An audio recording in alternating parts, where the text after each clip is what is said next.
Hello everyone and welcome back to the Run It Back land. My name is Nerds. I'm not here with Archmage. I'm here with Ancient Angel and we are going to be starting things off today. How you feeling?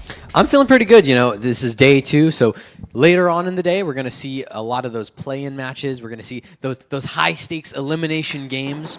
But to start things off for the day, it's just going to be a quick little, you know, kind of tail end of the group stage. We got one more round of Group B to go through, so it's just 2 more matches. One of them is going to be streamed. That's this game. It's going to be Oregon Hack versus the Villains. Ooh. Kind of a David versus Goliath matchup, if I do say so myself. Yeah. I mean, you kind of talked about this a little bit off camera, so I'm going to let you talk a little bit about that more in depth. But like, yeah. I've seen a little bit about Oregon Hack. I've seen a little bit to the Villains. Oregon Hack beat out Flyaway. Yes. And they were one of the stronger teams going into it on paper. Flyaway. In their group? In their group. Yes. So in Group B, there were 5 teams. Oregon Hack, Flyaway, Team the Villains, and Event Horizon. Those are the 5 teams. I think most people had top 2 out of that group being Oregon Hack and Flyaway. Yes. But I think a lot of people, based on what we've seen from Oregon Hack and their results, right, they qualified to this LAN through the Funhaver Invitational, like the online qualifier that he hosted, and it was, I believe, the first one that they qualified through. So they were real quick to this. A lot of the names on this roster are super, super stacked players. You know, Knights has had plenty of Yoru clip. Kainzera has been really solid. Larry Banks has been an initiator that's been floating around in the Tier 2, Tier 3 space for quite a long time. And then, you know, Ion kind of like, you know, NA's darling.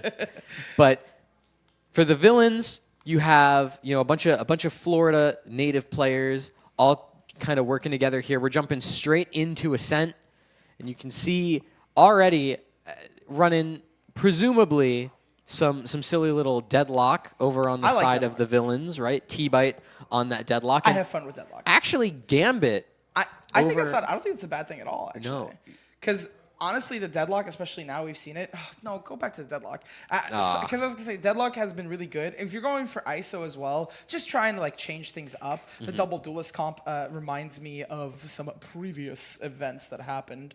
I believe it was Team UH, the team named who ran the double duelist. They ran Reyna, I believe, as well as Jet. So instead of that, so. Pretty fun on that. I'm not gonna lie, I actually like this comp out of Oregon Hack. I think Knights as a player is just like super insanely crazy. Like I talked about his Yoru clips.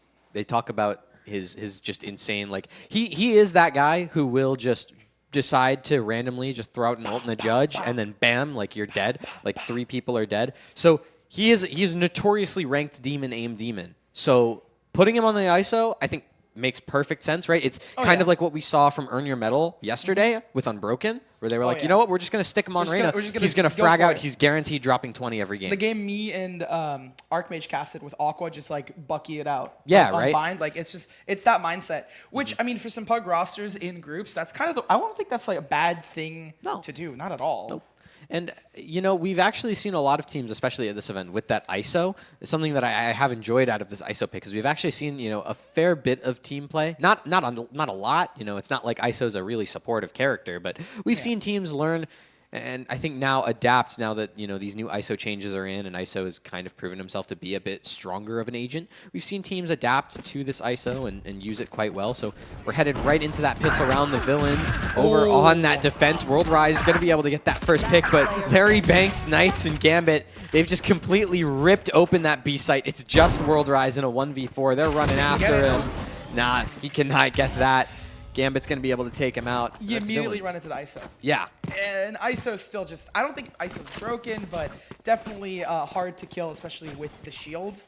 They did try to update it, but still, it's just like super chaotic. And the blitz play, right? It's a very core tenet of what we've been seeing in Val so far. So I'm surprised. That's why they hovered the deadlock. I'm surprised they didn't just go for it.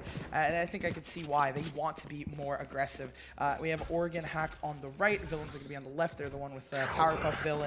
And Oregon Hack, I think, you know, might need to change that real quick, but I digress. Oregon Hack picking up the first. Oregon Hack, notoriously spelled VILL. That's oh yeah, clearly. Yeah. Well, instead, it's just going to be Ion on the attack, teleporting over towards Wine. Going to be able to take care of T-Bite. That's that A site completely wrapped up and put into a nice little bow. I mean, World Rise does have a Bucky. You know, could find something here. I mean, it's the same round. You're hiding in the corners, their best bet. Ion's just gonna find them regardless.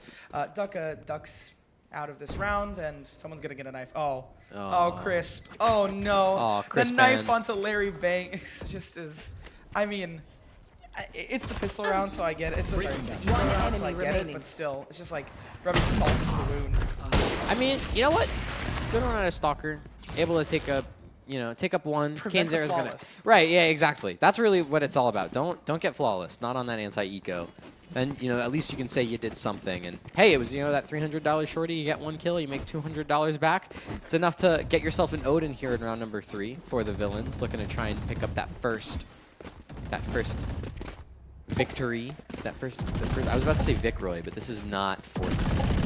It's just that first round win for the side of the villains that they're after. And you can see that Deadlock and that Sova over towards this B side. Some Odin spam looking to come through.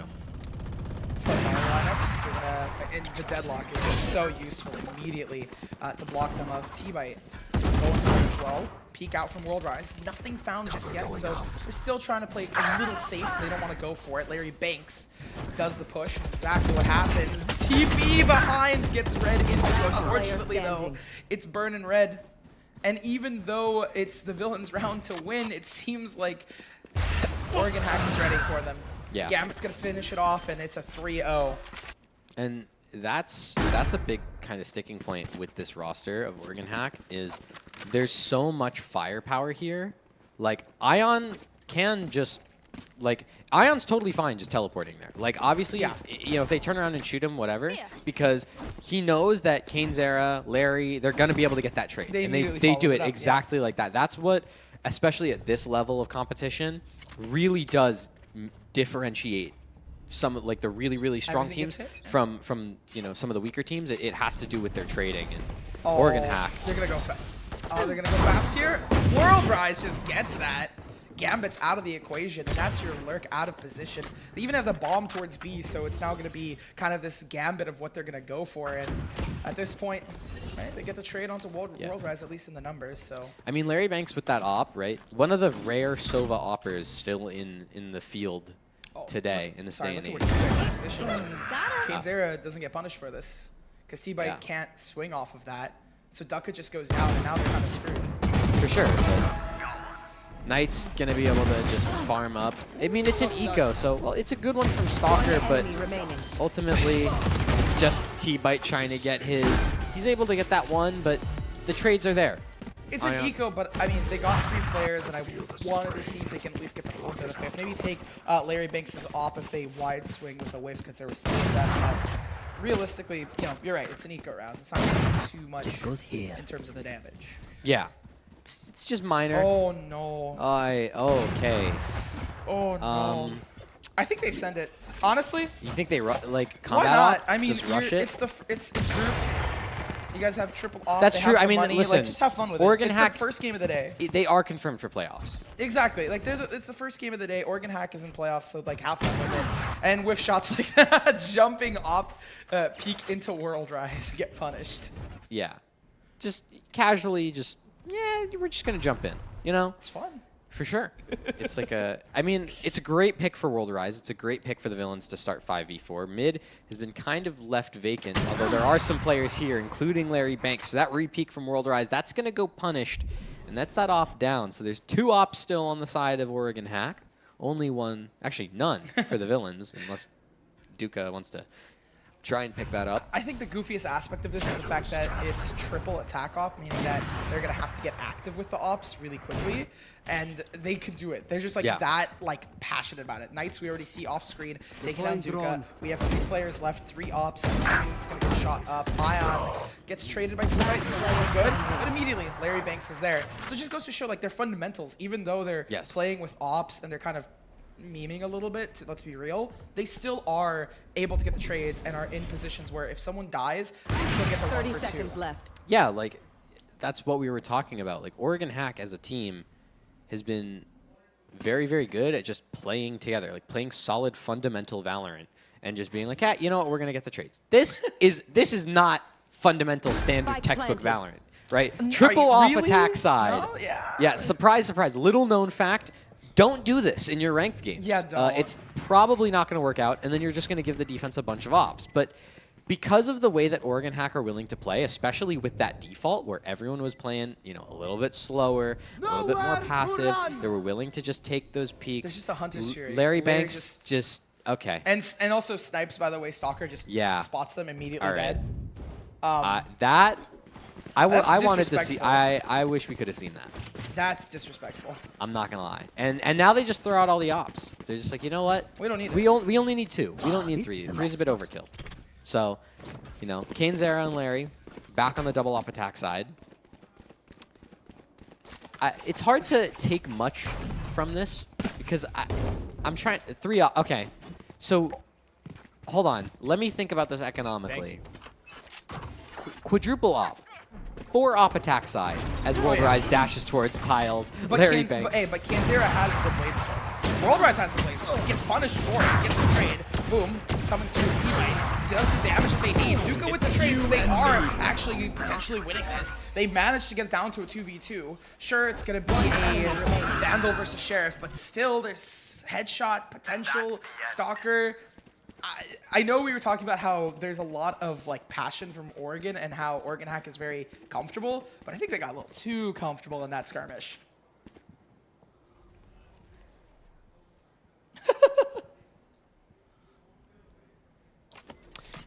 At this point, with like a minute left on the clock, it's a good idea from Stalker to just try and rotate away. Be like, you know what? I need a new position. But spike planted. With a 2v1, the big advantage that you're going to get right now is just being able to pick up a gun, right? If it's the op, I think you pick up the op and you just try and save it. But you can see that Knights is already on the hunt, and Stalker's going to swing right into that head angle. Yep, just like that. The pre-aim, the headshot, the crosshair placement from Knights, just too good. And once again, they take an op and they just throw it off the edge just to buy another one. There it is. Oh, actually, they don't. They finally learned their lesson. Oregon Hack said, you know what? Maybe 3 ops, maybe 4 ops was just a bit too much. Maybe we'll just stick to 3 with Larry, Knights, and Kane. And then we're going to have backup Vandals if we need them. Because economically, I mean, they're set, right? Knights has 7,000 in the bank. Like, everyone's good economically. And they're comfortable here. Oh, yeah. Ooh, that's a great peek from T-Bite. I was going to say, good on to T-Bite because they don't have any smokes now. It's going to be really difficult for them to, well, not that difficult to get onto site, especially with how aggressive they've been playing. But I think it will come back to bite them, the fact that they have those ops. So Knights, I mean, finds that trade onto Duca. World Rise, though, over towards Pizza. Has to dash away. Gonna use that smoke to recross. Dodging op shots all the way along the side. And Knights, I mean, look at this position. Found all the way through trees. Gonna be able to back up all the way into Defender spawn. Takes out Stalker. Now starts pre-firing up over towards Market. Will he be able to take out Crispan? No, he won't. Crispan's gonna be able to get that. And now it's that 3-on-3, but cainzera looking to backfill the space, misses the shot onto World Rise, has to back away. 1 bullet left in the op, unless a reload is managed. But there's that float, and there's that shot. World Rise fallen just like that. T-Bite and Crispan, the cousins together. The Annihilation's used to take out cainzera, but Larry Banks and Gambit, they have a lot to do. It's all onto T-Bite's head, and he finds the 3. Can he make it a 4th, or can Crispan clean up and clutch instead, or will it be Larry in the 1v2 with that op over towards Heaven? That paranoia is used. Larry has to back off, uses that recon dart just to try and buy a little bit of time. Gets the scan. The tap was there. He's going to try and force out those shock darts. He finds T-Bite, but there's Crispan on the trade. The villains finally find their first. Nice. I mean, all in all, just, it was really hectic, but they managed to bring it back, especially near the end, getting it down. T-Bite went huge with Annihilation, especially after finding it, just quickly, like, all right, let's get this player out of here. We know it's going to be a nuisance. And the fact that also Crispan in the back was able to win in CT and win that fight, really, like, those 2 picks were really crucial for them not to, like, lose that round. Just finding the picks, making sure they got Need a drop. Oh, there we go. Just finding the picks, making sure that they got the players out of the equation. It's really important that the villains can now carry momentum off of this round. If they can, get that second round and really start to claw this way back, right? Obviously, we're not expecting a 6-6 half based on the way that this map started, but like, 9-3 would be pretty decent, but cainzera just continuing to frag out. I mean, that is a little ridiculous, but hey, that's a good trade from World Rise and from Stalker to turn things into that 3-on-3. It's another op shot out from World Rise, so now it's him and T-Bite in a 2v2. Oh, the positions are there. Where Ion is, Ion gets punished. That's the spike down. They didn't even go for the plant. Gambit now has to go and retrieve it. And look at this. There's an op on their feet, on their heel. It's whiffed. Gambit finds the shots. Oh, it's now down to the Guardian in a 1v1. Attacking KJ ultimate to try and flush World Rise out. But World Rise knows that if they can just get this shot, if they can land it, that's all they need. On the flip side, Gambit's just going to stay alive. But unfortunately, World Rise is there, taking the fights, finding the second for the villains. That's a play against time right there from World Rise. If he doesn't get that kill in time, he gets detained. That's a round loss. So for villains and for World Rise specifically, great 1v1, right? A little bit of a gamble. Roll the dice. Play the time. What? This goes here. No, like... Okay. Anyways, getting World Rise well, did a great job. Top fragger for villains. Going to be their way forward in this series. It's really going to be on the rest of the villains to set him up to see if he can take some gooder, better, more solid shots. fights. It's a gamble on yourself, like being able to win that.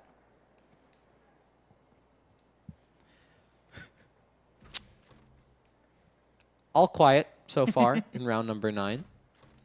Gambit just chilling out, waiting for his team to possibly run down Cat. Just look at Ion, just blitzing it, just jumping around, b-hopping forward. I think that might be a little troll. Might be a little troll, and that might be a little bit of a headshot from Gambit onto World Rise. I mean, getting things started here. We talk about momentum. Villains really taking that into stride, and I don't know exactly what they were trying to attempt towards mid, but I feel like for Oregon Hack, right, they're playing because they've already qualified, so they're just playing for fun. I mean, yeah, but you still want that better round seed differential. Because if you get first seed out of your group versus second seed, or in Group B's case, third seed, you go straight to the top 8. You don't have to play in that round of 12. So this is still a pretty important game. So when Crispin can get that kill onto Gambit, that's pretty good. And you can see Knights trying to get that kill onto Stalker will whiff a little bit. So now that's a 5v2. Larry Banks and cainzera both alone. It was also broken by for Oregon Hack, so yeah, they are kind of playing this a lot slower. They're kind of just, Oh, I think that might be a DC. 10 seconds left. For Larry Banks? Yeah. I was gonna say they kind of just ran into mid, taking some fights, seeing what they can get. Might need a tech pause. Yeah, most likely. I believe that's what that is. So unlucky disconnect. My guess is tech pause incoming, P10 incoming. It's just a timeout. It's just a timeout from Oregon. From Oregon. Listen, if they feel like they can do this off of just a timeout, that's pretty cool. But I respect it. Just trying to they really feel comfortable and confident going into this. Looking at the economy, Larry Banks actually won off their ultimate for talking about the ult economy. Regular economy, it's looking okay. Looks very disjointed. Like cainzera does not have their ultimate. They don't have the money to necessarily buy anything crazy. Same thing with Ion 2K Gambit. I think Larry could force up here if they really wanted to, but even then they can't get full shields. Oh, sorry, they already have full shields because from the previous round. So they could, but realistically, looking at the villains, they have like full rifles. They can get full shields. Stalker has half. They probably have good util as well on top of that. They're close to their ultimates. It's most likely going to be another eco coming out for Oregon. I mean, it's 4-6. So, we're talking about like potentially above 6-6. I think, 4-6, and then it could be close. Could be 6-6. I mean, listen, I don't want to say of that. The DC. Hold on. To be clear, yes, this round is not confirmed. Okay, Oregon Hack has so many shooters. There's a Vandal in Knight's hands. This guy can go get 4 right now. Yes, absolutely he can. And Gambit's been pretty solid, consistent player throughout this entire tournament, so I'm not going to count him out of it either. And plus, there's the fact that Larry Banks is probably going to be a bit more passive and can kind of play for the trade, right? If you tag someone up with a Vandal, 2 bullets, you can hit the headshot with the Ghost and they're dead. And then Larry Banks can then go pick up his teammate's Vandal and then continue to snowball in this round. So I'm not going to count any team out of this round. This is still very, very winnable for both sides. And the villains still need to play on their A game. You can see Kanzera already dashed into the site. There's going to be that kill coming out from Ion, or onto Ion. Gambit, though, able to find 2 in response. That's huge. And now you can see there's that kind of regroup into the 3-on-4. But those Vandals have already started to get picked up by all of those Oregon Hack players. So even though there's that Odin in the hands of Duka, he's going to fall to a 3rd kill from Gambit. And now just like that, it's all up to Stalker and World Rise. And one of those 2 players has an op that they might want to consider saving. Gambit just got taken down by Larry Banks' own shock dart. That's up close and personal entry. They take the fight. Stalker wins it out on Knights, so this retake could work out for them. They do have an op in hand. They do have the advantage come through. Larry picking up World Rise, and you were talking about it, and you kind of locked it in, I guess, because it seems like Oregon Hack has hacked their way through at least this round. They need to play time here. Kanzera finds and locks Stalker in to find the 7th. I mean, call it a cast your blessing as you kind of predicted the future. Yeah, to a certain degree, right? You have to give credit to Gambit, right? For getting those 3 kills, getting those entries. You also have to give credit to Larry Banks for denying the ace from Gambit. You know, very, very important that Gambit does not get that big of an ego off that round. You know, shut him down. Don't let him ace. But for the side of the villains, now you're just sitting on rifles, and this could actually be a blessing in disguise. We've seen World Rise do some pretty aggressive plays out towards mid with this rifle. He could potentially get a spray down for quite a few, especially because some of these Oregon players have been quite careless about these smokes, so World Rise is able to find 2. Tries to dash away into Pizza, but Duka's there to try and, you know, get World Rise out of this. That's at least a 3 on the round between the 2 of them. Knights is going to be able to respond to turn things into that 2-on-4, but Gambit's all the way out towards B. Gambit can avoid this. Oh, he definitely can. He definitely did. And at this point, they have the majority of the site. They have a decent amount of space onto it. Look, Gambit already taking down Duka. So they can work their way back in slowly, but no, it's just Gambit in the 1v3. The fights are more or less isolated, but it's not locked in. There we go. Now it's not isolated at all. It's a 2 and a 1 split for the side of the villains. And Oregon Hack, I think this is going to be a time game, right? I think Gambit, I mean, wait it out. Gambit's still going to go for this because the spike is in a pretty decent position to go grab. What really Gambit's trying to look for is he's trying to wait. He's trying to wait and see if any of the villains players are going to move forward. If they're going to get a little impatient, if they're going to go looking to get a pick, and then potentially. The one thing I'll say about the villains players is 30 seconds left. They do tend to play with a fair bit of discipline. They're not going to over. But look at this. Gambit's going to find T-Bite. They've doubled up onto the angle. And like even Crisp dies there, you immediately swing out with Stalker and it's over. Yeah, Crispan, you know, doing a good swing there. Stalker playing that 2v1. It's great positioning by them. 4-7 is where the scoreline sits right now. If the villains can get a 5-7 half, that's a phenomenal recovery, right? But even 4-8, I still think that's pretty good from them. You started 7-0. Yeah, it's doable. Or 6-0, sorry. You started 6-0. So anything like at this point, this has been a great recovery from the villains.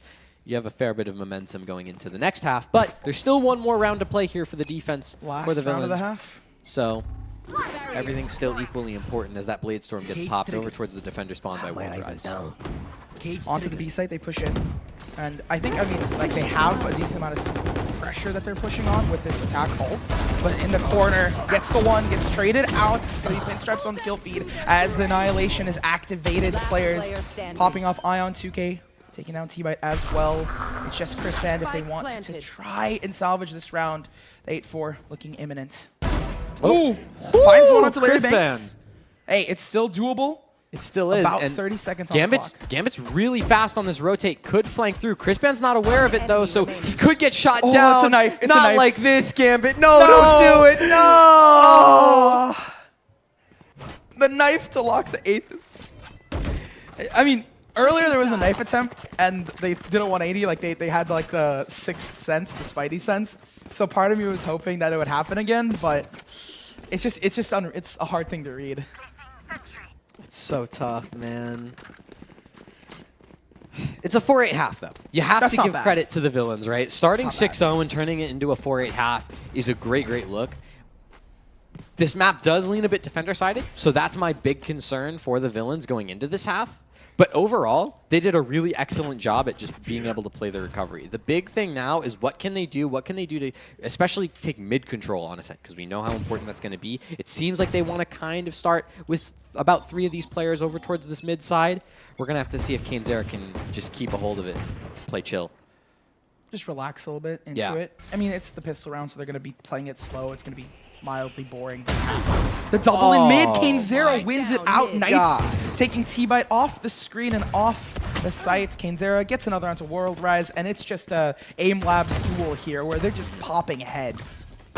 Yeah, I mean, this is all firepower. Ion just going to run down Crispan, and it's all up to Duka. Nothing but a frenzy in his hands. Gambit might be able to get it. Might not, though. The crouching spray, the ancient art. It came through for Duka once, but not again. Knights is going to be able to close things out. That's Oregon Hack up to 9, knocking on the doors of double digits after that pistol round. And you can see the villains, they're going to waste no time. They're actually going to buy up here. Get a little stinger rush action going.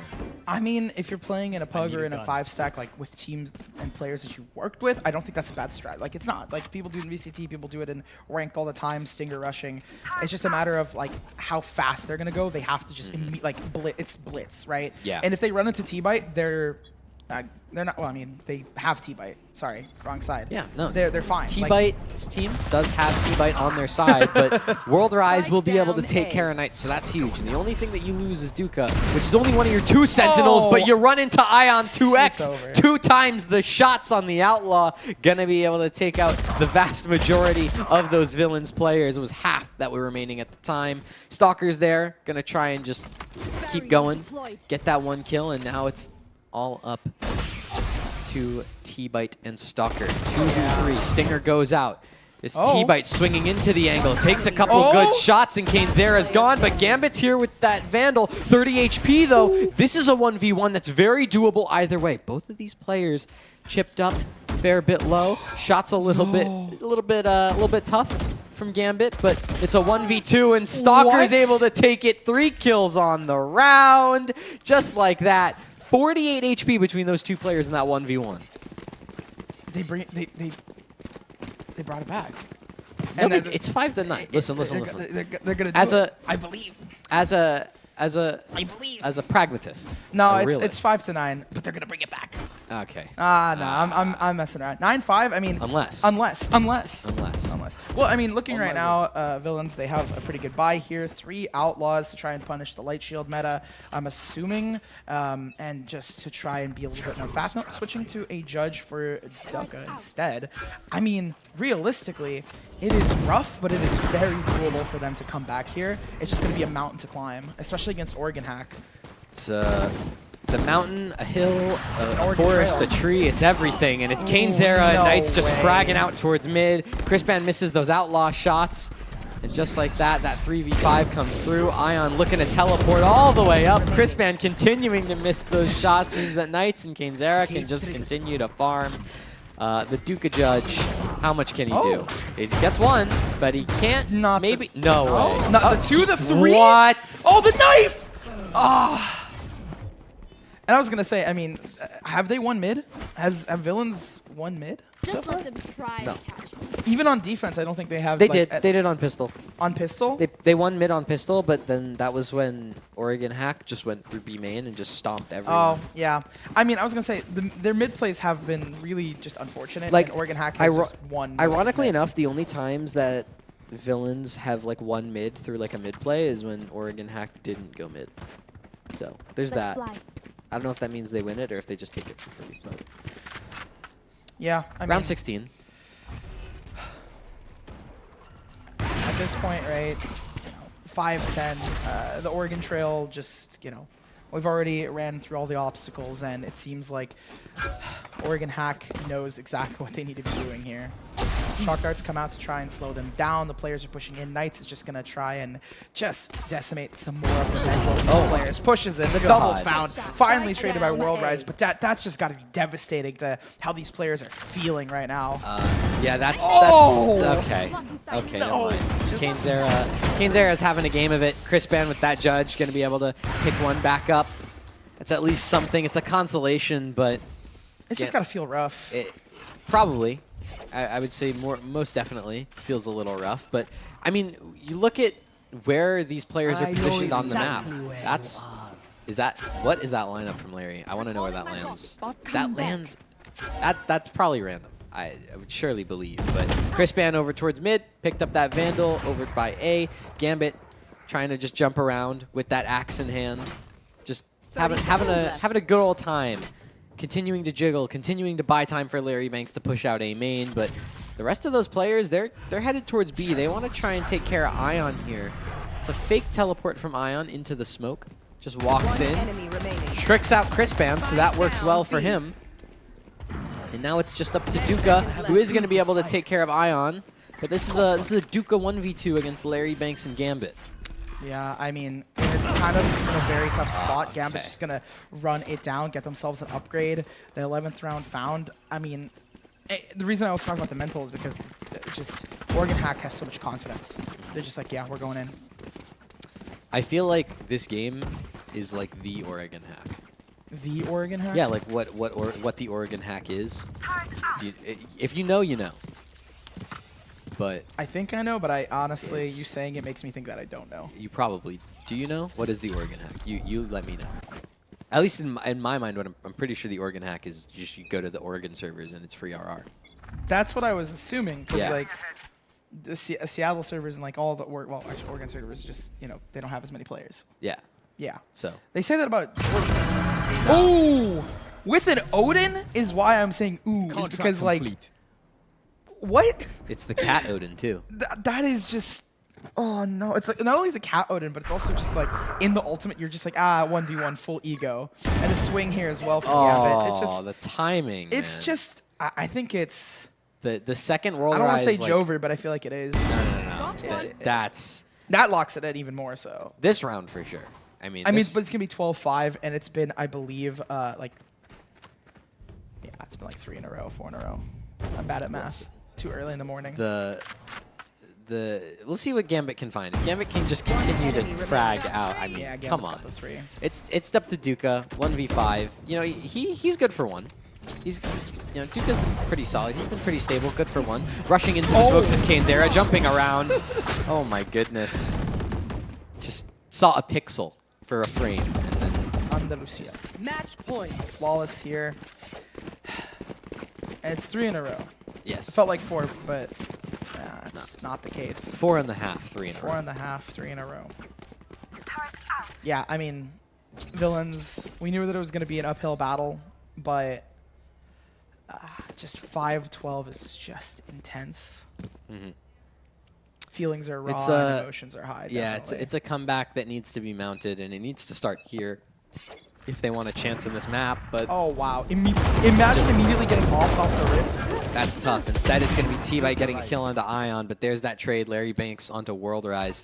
4 players on both sides, most of them in the entire server positioned over towards this B main area. Larry Banks just swinging in, goes 1 for 1 alongside T-Bite. Gambit and Stalker both trading out 1 for 1 still. Stalker continuing to try and push towards main, but Cainzera with that shorty doing oh so much. It's now all up to Duka, 30 HP. Cainzera running straight at him with that Guardian. There's only so much you can do, Duka. You can run. There's no way you're hiding from this jet. There's no way you're hiding from this this ISO. Just gonna swing out, try and jiggle. I think it's. I mean, 15 HP. There's a possibility, but it's a very you got to right click Cainzera. Cainzera's not looking close. If they wide swing this, possible. There we go. Yeah. Duka can get the spike here. The question is, can you run back the other direction? Oh, I see what Duka's doing. No, I see it, but the barrel. Yeah, the barrel's going to stick out. Yep, there we go. There. Oh. What? Oh, okay. The teammates called it out. The teammates called it out. There it is. Good comms. Good comms, chat. 13-5. I was about to say, there's no way you missed that. There's no way. Destabilizing. And it's interesting because we talked about this like in the pre-show off camera, and you're like, I mean, this is going to be, very dominant for one team, but I did not expect it to be like that Oh intense. no, I think most people coming into this match were like, it's probably gonna be a tough one for the villains. But I'm gonna be real.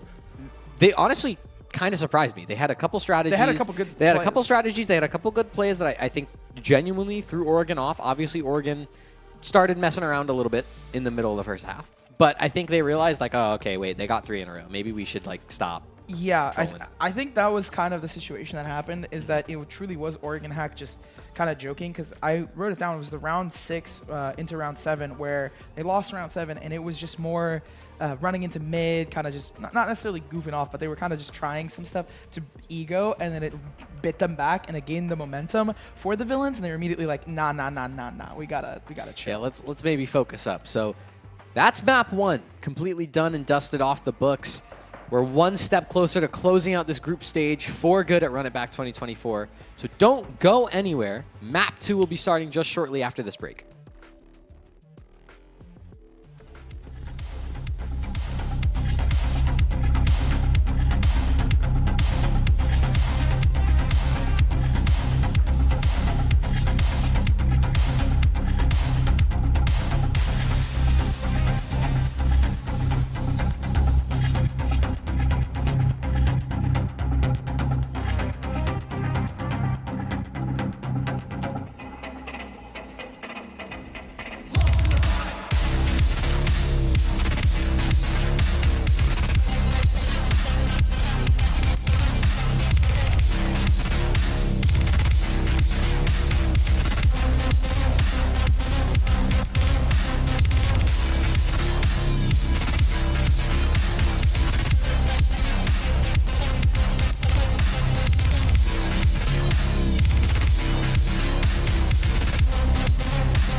Welcome back to Miami Run It Back 2024, hosted at the ROK Esports Arena in Miami, Florida. My name is Ancient Angel. Here with me is Nerd's Corner. And we just came off the back of quite a stomp, map 1, 13-5 on Ascent between the Villains and Oregon Hack. Yeah, that was a game. I mean, they had some good rounds in there, right? Like the ones we talked about, the 3 in a row that they got, they managed to like push in. But then from there was a tech pause and kind of became tumultuous, and then 4 in a row at the end is just it's just rough. It's not ideal, but now for the Villains, I mean, the thankfulness of this entire situation is that was the map pick of Oregon Hack. Yes. Right? So the Villains now going on to their comfort zone of Lotus. You know, this is a T-Byte team, right? T-Byte is on this roster. T-Byte's a really good lurker, really solid player. Presumably going to be picking up the Viper here on Lotus. He's pretty solid at it, pretty stable. knows how to play around it. The question is going to be, is Oregon Hack aware of that? And is Oregon Hack going to shut him down and, you know, like make sure he doesn't get started on his lurks? I see what you're talking about. I mean, Viper lurking, B, C kind of have the players coming through, especially on attack, even on defense, right? Trying to rewrap and take space. My biggest question, though, is, you know, Lotus, right? They win this. Sunset's the decider. You know, for the story of this, with how dominant Oregon Hack has been. I mean, I've also talked a little bit to the villains and, you know, seen some of the players out there. Are they going to be able to, you know, keep that pressure and the momentum coming through? Because they had a solid 3 rounds and then they like lost that momentum, like didn't get it back. So the question in my mind is, if they start picking up a lot of momentum on Lotus, if there's a pause, a tech pause or a timeout or some sort of break, is that going to just completely crush them, or are they going to be able to like reinvigorate themselves without that? Yeah, that's going to be super important. Sunset is the decider, so there is a chance we go see Sunset. But my guess is that this is going to be a 2-0. But it's also dependent on how Oregon Hack plays. Because, unfortunately, in Valorant, if you don't show up to every match playing like you're playing against a team that's as good as you, like if you underestimate your opponents just a little bit, you can very, very quickly find yourself on the back foot and then find yourself losing because you weren't prepared to be on the back foot.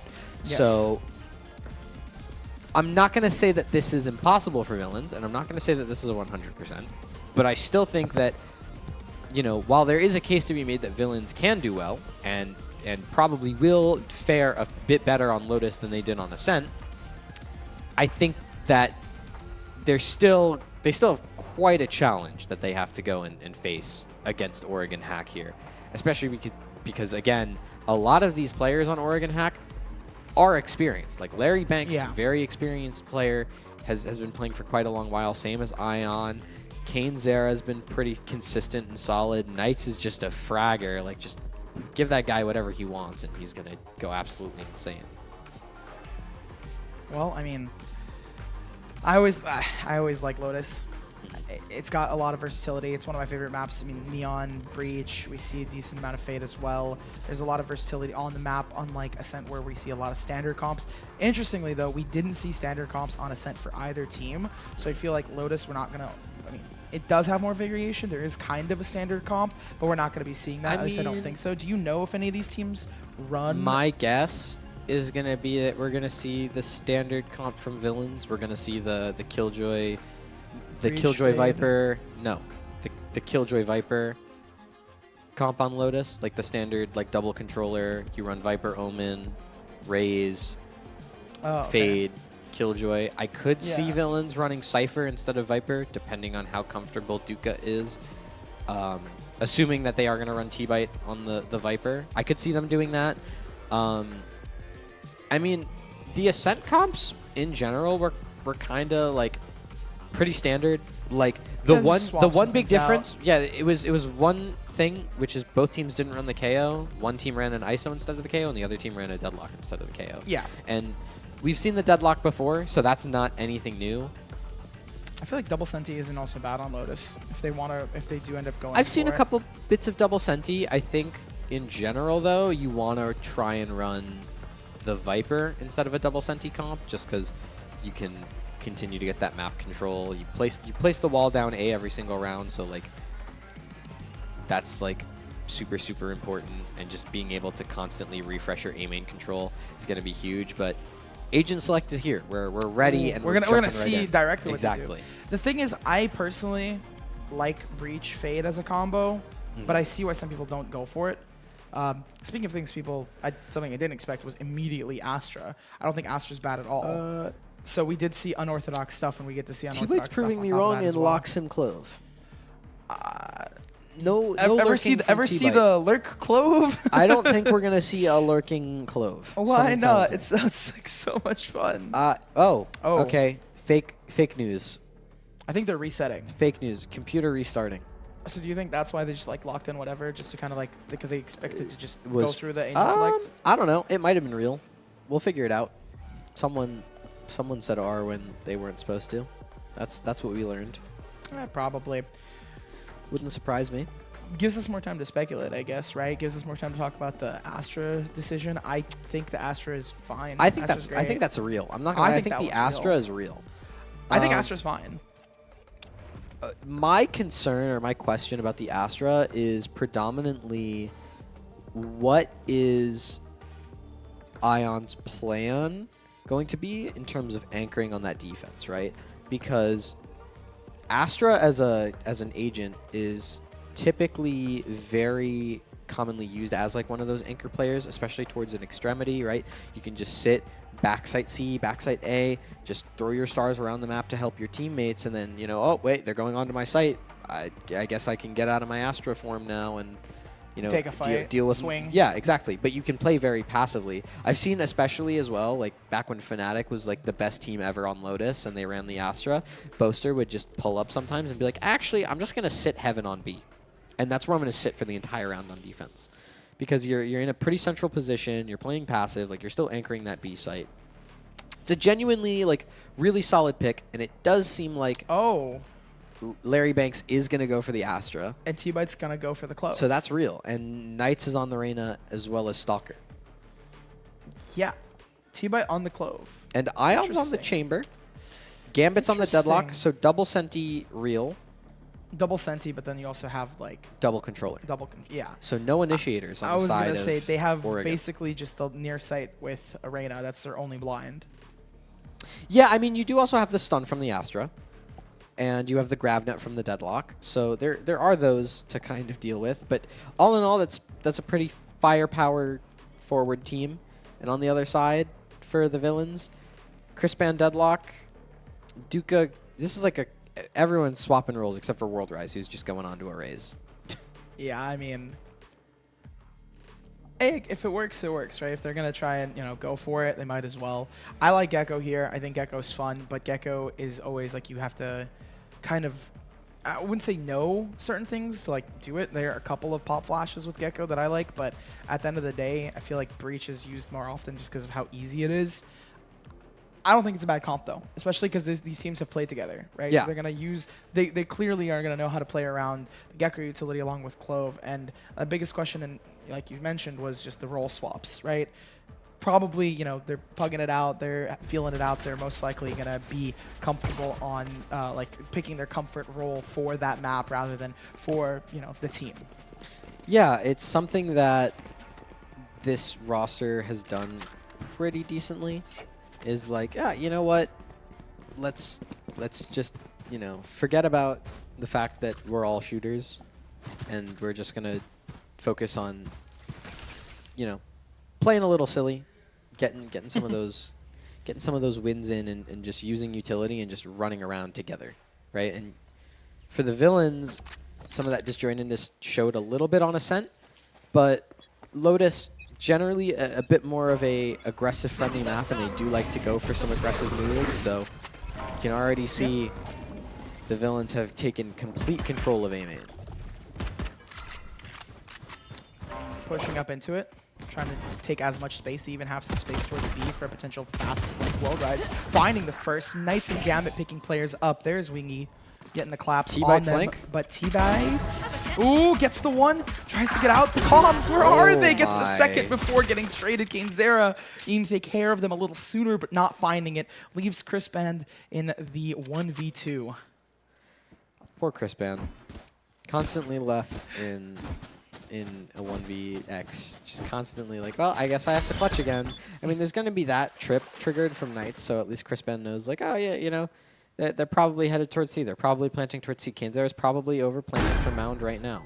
And then just like that, he does. And look at the amount of space that Knights has taken.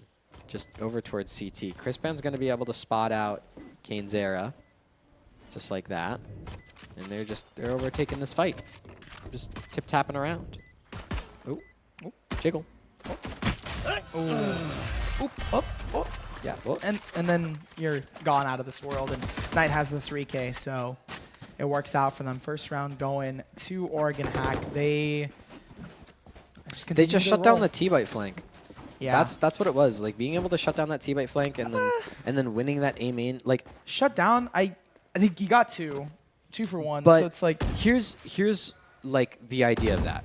The push into A main from the villains is to sell the T-bite flank. There. And unfortunately, the T-bite flank got shut down before he could really just rip through the entirety of that Oregon Hack team. So in that position, they were able to shut down the flank. They were able to shut down that A main hit. It forced Chris Ban into a 1v2, and it's wraps. Ion gonna get taken out after 1 with that Vandal. So that's something to work with for the side of villains, right? You've dropped that first player, but I mean, look at the rest of this team, right? Everyone's basically got full rifles except for Knights, who's on just a silly little ghost. They can pick it up from them, so yeah, I think that's like the vibe is that they can pick up a weapon and just play off of them. It's quite funny that your Reyna is sitting with the ghost though, but I guess when you've got Gambit or Ready, just bam out there. Yeah, sending it out. Oh, okay, Duka. All right, you know what? Never mind.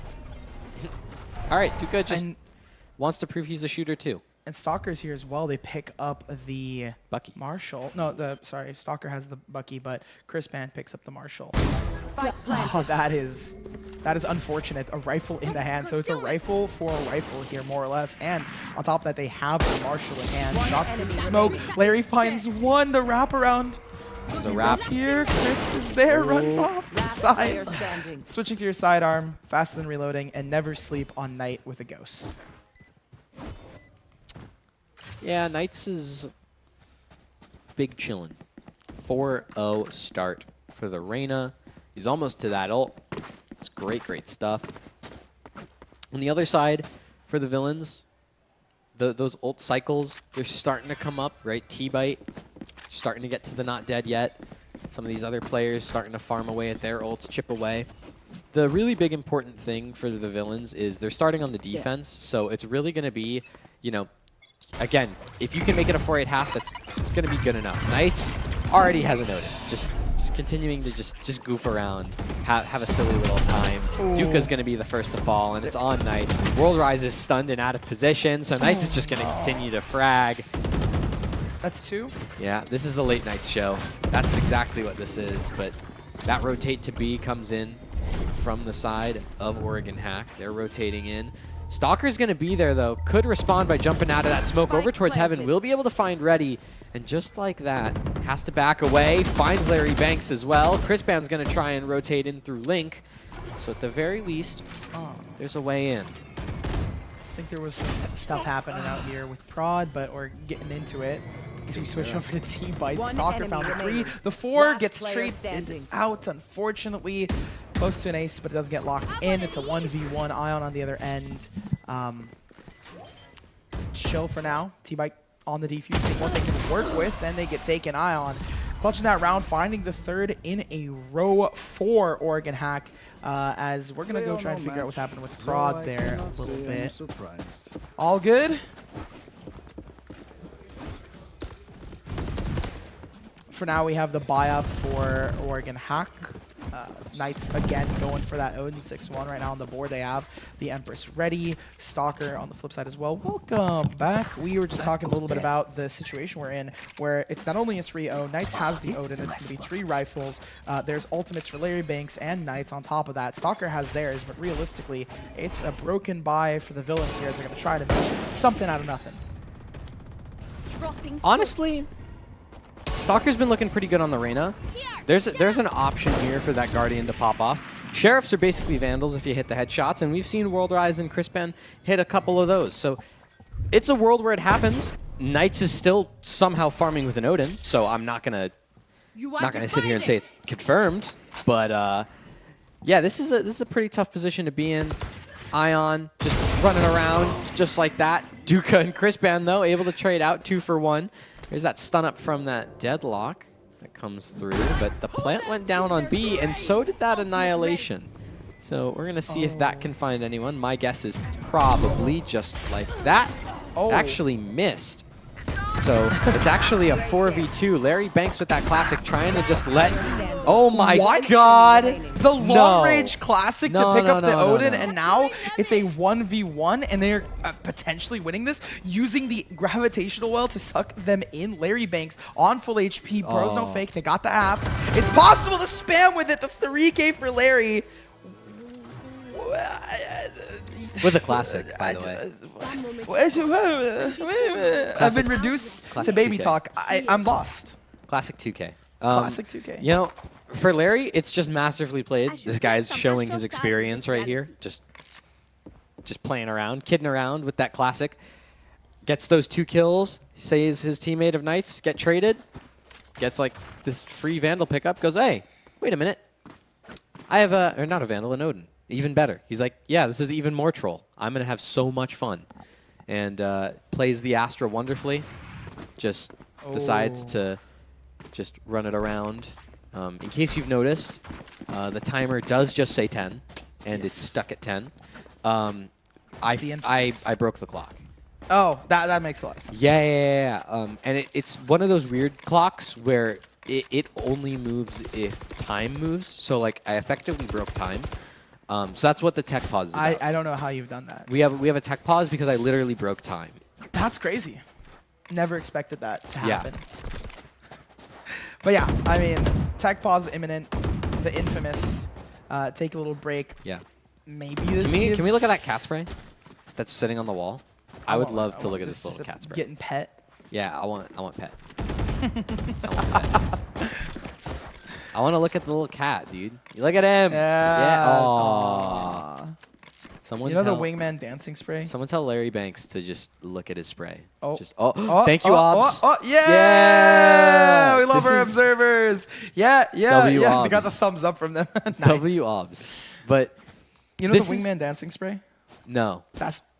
I don't. I'm dead serious. I don't know that. There's one where he's just like vibing and dancing around. That was kind of cute. That's not a cat getting pet though. This tongue sticking. Okay, but it's wingman. Okay, but I don't care about wingman unless you're talking about Duka's wingman, because this round is live and hot. There's a bunch of players over towards this A side from Oregon Hack. They're deciding to run away. Deciding, yeah, maybe we don't fight A. Maybe instead we just run it straight towards B. Recall all those smokes, fake the B push in, and we just run towards Mound because there's only Chris Ban there, and we can deal with a Cypher setup or two. That There's my buddy. Empress gets popped by Stalker. At the very least, that's something to start with. But Chris Ban on the site trying to tip-tap spam away. Will eventually get taken out by Knights through the smoke. Running down is the Reyna. Make it a third, all with this Empress. Ion's going to be able to find one on the backside, and it's just World Rise 1v5. Stuck in towards Waterfall. Will be able to find Knights, and a second. Can't get a third, though. Ion trades it back out. The flawless run from Oregon Hack continues to 5. Reminds me of the beginning of the previous match, and I mean, I guess every single time we see Knights play with an Odin, we're just learning to count. Oh, for 1, 2, 3, 4. You know, we get the beats ready. Yeah, he's already up to 10. This was a 3-beat, yeah. And they popped their ultimate. I won't be surprised if we see at least one, definitely one more this half, maybe even 2, because of just the way that they're playing. And on the game, I would say about 5 is if I had to bet. If I had to go over under 5. Well, 5 would be like over 4.5 would be, is what you're saying. But A gift. Twitch, Knight 6, that's the full name. Don't forget it. Stalker stuck in towards this angle with a Bulldog, won't be able to find a thing. Caught out is the Bucky of Chris Ban, who's still going to be able to find Kainzera. So at the very least, that's something, but this C site completely taken over by Oregon Hack. Knights is there. Yeah. Just on the site. Yep. Hey, look at that. There's another kill out of the Odin. There's this Outlaw from Duka trying to find something, but unfortunately, it's just some air. That's all those bullets will receive. Air balls, air shots, one from the backside, and T-Bite's going to see if they can help out, but Gambit is there. T-Bite picks up 1, 2. Okay, wait, it's heating back up. It's starting to brew something. There's a potential. And also there is some picks here, but no. I was going to say there is some pressure, but Knights just has the spray down. Yeah. And 6, we're going to see the 7. If it's even if it is not the exact same copy, it definitely feels like we're watching the same match, and it's definitely going to hurt the mental for villains and just give Oregon Hack just so much in terms of just for the rest of the day, even. You want to know why? Ego and comfort. You want to know why this isn't the same match that we just saw? Let's do what we do. Why? Because it's not going to... This round isn't going to go to the villains. This round is all up to Oregon Hack. They're just kind of jumping around towards spawn. There's a little bit of presence over towards Mound, which is going to be important, but all in all, for the side of Oregon Hack, they're playing a lot more passive on this map, and I think it shows that they're being a lot more controlled, and they almost in some ways just want to end this map quicker, right? By not running it down every round and just trying to focus more on winning, they're actually making this map go by a fair bit faster. So they've gone towards Mound. There's a lot of pressure on Stalker, and sure, he's able to find one, but it's only the deadlock of Ready, so nothing core to this execute just yet. Good timing. Yeah. That they found. So there's at least that, an ultimate to enter in onto the site. It's fake, because they're going to send a bomb back into CT and potentially towards this A site, which now presumably people are rotating to C because of this Viper's Pit. Yeah, there's 3 players here over towards C from the villains, and I think only now they're realizing it was a fake, so that rotation's been called all the way back. But thankfully, for the side of the villains, Crispban has just been sitting, waiting, buying time in that Cypher setup, anchoring on the site to try and find something. Luca's able to find Knights, so there's no more Knights 3Ks, no more Knights 4Ks. Instead, there's a Cosmic Divide on the site to be able to take care of Crispban's setup. World Rise gets found in the meantime. Larry Banks trying to stick down stars, gets protected by Kane Zera from Crispban. Larry Banks on that plant means it's him and Ion. It's a 2v3. Thrash gets used. Nothing detained. T-Bite gets resurrected from the not dead yet, and Larry Banks falls, and hey, Luca's able to take Ion, so you know what? The villains, just here to prove me wrong. I mean, I'm telling you, it's a repeat of the previous game. It's because of just gut feeling. Okay, so villains gets 2 more in a row then.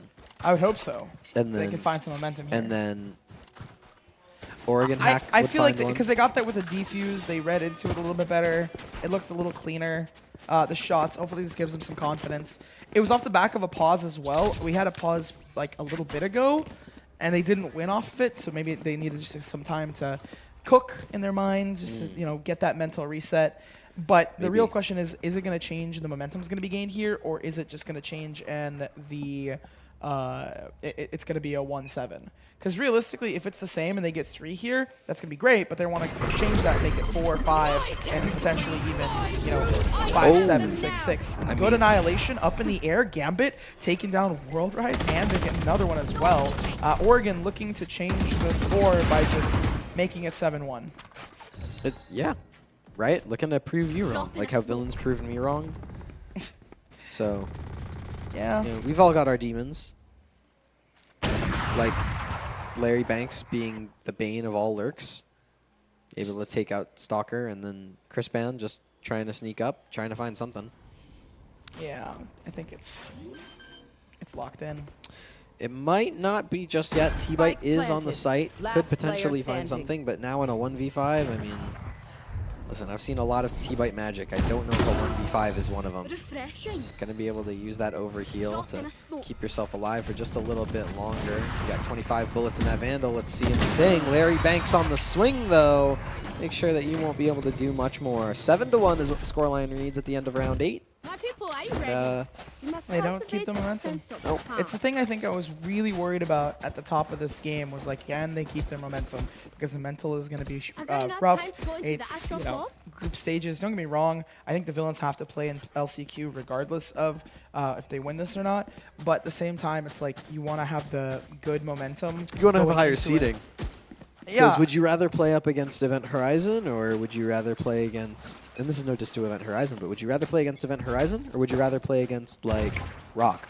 Yeah, I mean, honestly, either way, it feels like it's going to be rough. I feel like Event Horizon might be, they've had a rough tournament life so far, so maybe, but even then, my main concern is just more about the mental state of these players and the emotions that they're feeling. It's just going to be difficult. If they can't at least pick up one map in the best of 3, they're going to be going into LCQ on the down tilt. Yeah, for sure. For World Rise and Co., it's all about trying to get any more rounds on the board because you don't want an 11-1 half. That would just be quite absurd. Crispban over on that C site trying to anchor his way down. will be able to. Oh, they got not the find shoulder a single. spotted there. Yeah, but instead it's going to be Duka to find something off the back of that Sheriff. So he's going to make that sing. A double peek into T-Bite on the Vandal means that now this map starts, or this round starts to get a little bit close. Maybe it's this map from just T-Bite. Who knows? Oh, instead, there's just some swings in onto Knights with that Odin, just continuing to frag out of his mind. There's another one onto Duka. 30 seconds T-Bite and Stalker, 2v2, make it a 2v1. Larry Banks, how much can you find with that op? We've seen that op sing on Sova. Let's see it on an Astra. It's possible. It's going to be difficult considering that villains not only have that bomb, but they also have the time. Is that a Larry Banks DC again? Oh, no. 10 seconds left. Oh, no. I mean, it's 10 seconds on the clock. Larry Banks has an op, and it's realistically not their round to win, I don't think. That might be a Larry Banks DC. Yeah. They're just standing there not moving. I feel like at this point, hopefully they don't fight. Yeah, I was like, hopefully they just leave Larry Banks alone, and we're going to go to tech, and they're going to come back. No tech? No, yes, tech? No tech.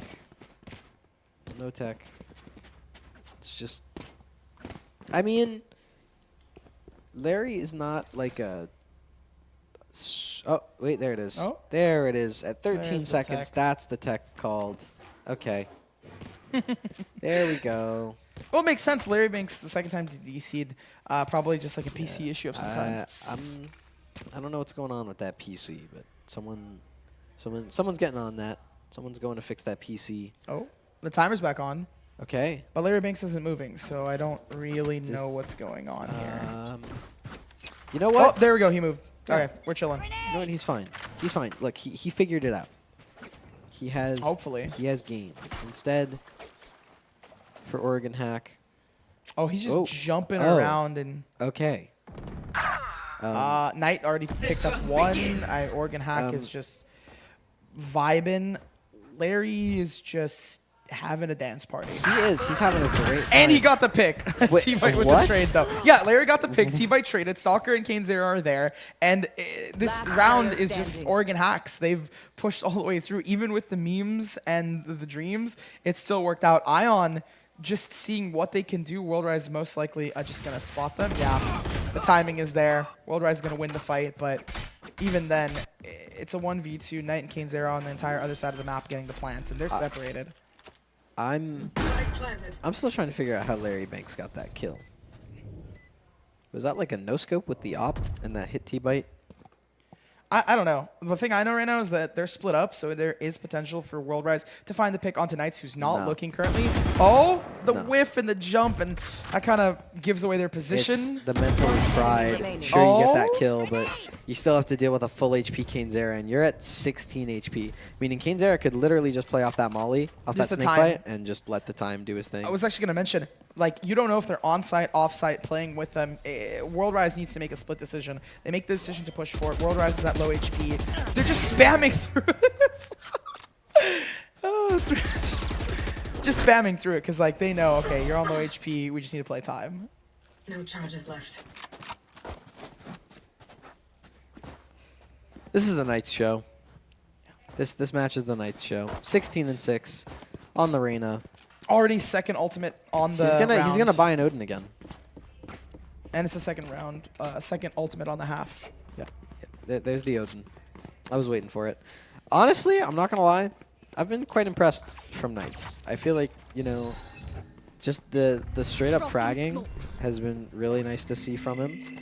For Oregon Hack in general, I mean, they're a pretty firepower heavy team. You have shooters, you got Larry Banks, you got Knights, you have Ion, you have Kane Zera, just like that. They pick up two, even though T-Bite's able to find one. Some shots from World Rise go a little bit crazy, but hey, the trade from Kane Zera is there. The timing from Duka, that's rough. almost it might be the worst I've ever seen. That's a bad timing, and Stalker is just down and out towards C. They didn't even pick up the bomb for Oregon Hack because they're just like, we don't need it. Nope. We don't. They might go and collect the bomb soon because Stalker is just fully committed to a save.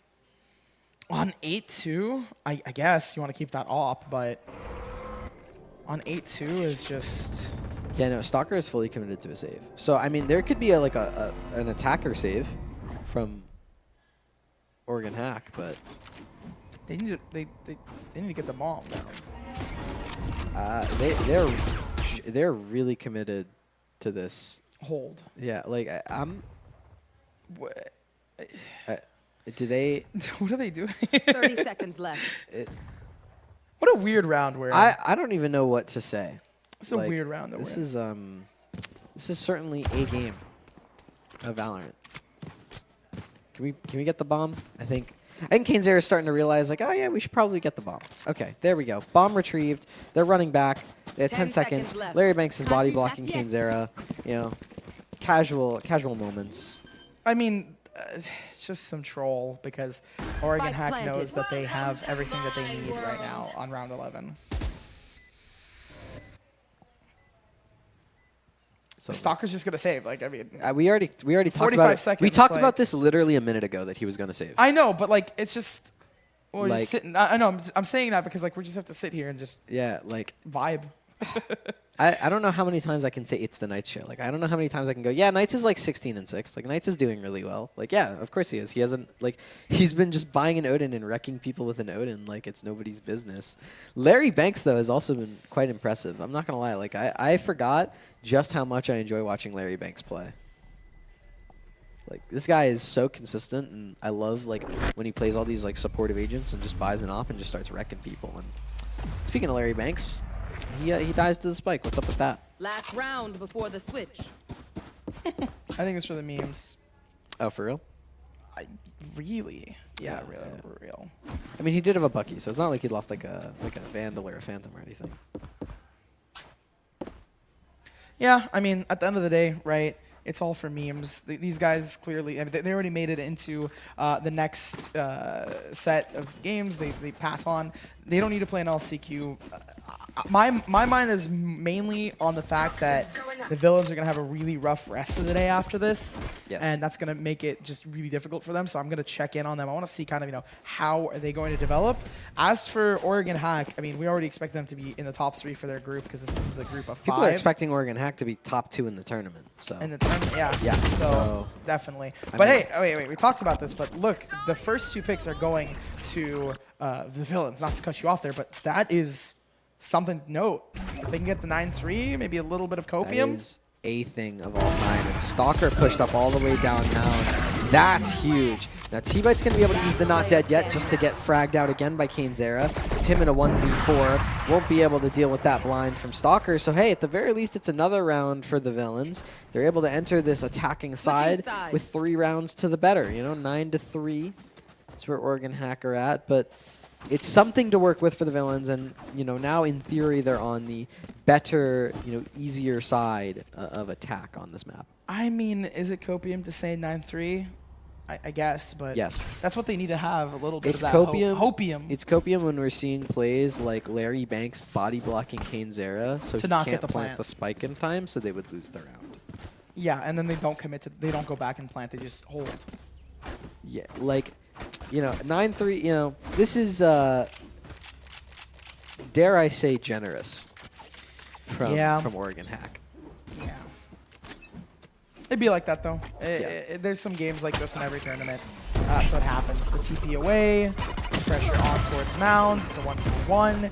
They have at least some trades. At the end of the day, they need to win this pistol if they want any hope.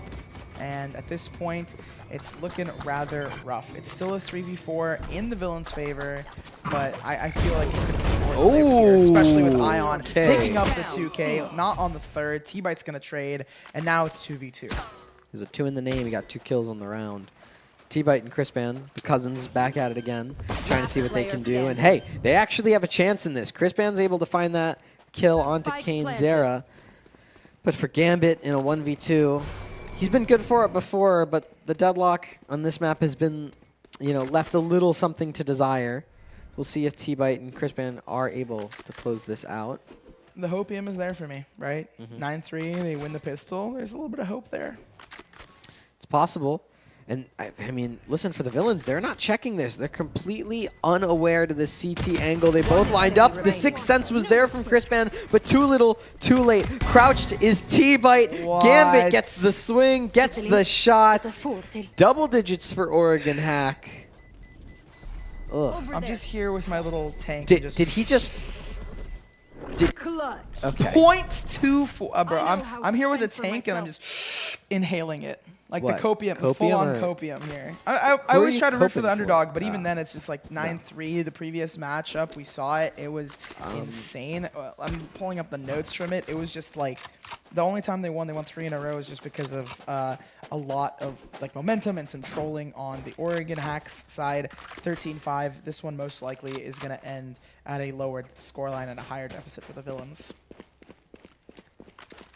Yeah, we'll see. I mean, there's going to be a weird, like, half force here from the side of the villains, right? You can see all those sheriffs across the board. T-Bite got a Marshall in hand. They're really just trying to run it down C. But look at where Knights is at, you know, playing on top of those crates, jumping around. The wingman goes into the site.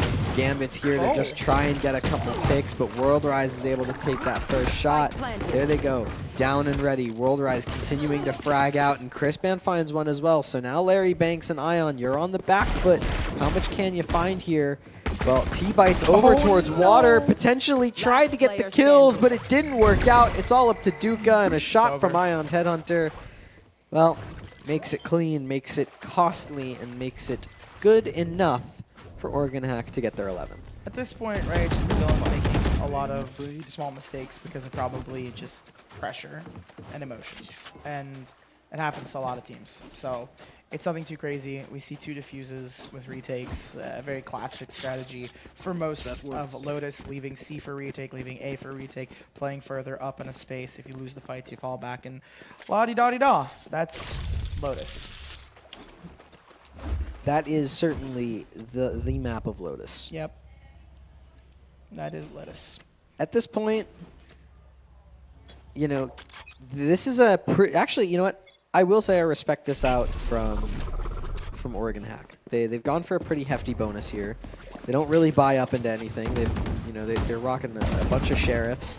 Knights is really the only one that buys into this round with a Guardian. This is pretty generous out from Oregon Hack, and I think that's good to see that they're ready to just close this out. They're fine playing a bit more passive. They're fine playing a bit more, you know, disciplined, because they want this game to be over. So they're really just focused on the damage right now. They're focused on just, you know, taking those fights, getting those kills. But you can see, you know, the villains, they're trying to heat up into this now. WorldRise was able to find Gambit, and Crispman playing around that smoke to perfection finds a 2K on A. It's a flawless 4th round, and a flawless first gun round on the attack for the villains.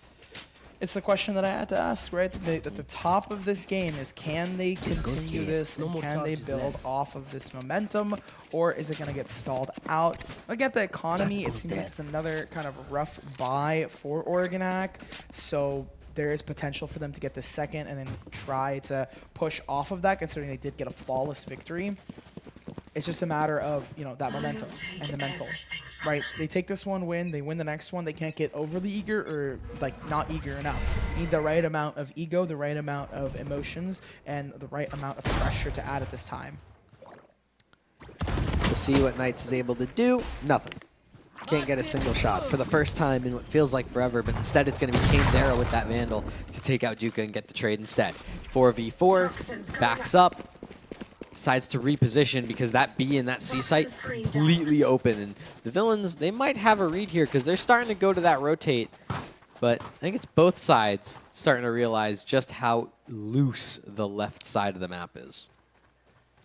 Similar to what EG does, and similar, I said this last time, but like just leaving sites open and then retaking altogether, considering that Oregon Hack has a worse off buy right now. Makes sense. They're going to try and go for it. Ion just peeks out there, I guess full ego swing, to see if they can peek and TP, and it just gets punished. Now, did they set a TP up? No. Oh, the villains have rotated back. Honestly, not bad. Fair play by the villains, right? That's that T-Bite kind of lurk. He's like, yeah, I'm just going to kind of move away from you guys. You guys do your thing. I'm going to do my thing. I'm going to find this A site is completely open. We're going to get the plant, and we're going to be in the man advantage in the post plant. So that's fine. Solid play by the villains. Larry Banks just bullying Stalker. Just using the gravity well, using the stun. Crispman's, you know, on flank watch. trying to see if any of these players will get caught out, just like Larry Banks does. Kenzera's only able to find one, and now it's Gambit 1v3. Popped the ult, probably by mistake, if I had to guess, because he's not using it. He's just running about.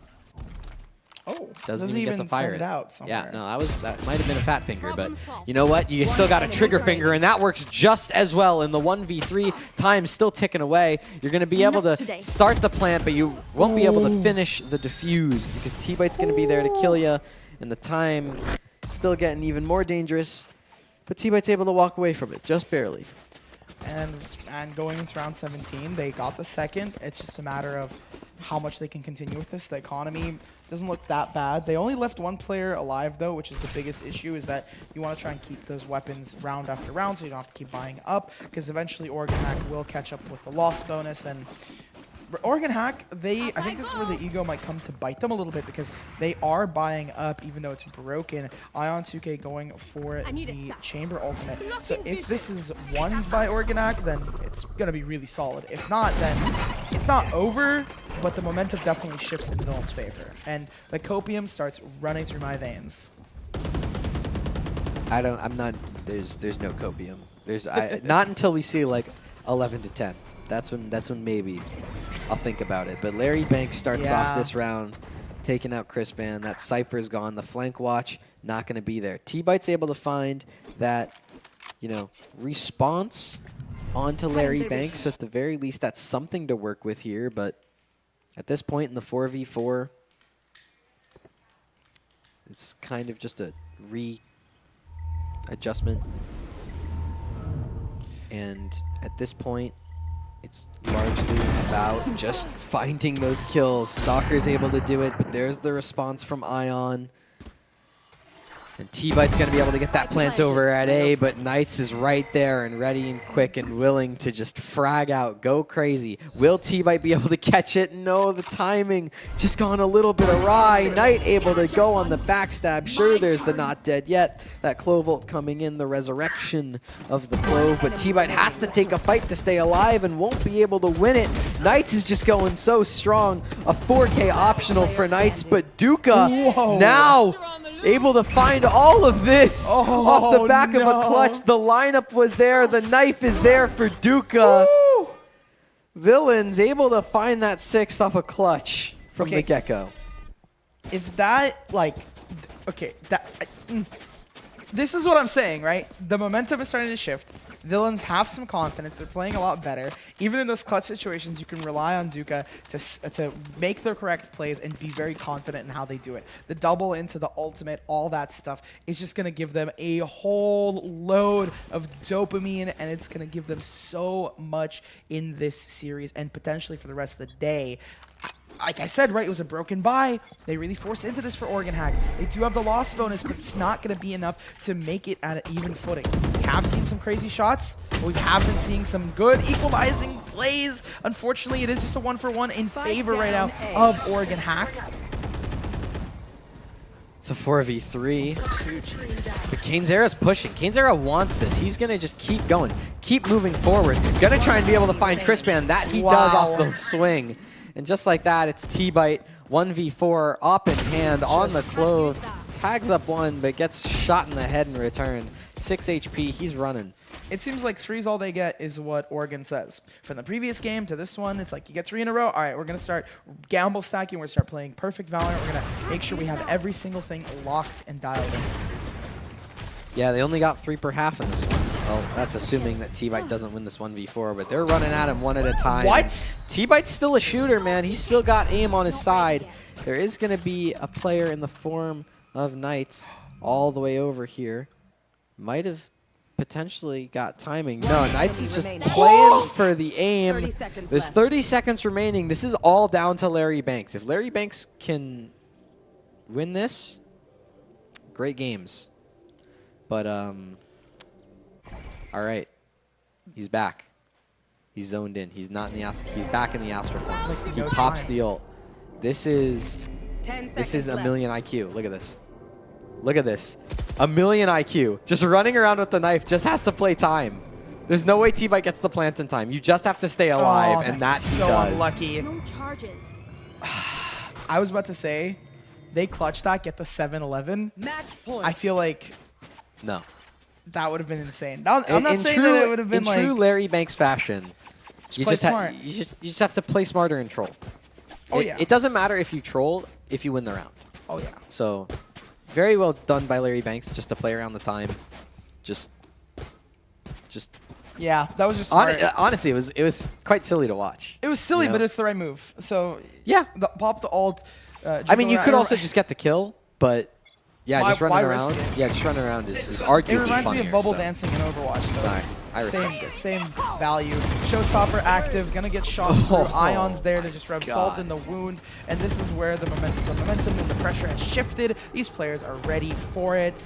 Ground control gained, and he's just gonna push out. He's gonna push out. Get the 3K for Ion. Oh, Crisp is there. The shots are found, so they do try to bring it back. The scales are tipping again. In the favor, drops down, gets taken. A 3-piece for Crisp, and Stalker found another. The 7th could be imminent, especially Larry Banks having just a Sheriff. But, like you said earlier, a Vandal in the right hands, and they have been hitting their shots. Yeah, shots can be deadly. They can be, but if you're not looking at the players when they're shooting at you, it's kind of hard to get those trades or hard to get those kills in the first place. So the villains will be able to find a 7th. 7-12, 5-round difference. Here. You know, there's something there to think about, but This is a nice spot. like maybe the fact that the villains got 5 rounds in the first map, and so if you bank it over, Larry banks it over, it'll get to 12-12 and then overtime. But I don't know if that's how that works. Oregon Hack's still looking pretty good. They're just deciding to deagle it out this round, get a bunch of sheriffs online, just try and hit some headshots, do some damage. Pretty solid, steady game plan. Breaks the Cypher cam, so the lurk can't come through, and immediately TP's out to give them a bit of pressure. The plays are there. Stalker, gotta pick things up. It is eco. You can't discredit the sheriffs, but all things considered, it's still going to be a little rough for them. Shots through for Larry, gets traded out. The numbers are there. Ion evens. Nope. Nah, it's just gonna be a victory here for the villains unless we see Kane's pop off. I've seen a Kane's Era clutch or two in my day. Hear me out. Listen. Don't get me wrong. I get the sheriff, so 140. No. I need you to sit down. This is story time. I'm going to tell you the story about how Kane's Era got a 1v3 with this sheriff. Immediately, what he does is he goes and he checks, and T-Bite swings and just completely ruins everyone's hopes and dreams. I see it, but I also see the momentum and the vision of how villains are playing now. To try and, like, even if they don't win this, it's for their pride. They need to get as close of a scoreline so they can get as good of a seed. So, like, I see it, but I also see the villains being like, we gotta take this, we gotta win this, at least get us into overtime. Yeah, we're starting to get there. I'm not gonna lie. I think Oregon Hack need to, like I talked about in the pregame, right? It's very easy to underestimate your opponents in Valorant, and then you're on the back foot, and you don't feel like you're on the back foot, but you are on the back foot, and you don't prepare for it, and then all of a sudden, like, you're sitting there, and it's like 11-12, and you're like, what happened? You know, I thought we were gonna win like 11-8 or 13-8, and then bam, like we're in overtime. So they left that A site completely open on the side of Oregon Hack. Villains got the read. They plant that spike. Knights is gonna be the first to respond here on the retake in this 5v5. Could potentially get a good timing here because T-Bite's not going to get caught aware, but hey, look at that. Not dead yet. Not dead yet comes through. Stalker's there, but so is T-Bite as well for 2 of his own. It's all up to Ion and Kane. Zera, and listen, they've got a couple shots in their pocket available at any single moment, but Ion gonna get taken out by T-Bite. 4 on the round. Kane Zera trying a swap. Doesn't look back in time. Duka's able to find that kill. I'm telling you, I've been #1 villain supporter, bro. #1 villain supporter over here. Oh, for sure. I'm huffing, like, the Copium valve has just opened, and I'm just here for it. They've gone 3 in a row, then they got, an unfortunate situation that they could have won. It was, tumultuous, but T-Bite could have won that, and now they've just won 3 in a row. The confidence should be high. They're on a 3-site map on attack. They have the momentum for it. They have the momentum to try and get this at least to a more competitive scoreline. And I am just so happy because I love rooting for the underdogs. I love when the underdogs just pop off and the story is just flipped and reversed and the sweep can start. But it's going to have to start really rolling in because I know Oregon Hack is going to just need one round to lock in and it all crumbles apart. Well, Ion just going over towards Mound, looking to crumble his own enemy's hopes and dreams and desires. And just like that, Kainzera over towards A, anchoring about. That's not even what we're worried about. We're worried about C, because Stalker has found his way onto the site. And just like that, that plant will go down yet again as villains try to vie for the double digits. Larry Banks tries to get the spam, but can't get it in time, so has to walk away with 42 HP over towards water. 3 bullets in the clip as this retake could start coming in. The vision's there. Flank watch. T-Bite has it. They have the site. They have most of Waterfall and CT covered. All pushed out of.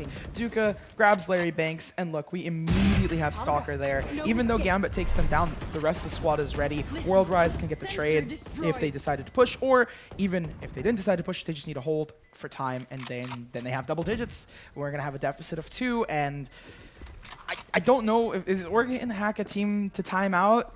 I'm not sure. I haven't really seen them play. Have you commentated them? Oregon Hack? Yeah. Do they time out? They don't, no. They don't have a coach. They don't time out. Yeah, that's the rough part about this. Is like when you don't time out, it becomes difficult to kind of reset that mental. Well, I shouldn't say that they don't time out. They have timed out before. They have done timeouts before, but they've more been against teams that they feel like are on their level. So. Again, like coming into this game, it was very clear that Oregon Hack were going to underestimate the villains. Like that was straight up going to happen. The problem is now you've given the villains momentum. You are now on the back foot. Momentum-wise, you're on the back foot. It doesn't matter that you have the 12 rounds. You need to lock in. And Larry Banks is looking to do that by opening up the round on Naduka. World Rise is there for the trade over by A, but at this point, it's a 4v4, and 4v4s like this, they always favor the attackers because it spreads the defensive line even thinner. And Ion is going to be able to take out Stalker there. That's a great flick from him to be able to take care of the Reyna on the enemy side. But, he gets put pretty low. You lock in for one round, and the dream is over, right? The villains are going to be left with a 13-10. It's not how you want it to end, but that's how it can end, especially with them having a player up, and they're playing a lot more passively, trying not to make the same mistakes. A 1-for-1 leaves us in a pretty precarious spot regardless, right? It hasn't changed. These 1-for-1s are just going to go in favor of Oregon, and we need to see T-Bite or Crisp just really pop off. Because Ion's on 20 HP, and Ion will be the first to face, and he just completely rips off Crispand's head. It's all up to T-Bite, and yeah, can't really do it.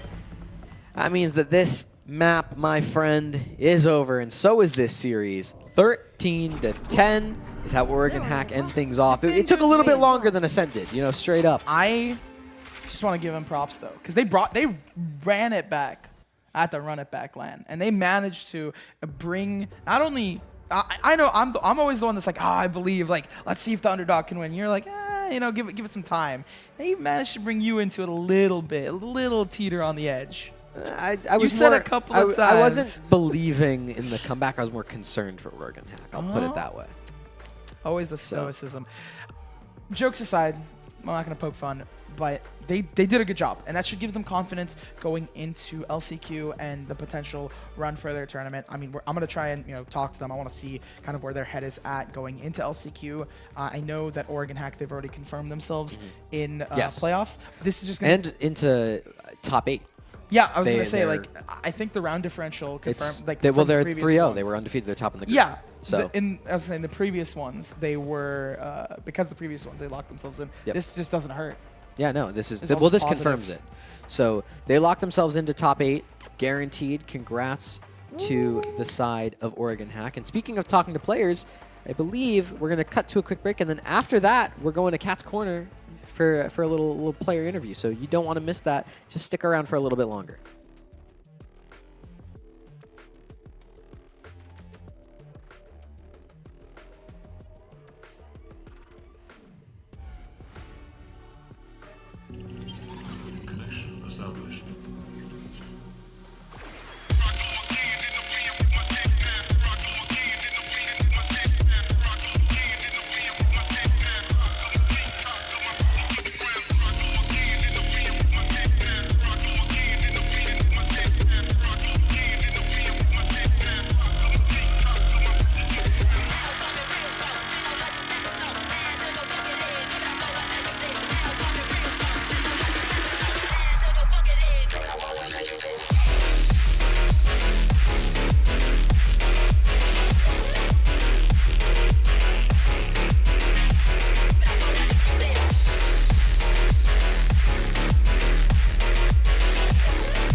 Welcome back, everyone, to Run It Back 2024 here at the ROK Esports Arena in Miami, Florida. My name is Ancient Angel. Here with me is Kwai.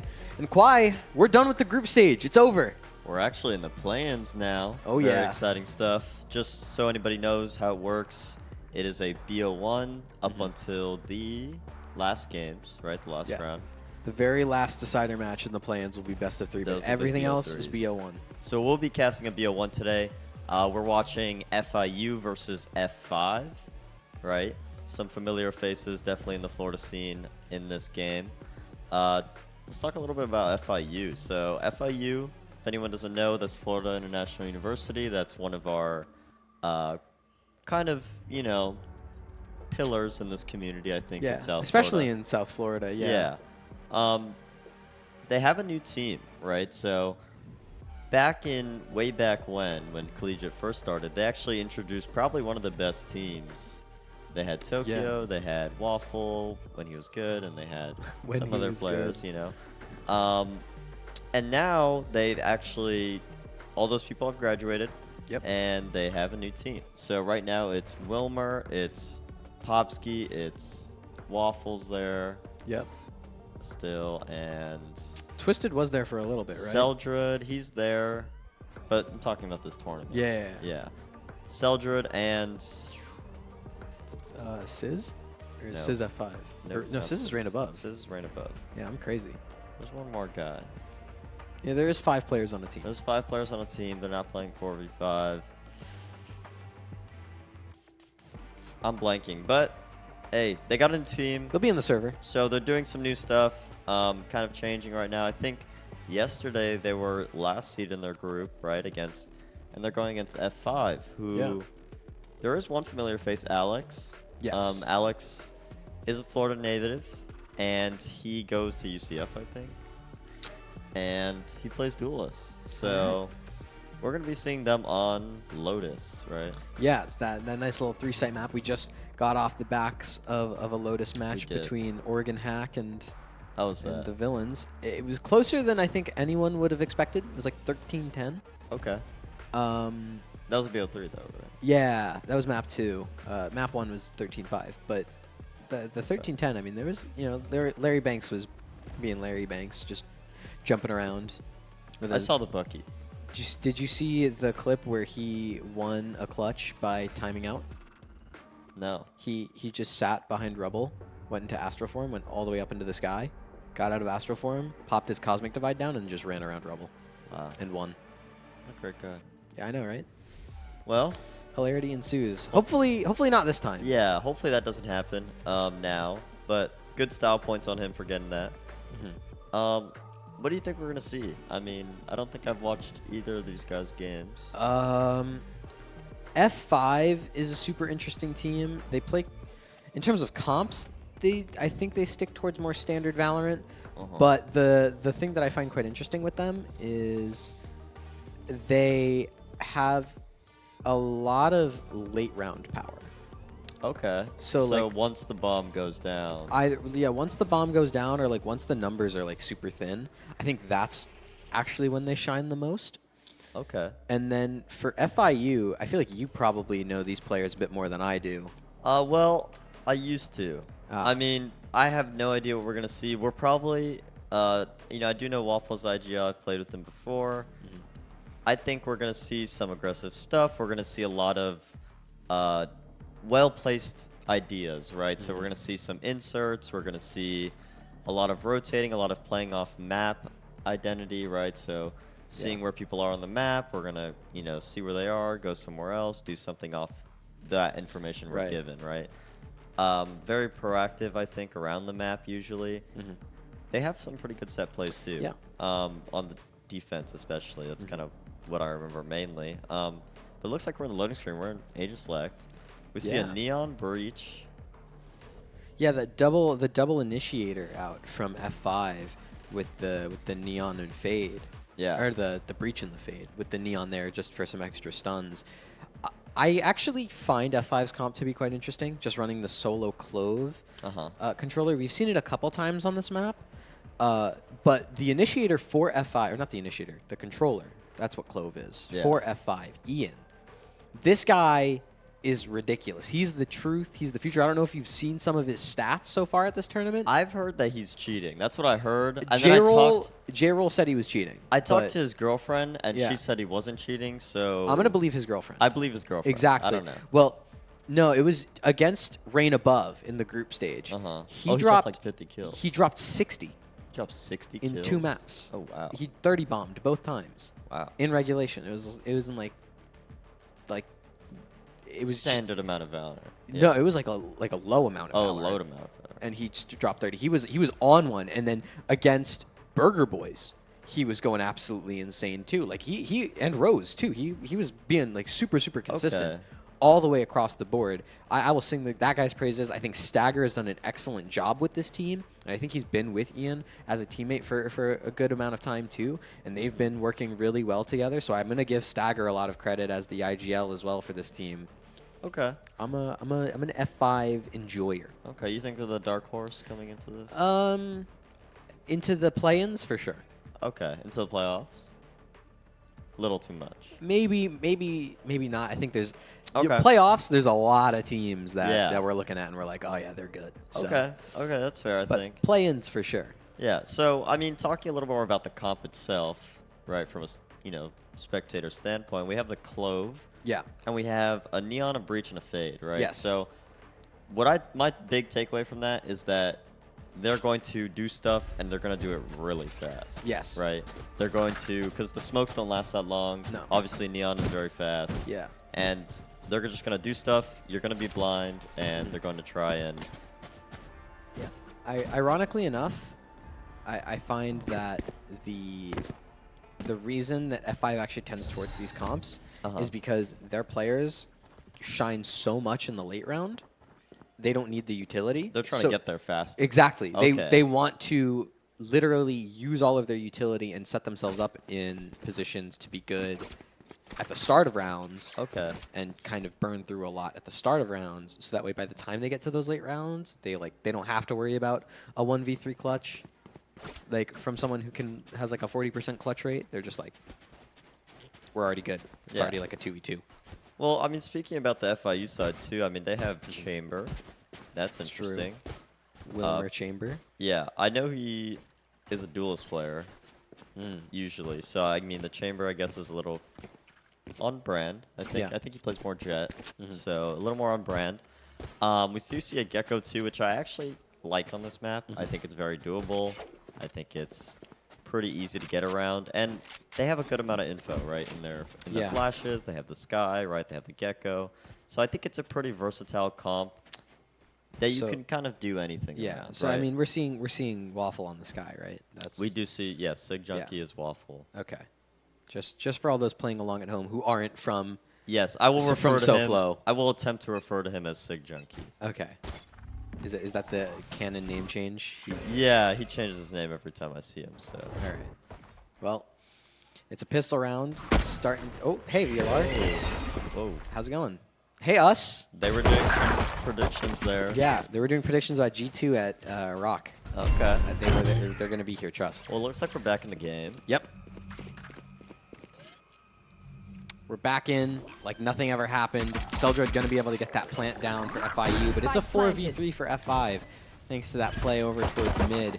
Alex going to start things off on the retake for F5, trying to just break in. Ian gets taken down by Levia, but Scrub and Stagger have to try and do everything. All the heavy lifting comes down to the IGL in the 1v2, 48 HP on this breach. Pabsky's low, so Pabsky could end up falling if Stagger is aware that smoke is on the bomb. Pabsky has to run in. Stagger gets the stick, or gets the plant, but can't get the defuse because Lethila can close things out with that kill. And this is what I mean. You know, we're going to see a lot of stuff that we see in VCT, right? And we're going to see a lot of things that are very well put together. And FIU did a great job of taking space after the bomb went down, right? They identified where the weakest point was, and they rushed through it and took those fights to isolate some more 1v1s, right? Yeah. They did a great job at that, I think, you know. And we're going to be seeing a lot of that, a lot of kind of intricate stuff based off what we see on the map, right? It's round number 2 now, anti-eco, and For whatever reason, when you and I are both here on the casting desk, we see a lot of thrifties, and so I don't want to count F5 out of this, especially because I know they have shooters like Ian and Alex. So and Stagger too upon occasion. This guy will just decide to wake up and he almost had it. Yeah. Last round. Yeah, he almost hit that clutch. So don't want to count him out of it just yet, especially as this A site, they're going into both Wen and Stagger. But it's actually a very quick pivot over towards B from FIU. This feels like pretty standard anti-eco protocols. Fake towards A, go towards B through that little baby door. You're on the anti-eco, you have the weaponry advantage, so that retake, it's going to be pretty difficult. But if Scrub can find Wilmer, I mean, that's one way to do it, but it's actually going to be Stagger instead to find that kill. Ian now next up to bat, going to get taken out as Lithilla just goes in and gets 2 towards Heaven. When Scrub and Stagger. So much to find here. Can you get these 4 kills? Well, Stagger's not going to be the one to do it. It has to be either Wen or Scrub, and Scrub is getting pinched from all angles. Will eventually get taken out by Waffle, a.k.a. the Sig Junkie. Yeah. So, I mean, good on them. Able to secure the second round, right? Always important, especially when we're casting for some reason.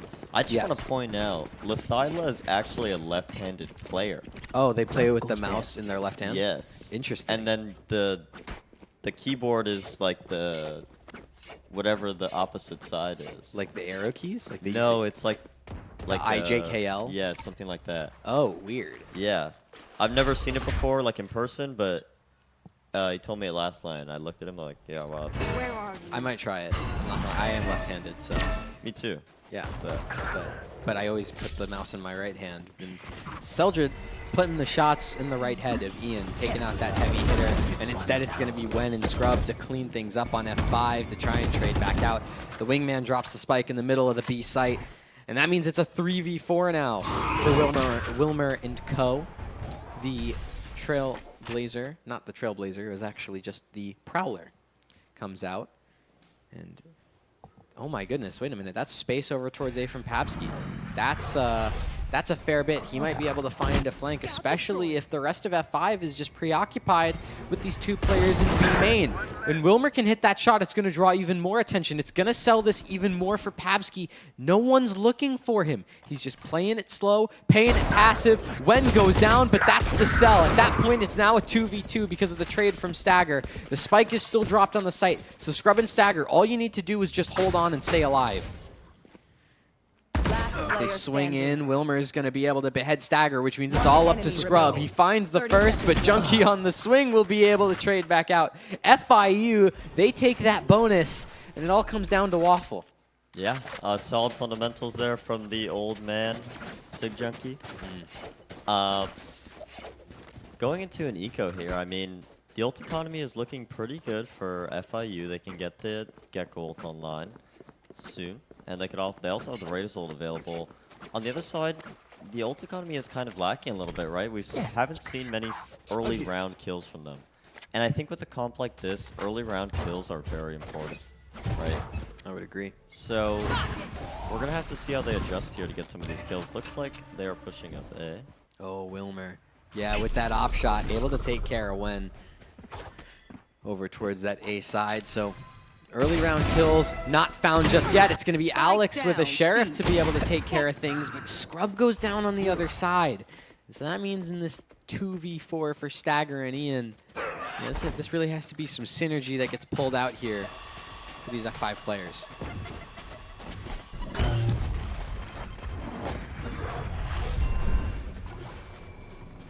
There's that plant coming in from Papsky. Shots going every which way. Stagger just jiggling around. Will eventually get beheaded by Waffle. And now for Ian. 1v4 shots not going to land.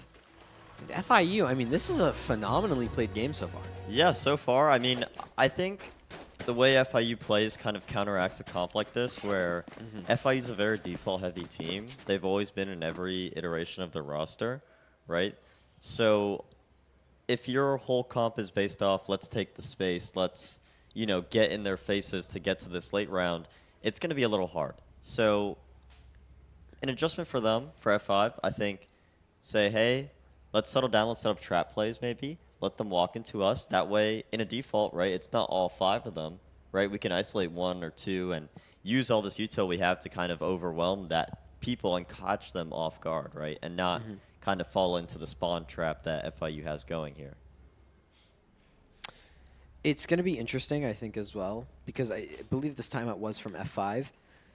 Yeah. You know, we were talking about the early round kills and how we would like to see a bit more aggression and engagement, but it almost feels like that is something that FIU have planned for within their game plan coming into this map, is they're waiting to receive that defensive aggression, and they have really good reads. And so even if F5 does push out and take space, FIU is there to receive it, catch it, and then just take out those players from F5 that are pushing forward. Yeah, so that's why, you know, they set up the trap play, right? Right. So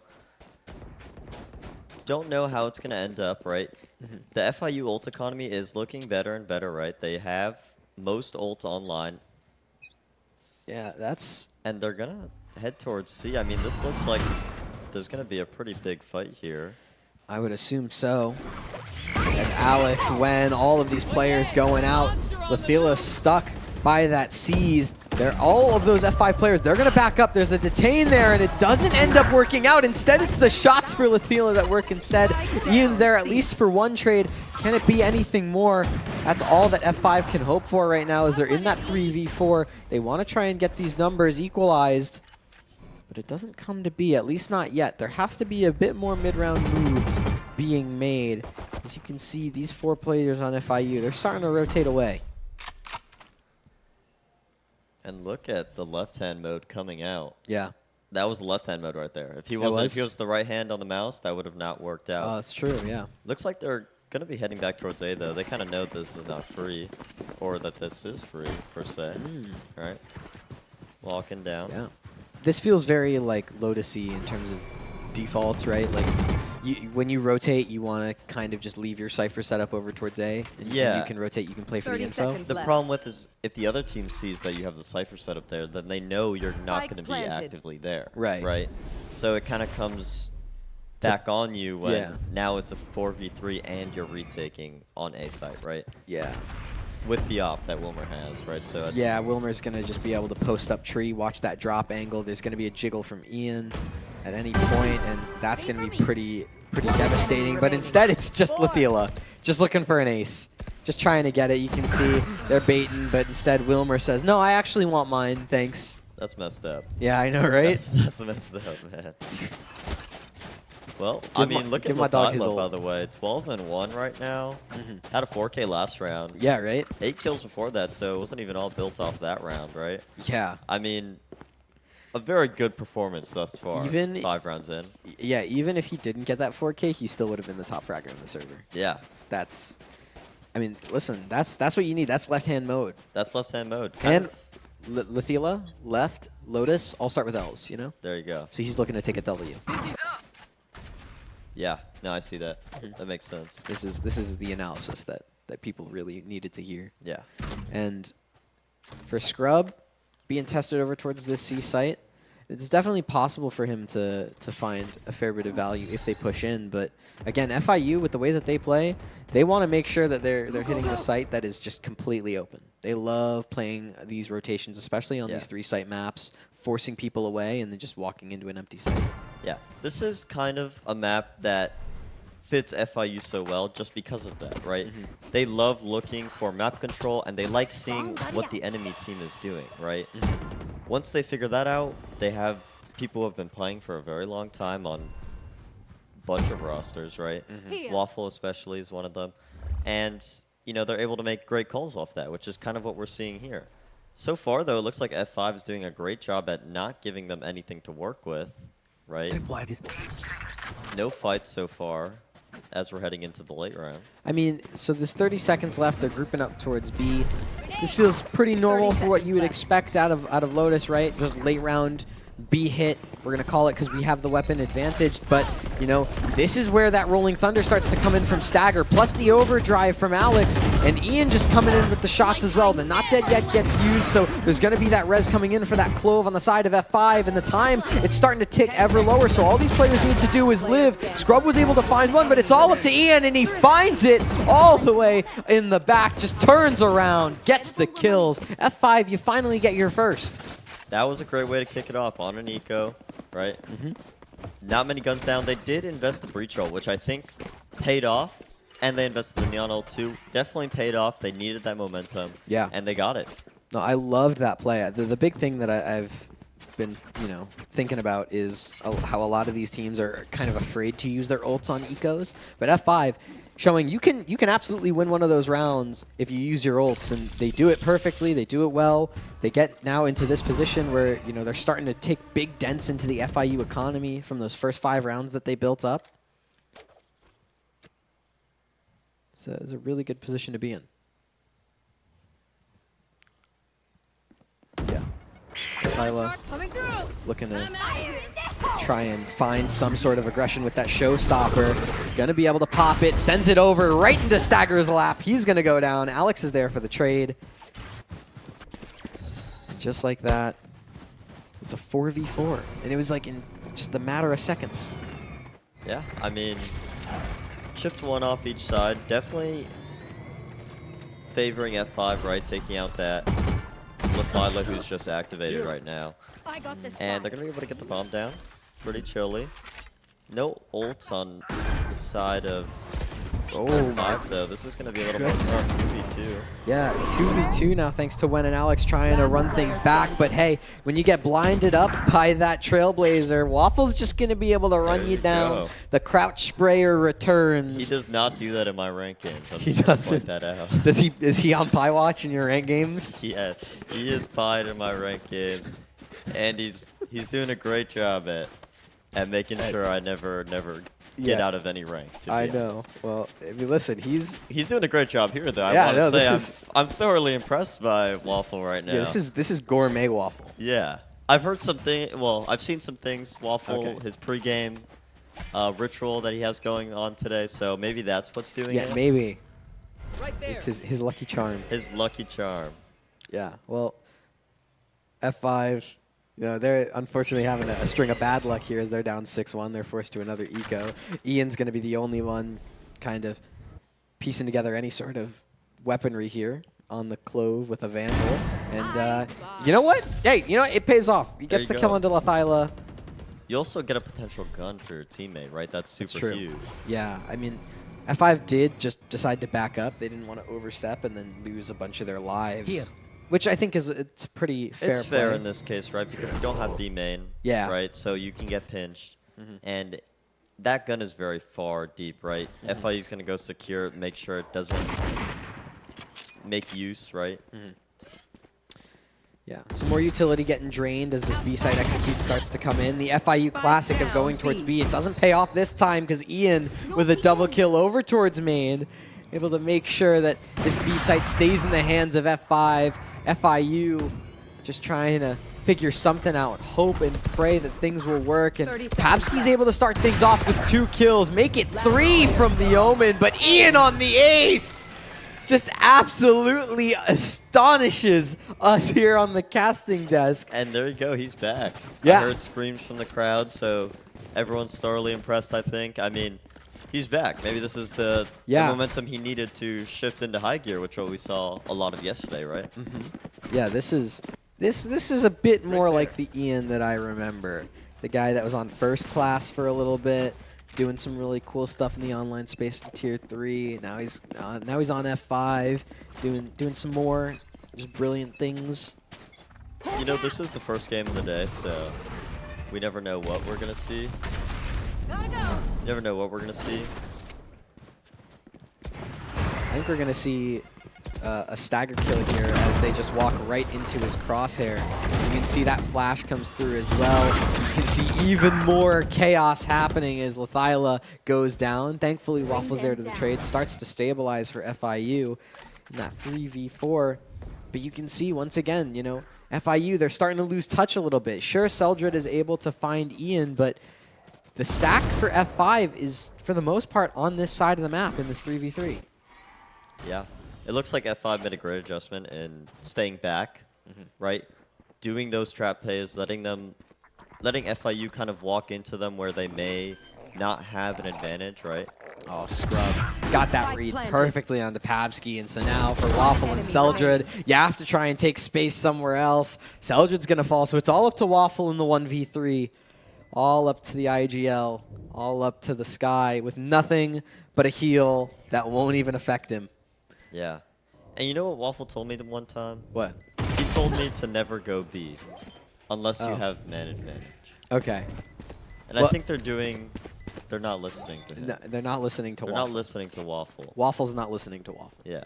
And you know what? I never go B because of it. Yeah, really? Unless I have man advantage. Come on, Well, please. it was a 3v3, so, you know, it's not really man advantage, it's more like even numbers. Right. And I think there's a world where if Pabsky is maybe a little bit more aware of Scrub's flank, then... It was doable, I right? think. It would have been doable, but, you know, you have to give credit for Scrub for just Yeah, pushing out I mean, there. he was there, and honestly, that is a great read because he knows they've been going B, right? So it's not out of the picture for them to lean into that B side when they see there's so much presence on A. Or it's not out of the picture for them to just rotate in general because of how default heavy the squad is. Exactly, right? So really that was a great solid play. read by Scrub. Going into round 10 here, it's one of the last rounds of the half. FIU looks like they might have been figured out a little bit. Well, yeah. The game plan, it might be adapted to just a little bit by F5. As these flashes start to come in, Alex gets a peek with that op. The shot goes a little bit wide, though. So now it's just this ult. It's this Thrash to come in. Stagger's detained. A double satchel from the Thyla means that Stagger's going to fall. Alex has to try and do so much, but eventually get blinded up by the paranoia. Ian going to be able to use that not dead yet to try and revive, try and get a couple more kills as Alex and Wen just farm up on the site.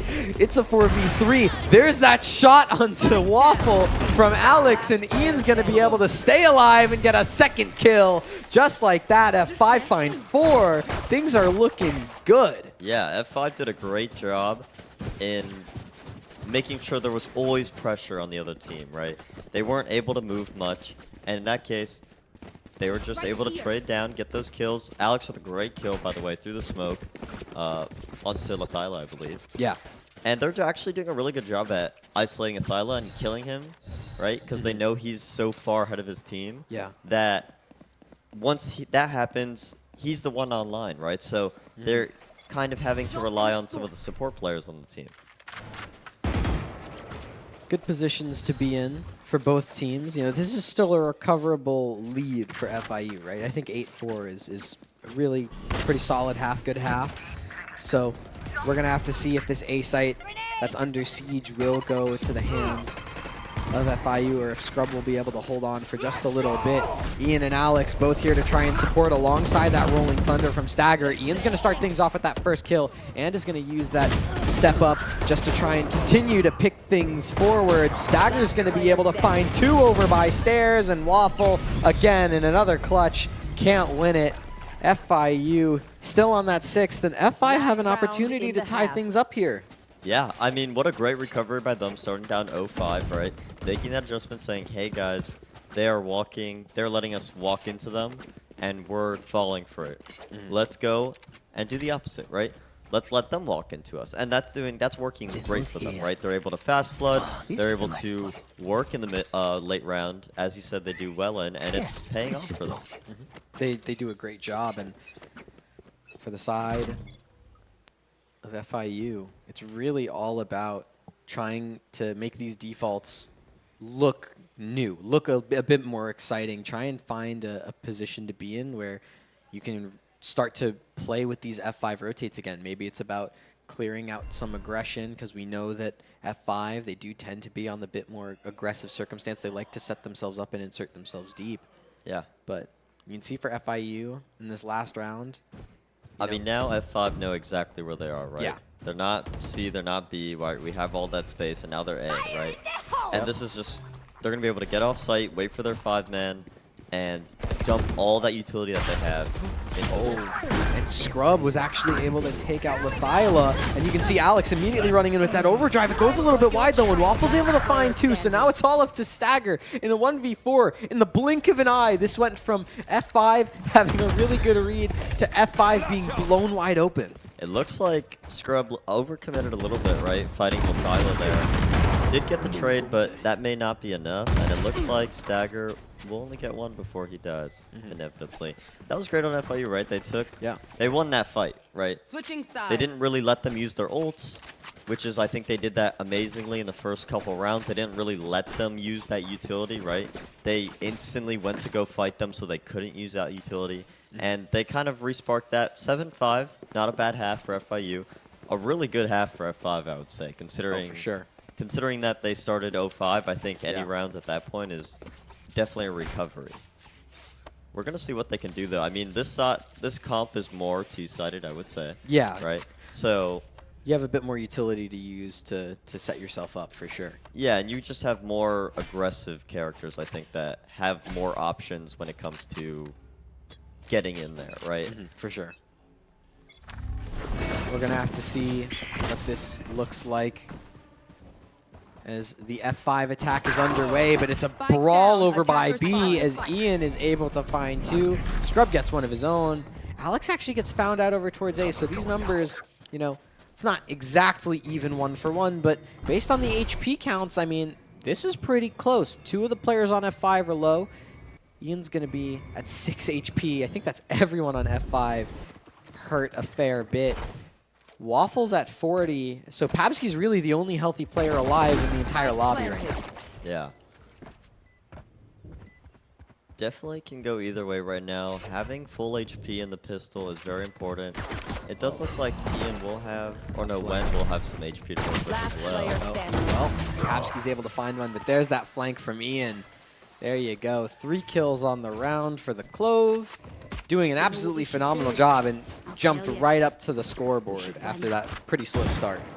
Yeah, I mean, I think since the start of their comeback, Ian has definitely been the main factor, right? Scrub with some amazing lurks. We saw him staying in B main that one round. But overall, yeah, Ian, he's looks like he's getting warmed up.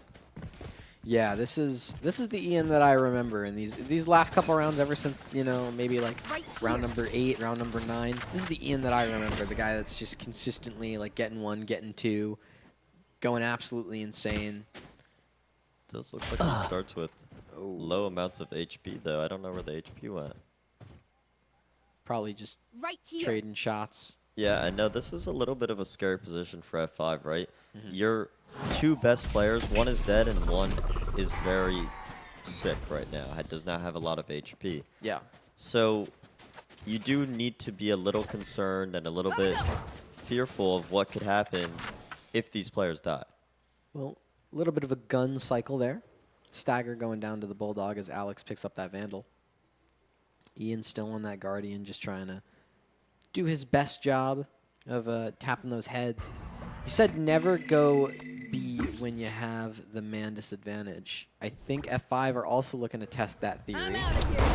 We're going to see if they can do it. They do have a significant advantage in terms of the weaponry, so there is that to their favor. Stagger going to be able to stick that plant right over by the well underneath Heaven. And Lathyla is going to look to test Alex and Stagger over towards a door. Ian's going to be able to find Wilmer in B main. Some jiggles going on. Waffle starts to stick. Alex on that fast rotate. Could be a little bit of a problem. And it's Ian in a 1v2 with a little bit low HP, a little bit less than you'd like. And Pabsky doesn't even care about the HP. He's just going to hit the headshot. You know, Waffle has given me a lot of advice over my career in esports. And never go B was one of the favorite things, my favorite takeaway from him. Yeah. And I think it still stands strong. I think it does still stand strong.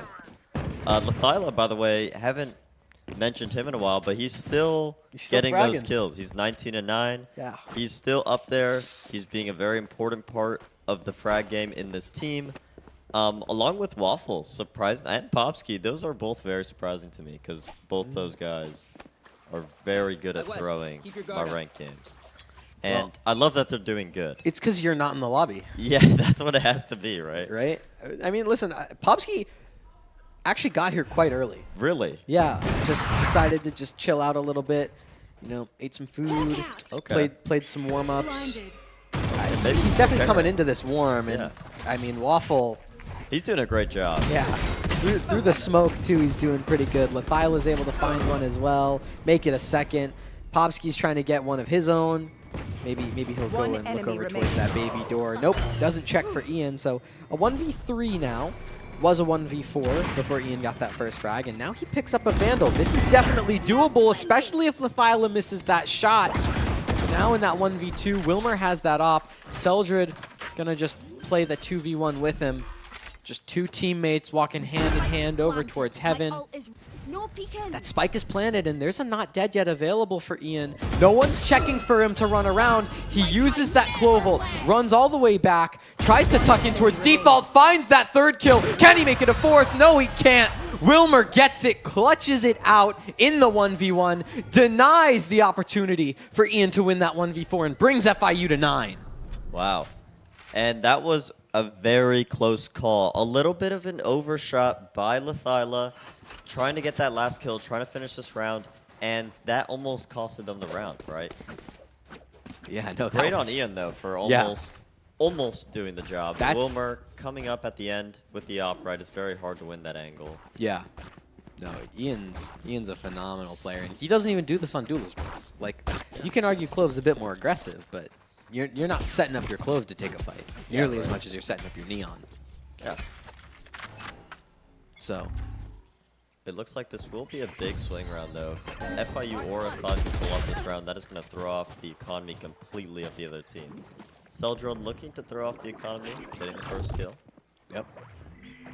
Great from Seldred. A little bit less great from Alex, who takes that first death yet again. Ian, though, going up towards this B site, just trying to take some peeks here and there. Won't find anything, gets smoked off. Actually spots the chamber trip, or at least hears it. Says, hey team, chamber trip. Yeah. Looks like they're going to slow down here, looking for some sort of over-aggression by the FIU squad. Yeah. They all seem super patient, looking to wait, find somebody. Wilmer posted up on this off, about to run into. Ooh, Wilmer has to back up now. You know, 26 HP. I mean, sure, you're pulling chamber. You can get out if you need to, but realistically, you just want to play it safe and get away. It's going to be a 4v5, so FIU definitely have no reason to save. They're going to want to go for this.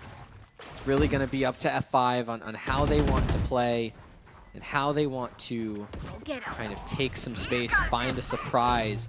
There's that showstopper coming in from Lathyla, going to be able to take care of Wen. Scrub's only able to find one before being traded out, but Ian, the shooter, on the retake alongside Stagger. The IGL, frags above, gets 7 for his team.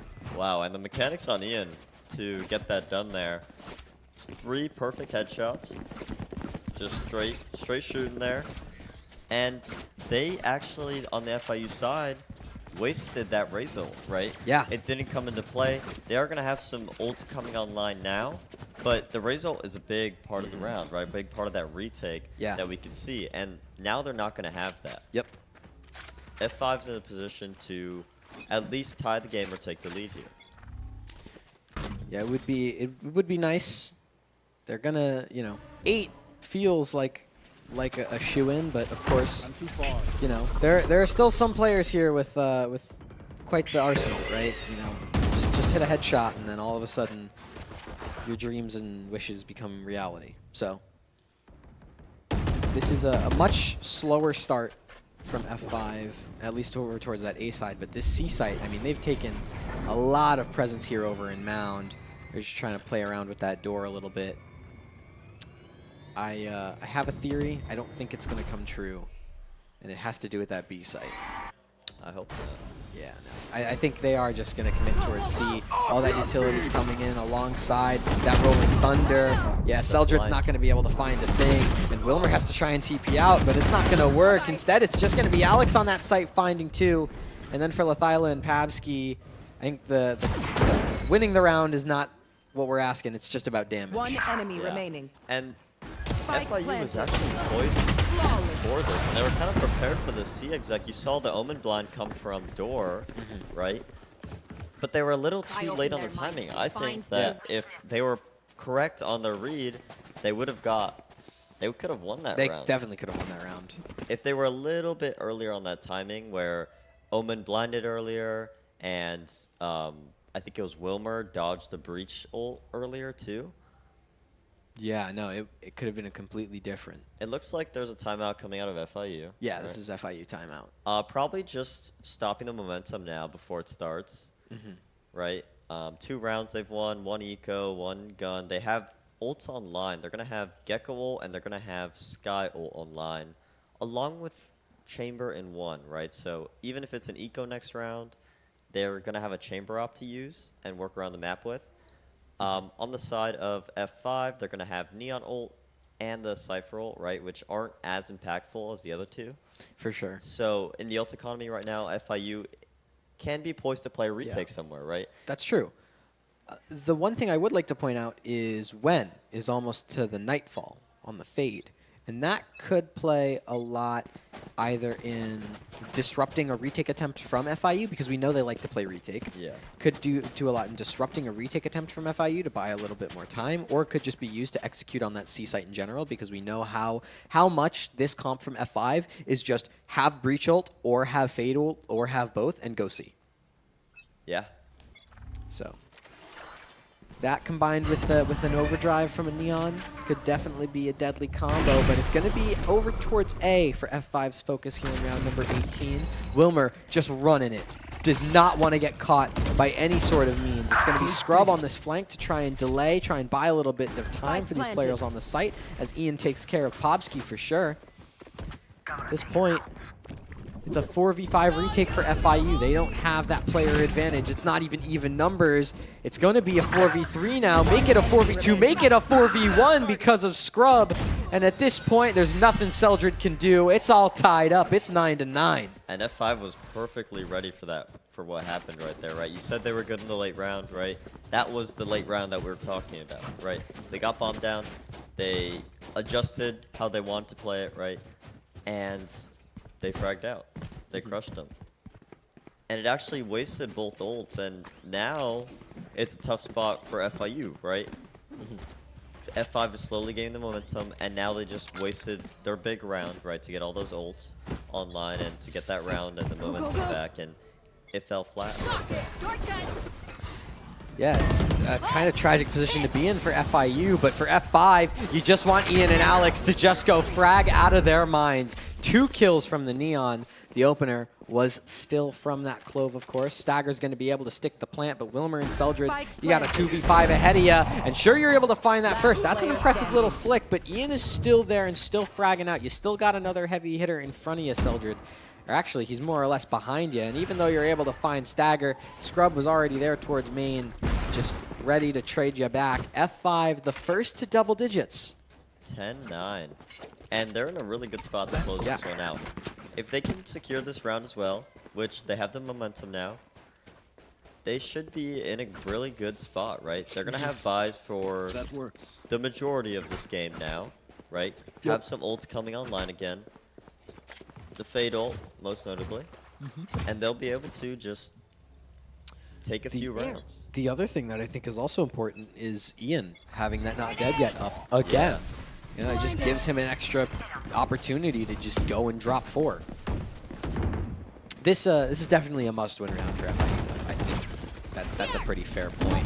Ian just leading the charge over towards me, trying to make sure that FIU don't get a chance. It's going to be able to get 1 before using that not dead yet. Pops right back into things. Waffle only able to find 1 before getting traded out by Stagger, and now it's a 2v4. Ian, though, gonna kind of go down here, so make it a 2v3. It's going to be a little bit easier for Wilmer and Seldred, and that whiffed shot means it's a 2v1. It's all up to Wen. The Fade in the clutch. Do you peek drop? No, you don't. Seldred's able to get it off the timing. It's 10-10, just like that. FIU, the must-win round. It's theirs. And Wilmer starting walking into CT, and then we just saw a little bit of a whiff from Alex. Yeah. That was a game-defining whiff right there. Yeah. Because now FIU has a little bit more momentum. They're going to save that op and bring it into the next round. And they'll have guns, right? Yep. So now it's fair play. Ian, no longer with that not dead yet. And now if your bottom frat or if your carry dies, it's over, right? He's no longer coming back anymore. They don't have that luxury. Yeah. No, he's out for the rest of the game. And I do want to say, Gecko does have ult again on the FIU side. It's been like 2 rounds. That's always good from Gecko. Oh, yeah. That's great from Seldred. You can see, though, all this utility. It's all to push Wilmer off of this angle. Ian's able to find Waffle, though, so that's at least one, but Wilmer's already there, getting that kill onto Stagger, just continuing to be a menace. Seldred trying to just rotate, be that anchor towards B as you see Scrub doing this lurk over towards this A side. It does kind of put yourself in a position F5 to go towards B, but I feel like we've had a similar theme here about this middle site. We all know the crucial advice from the ghost of Waffle's past. When Waffle was 35. And Yes, and not 90. Hell. Hey, the Nightfall comes in. They've decided against B. They want to go towards A, but Lathyla is able to take out Scrub. So FIU, at the very least, have turned things into a 3-on-3. And Lathyla is still not dug out of this position in tree. So Wen's going to be able to plant back sight. It's going to be a completely flipped map in this retake. Ian, though, is going to be here, is going to try and get these shots, and will be able to get it for a third. It's all up to Wilmer in a 1v3 with that op. Swaps to the Phantom. Probably the wiser decision of the two. Are they holding for this? It doesn't matter if they are, because Wen's going to get the flick. And just like that, F5 find 11. And that's a great way to have a recovery of a round. They noticed that B is not the place to be. They went A, and it worked out for them. I mean, Ian, by the way, 28 and 17. Jeez. I mean, he has gone full force, had a little bit of a slow start in the beginning rounds of the game, but came back, was ready, and now is just not missing at all. Oh, yeah, no, he's looking great. And you know what? It only counts, the not dead only counts if you die, so. That's true. So. If you just don't die and kill everybody first. Then who cares? Exactly. Exactly. So, for FIU, you're in a pretty tough position, especially when you're trying to aim at 6 different positions at once. Ian and Alex just continuing to frag out. Scrub gets one in the meantime. So it's all up to Lathyla, 1v4, but everyone on F5 is hungry for it. They're going to get that kill, and F5, they've found themselves at match point. 12-10. There isn't much room to work with here for FIU now. It seems like they fell a little flat towards these last rounds. F5 doing a great job of figuring them out, actually. Yeah. And all FIU really has to work with if they want to crawl back here is Razor. Just a single Razor on Lathyla. I mean, don't get me wrong. That showstopper, if used right, off rip, and finds like 1, maybe 1.5. Yeah. That's round defining, but. It's a little hard to get that going though. Lathyla has been a little unlucky. That's something. Waffle finds Ian. That's actually huge. And this fight over towards B could also be something huge as Waffle finds another one on to Stagger. That's going to bring off the breach roll for this round. They're not going to be able to have that at their disposal. Seems like they are going to commit to this stuff, though. Yeah, they're committing over towards C. Alex was able to find Waffle, so finally the powerhouse in round number 23 on the side of FIU is gone. Wen finds Seldred as well, so now it's a 3-on-3, and look at the space that Scrub has. He takes out Pabsky, and this A site is completely open. You can see Wilmer trying to catch off either of these F5 players that are rotating away, but he's really not going to be able to do it. Maybe he catches Wen on the backside, but nope, just around the corner is Wen, and now that flank is revealed for Wilmer. So I think these F5 players, they're going to be a little bit wary. You can see Alex just holding over towards Rubble, just trying to spend his time, takes that peek perfectly, and Wilmer's dead. It's a showstopper for Lathyla. It needs to find something. You need to find this player in hell, and you do. You find Scrub. A 1v2 still remains. You've only lost 15 HP so far, and now you found Wen. It's all up to Alex to close this map out for F5. The nade pushes him away, and the look from Lathyla, it's perfect. He finds FIU's 11th. Oh my goodness, what is that? And that could be game defining right now. That is giving your team momentum in the strongest way possible, right? We talked about the race showstopper. It came out clutch there, right? That cleared out the bottom. That left 1 kill for free. And he was able to isolate those 1v1s after that. And ultimately give his team the round that maybe they just needed right there. 29 and 17 for Lathyla. Jeez, I That's mean, the look at left-hand. Lathyla and Ian, both at 29 kills. They're 1 kill away from dropping a 30 bomb. That's the left-handed mode coming out for you. That's what that is. This is the battle of left hand versus right hand. Yeah, right there. Yep. Oh my goodness. It all comes down to this in round 24. If F5 don't win this, we go to OT. And this is just the upper bracket of the play-ins. Both of these teams just trying to fight for their chance into playoffs. There's that Rolling Thunder coming through for Stagger. It's a brave call to just go A, and Ian finds the first 2 to open up this round. Scrub finds 1 as well. There's that jumping shorty from Ian for 3, and it's all up to Wilmer. 1v5. The jiggle's there, but so are the shots from Scrub and Ian. He wants this. He wants to get that 33rd kill, and he does it.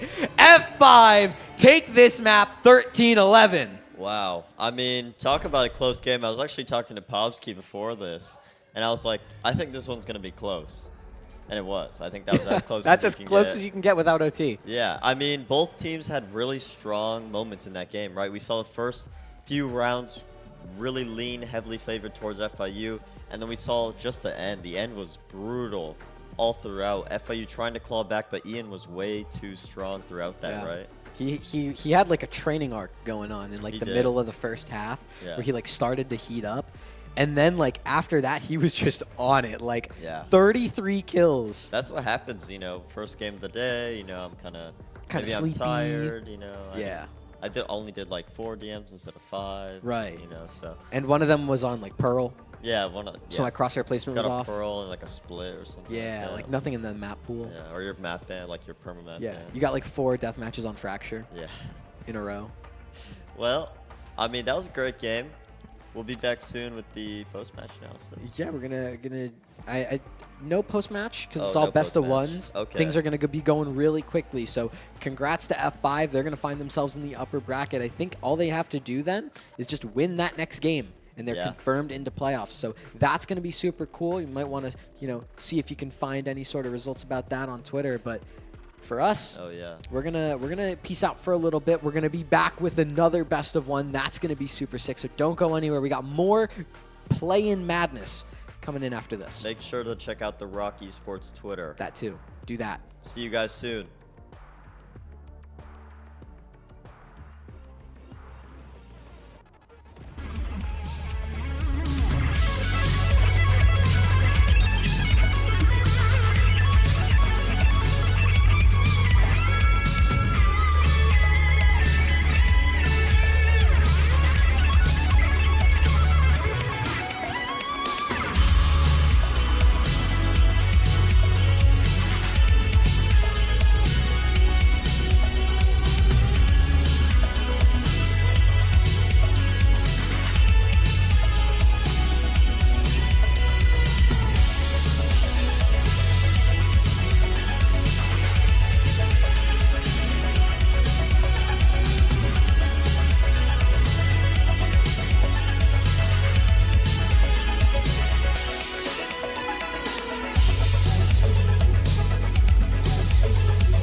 Ladies, gentlemen, welcome back to Run It Back here at ROK Esports. I am joined by Kawhi. I'm not Kawhi, despite the name tag, but you're not Techme. I'm Techme.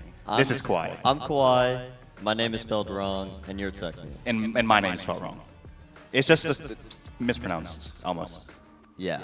Well, in any case, I want to welcome you guys back. Today is a very important day. This is Elimination Day, LCQ. What? We're both Kawhi now. Oh, you missed it. We're both Kawhi for a second. Today is LCQ Day, which means we have 3 remaining slots. We have 8 teams, and they're all competing. We're going to say goodbye to 5 teams today of the 17.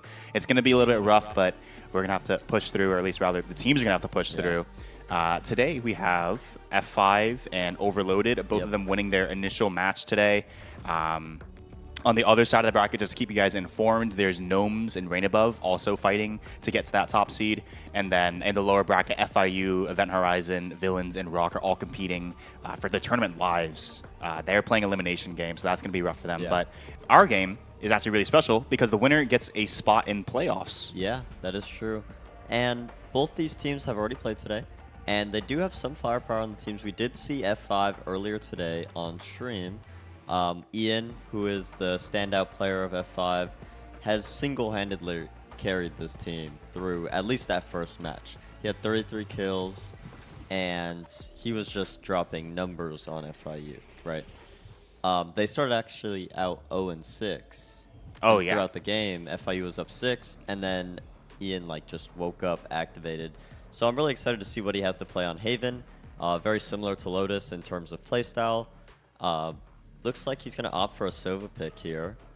And on the other side, we might see a Viper. I haven't seen Viper actually in a comp in a while on this. Yeah, it's going to be exciting to see. I love watching these teams come up with different approaches and how they're going to get into it. I'm kind of curious. So F5 actually did struggle against FIU a little bit. I believe that was like a 13-11 game, I believe. Yes. Additionally, Overloaded almost overburnt for a minute there. They overheated, rather. That's the term. Yeah, yeah. They were up 10-2 at one point. They did win the game, but it was a 13-8. Really gave a whole lot of breathing room for Event Horizon. So hopefully, this time for both teams, the question is if they can maintain it, if they could kind of find their form today, because they didn't show the dominance I expected them to show in the previous rounds. Yeah. I mean, both these teams have shown dominance, but they haven't yet found it today, I think. Hopefully Ian can stay activated for F5 and for Overloaded. Hopefully they can, figure it out when it comes to securing that lead, right? Because they were up 10-2 and it was 11-3 at some point, and they kind of fell flat for a little bit, and then they, eventually closed it off, which is good. But can they find that consistency throughout this game where they might need it against a maybe higher caliber team? Right? Additionally, Overloaded also a team full of youngsters. I believe the oldest person on that team, 16. Oh, wow. Or something like that, 16? right? I know they're all in their 20s, certainly. Okay. And they kind of act like it on land. So definitely letting the stars shine there. So my question is, do they have the tenacity, the mental tenacity, to be able to keep things going when they have the lead in order to close games out, right? Yeah. They were able to do that in the previous round, but they really struggled. So we'll have to see if they could do it this time here on Haven. I mean, we definitely have 2 teams then that are under 20 average age. Mm-hmm. And I think the lack of experience really shows on these teams towards the end of the game. So what will happen here, I don't really know yet. But if it's anything like the lack of experience hits, there's a little bit more experience on the F5 side. So if that does come into play, then definitely F5 will have a little bit of an advantage there. But getting on into the game here. Yeah, speaking of coming to play, it appears that the Overloaded boys are just getting ready to take towards mid. Immediately Jet with a spike running up towards B. Just the breach to hold for now. Stagger, Alex to find the one, the opening frag, the first blood of the round, but swinging through. Stagger's going to be the one to get the second. And of course, went from the back line, getting the fourth. And just like that, Overloaded, Vital, left alone. Good for one so far, but surrounded on all sides, and Casual Scrub returns the favor, delivers a haircut in return. The first round going the way of F5. Yeah, and Overloaded was a little bit all over the place in that round. We saw them work towards C, they had A, and then they just randomly started planting the bomb in B, right? So that lack of cohesiveness there will definitely come into a very bad factor when Ian runs on the site and kills 2, and especially when just peeks out garage and kills 2, right? Yeah. So coming on to the eco now.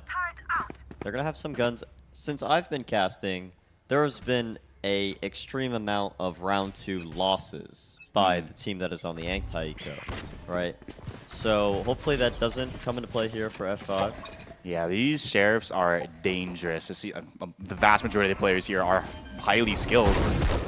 So we can see what they can do. A little tap onto the bomb towards B is going to be drawing all the attention, immediately pulling rotations over. 3 players now for this defensive side, ready towards B. But instead, Overloaded decided to rethink things, regroup outside towards T-spawn, and now they're working their way all the way towards A. Vital already deep, but Ian, the aforementioned, swinging out. He gets a headshot through the wall twice indeed, so Krieg's going to be the one to find it. Indra with a classic picks up another, and suddenly the man advantage goes the way of the Overloaded boys. Spike goes down as their remaining defenders look to regroup and a Tempest retake. Outlaw in hand, 2 SMGs. It's going to be a little difficult to clear these things out. But again, still just pistols for the Overloaded boys. A whole lot of work to do with them. Stars go down. Now the retake comes into fruition. Counter utility goes into play as well. Alex Blind going to be dashing to the smoke. Swings out the SMG. Picks up the first, but Indra on the trade. A quick scope is going to clean up the remaining players. And now Riken left alone with the Sheriff. Finds the first. A second required. As the spike slowly ticks away. Just needs to buy time, but it's not going to happen. Instead, Riken falls. Scrub picks up the kill and the defuse as well. That was very costly for the F5 side, right? They're going to only have 1 gun going into this next round, which is supposed to be a bonus, right? So will they opt to force? I have no idea. But Vital did a great job there of lurking up A, finding that opening, and by the time they were rotated, he was already in their spawns. Unfortunately, he got caught out, but... It appears they kind of ran the same shot that they wanted to into the pistol. They're tapping the bomb on B, except this time more successfully. Vital able to work out towards A this time. It did effectively draw the rotations, as we saw there. It was a variance of that play, right, where they tapped the bomb B, and because they already conditioned F5 into doing that the first time, this time they just sent their lurker actually on a lurk instead of just letting him come back and planting B, right? Well, to start the round off this time around, a quick little shot. Again, the rifles across the board for the Overloaded boys. And you talked about it earlier, it's a bit of half buy to come through for the F5 side. So just looking to do damage here. If they can steal a round, win away, but keep it close at least. Good for, well, at least Overloaded's good for the opening pick. And now regrouping toward this A and Windows side, sending the dog out first as the F5 team works their way out. Slow the defense, not quite aware of this. KJ, when alone on this side of the map. Closest rotation is breached, and that might be a few seconds, so time is going to be the issue. Time for rotations, that is. Breach already preemptively moving over as the util begins to fly on through, and the exit comes in when tucking toward the back line of the site now with a whole lot to do, and, well, not going to be able to do it. Vital drops when, and the spike will go down here, and suddenly the chances for F5 go out the window. All 3 players grouping up toward this spawn side. Ian, though, given an opportunity for 1 and 2, but not quite the third. Vital with the Phantom does him 1 better. Equalizes, or rather maintains that advantage. Flashbang to go out for Stagger. Spines 1 from behind. A second as well, but Vital triples up. And now, with just the... Oh, actually picks up the Vandal. 1 versus 1 now. Looks to isolate and does just that. F5 stabilized, and despite the worst buy, they find their 3rd round. And Ian is dangerous, man. He swung out Heaven, got 3. That's impressive. And his teammates were able to clean it up. Breach, jumping out. No fear at all. A crazy timing to find. Yes, yes. And with the flash, too, you can only expect a jump out, right? And luckily, he was able to kill him before he was able to turn around. But Stacker's another one on this team that is to look out for. In the last match we watched, he did a great job. He was a great supporting role. And he was also really good at shooting his gun. So, well, speaking of guns, Alex is going to bring out the operator into this round. So, what do you want to see from Alex into this game with the op? I want to see more from him. As a main duelist, you know, you're the one looking for the kills, right? Everyone else is supporting you. And I think on Haven, opping is a great way to get kills. I mean, you're going to be in a bunch of spots every round in order to get those kills, right? But I do want to see him actually try to perform and get close with this op, get in their faces, make some space for your team, right? that really has kind of been like the theme so far of this tournament is just really aggressive oppers. Yeah. It's no longer just playing for those picks, instead finding them, going out on your own, even on the defensive side, going and pushing forward to grab the more aggressive angle to catch these players off. The level of experience is so high that these common angles are just automatically flashed off, automatically smoked, setting up, and what you might expect is, well, might not always work. Yeah, I mean, definitely in Valorant, I think it's easier to get away with stuff like that because you have that dash, because you have that updraft, right? You have mobility to get away from situations where you may be messed up if you couldn't move there, right? But you have that aggressibility, right? You can get there and you can make those plays and you could be a star, right? Looks like we've come into a little bit of a tech pause here. Don't know what happened exactly. Yeah. It's hard to say. It appears we will... Oh, yeah. Looks like we're actually going to bring out the dividers for the teams. Oh, okay. That's going to be beneficial. So recall, guys, today's all best of ones, and we're not trying to move all of the teams around throughout the day. So there will be matchups where teams are perhaps a little bit closer than they would like to be, and obviously we don't know what these matchups are going to be ahead of time. So looks like we're going to bring out some infrastructure in order to prevent cheating, to maintain competitive integrity, to make sure that you guys have, to make sure that you guys have the highest level competition here. Yeah. I think for the side of Overloaded, right, their young team, I do think their younger players tend to be more momentum-based than older players, right? If you don't have that experience, then having that momentum, having those first couple rounds is really important, right? So I don't know their level of experience per se, but I would like to see something. They need to switch it up. They need to do something different that is going to give them that little shift of momentum and kind of put them back in the zone and put them in for a competitive match, right? Indeed. Oh, they're moving around now. So looks like we will be getting back into it. You see that timer slowly counting down, 5 seconds into the round. Alex, no one looks like he's going to go their way to start off the round, so the op's not going to sing just yet. Instead, the focus is going to be towards mid. Overloaded now. 4 players out toward the mid position. KJ holding that lurk, and the dog spotted. Smoke goes down, and Casual Scrub looks to vacate, but not quite. Instead, ensuring that no one's going to be going through that smoke, but an overextension from Stagger gets punished immediately. A good angle from Creed there, and through the wall, a headshot found. That's the opening frag, and exactly what you'd want if you're going to a round like this. Just eco in hand, and slowly working their way back up toward this A side, given a whole lot of space from the defense here, are Overloaded. Just the KJ holding from heaven. The utility will likely be blocking her off. And now, oh, actually Astra's getting a little aggressive on the other side of the map, so a quick flank could be on the cards, but not before an execution is made. So through the smoke, a couple of shots being thrown. Ian looking to get a little lucky himself, but not going to be the case. Instead, Creed gets away with his life, low HP, but still tucks into the corner with the sheriff in hand, and with the man advantage as the spike goes down, things get a little bit tricky. Sky decides to use that ult, and now the flank comes into fruition. Ian, though, at 2, picks up those, but still keeping it even. Casual Scrub, though, flank left alone, and Riken with another 2 of her own. That's impressive. And there you go. That's how you get the momentum back. That's definitely one way to do that. Overload with their first round on the board, and off the back of an eco, nonetheless. Yeah, exactly, right? And the ult economy for F5, though, looking pretty good to try and close out the momentum quickly, right? You want to shut this team down before they get activated, and on the side of F5, they're going to have that Astral Wall that's going to prevent them from doing something really aggressive or really fast, right? And you're going to have that Sova ult, which can disrupt something, right? They may save it for the Killjoy, but it can disrupt something. You do have to be aware of that at all times. Let's see how they use in this round. Immediately an aggressive stance for S5, countering the mid presence that Overloaded has been doing. And well, look at this, already in the window, but Riken waiting for it. Bit overkill with the LMG, but makes it work nonetheless. And that's actually the rifle that F5 had brought into the round. They're going for a bit of a gamble play with it, and now Alex looking to pick it up, but still 2 players in hand, and it takes half a second to pull it out, but still a shot delivered.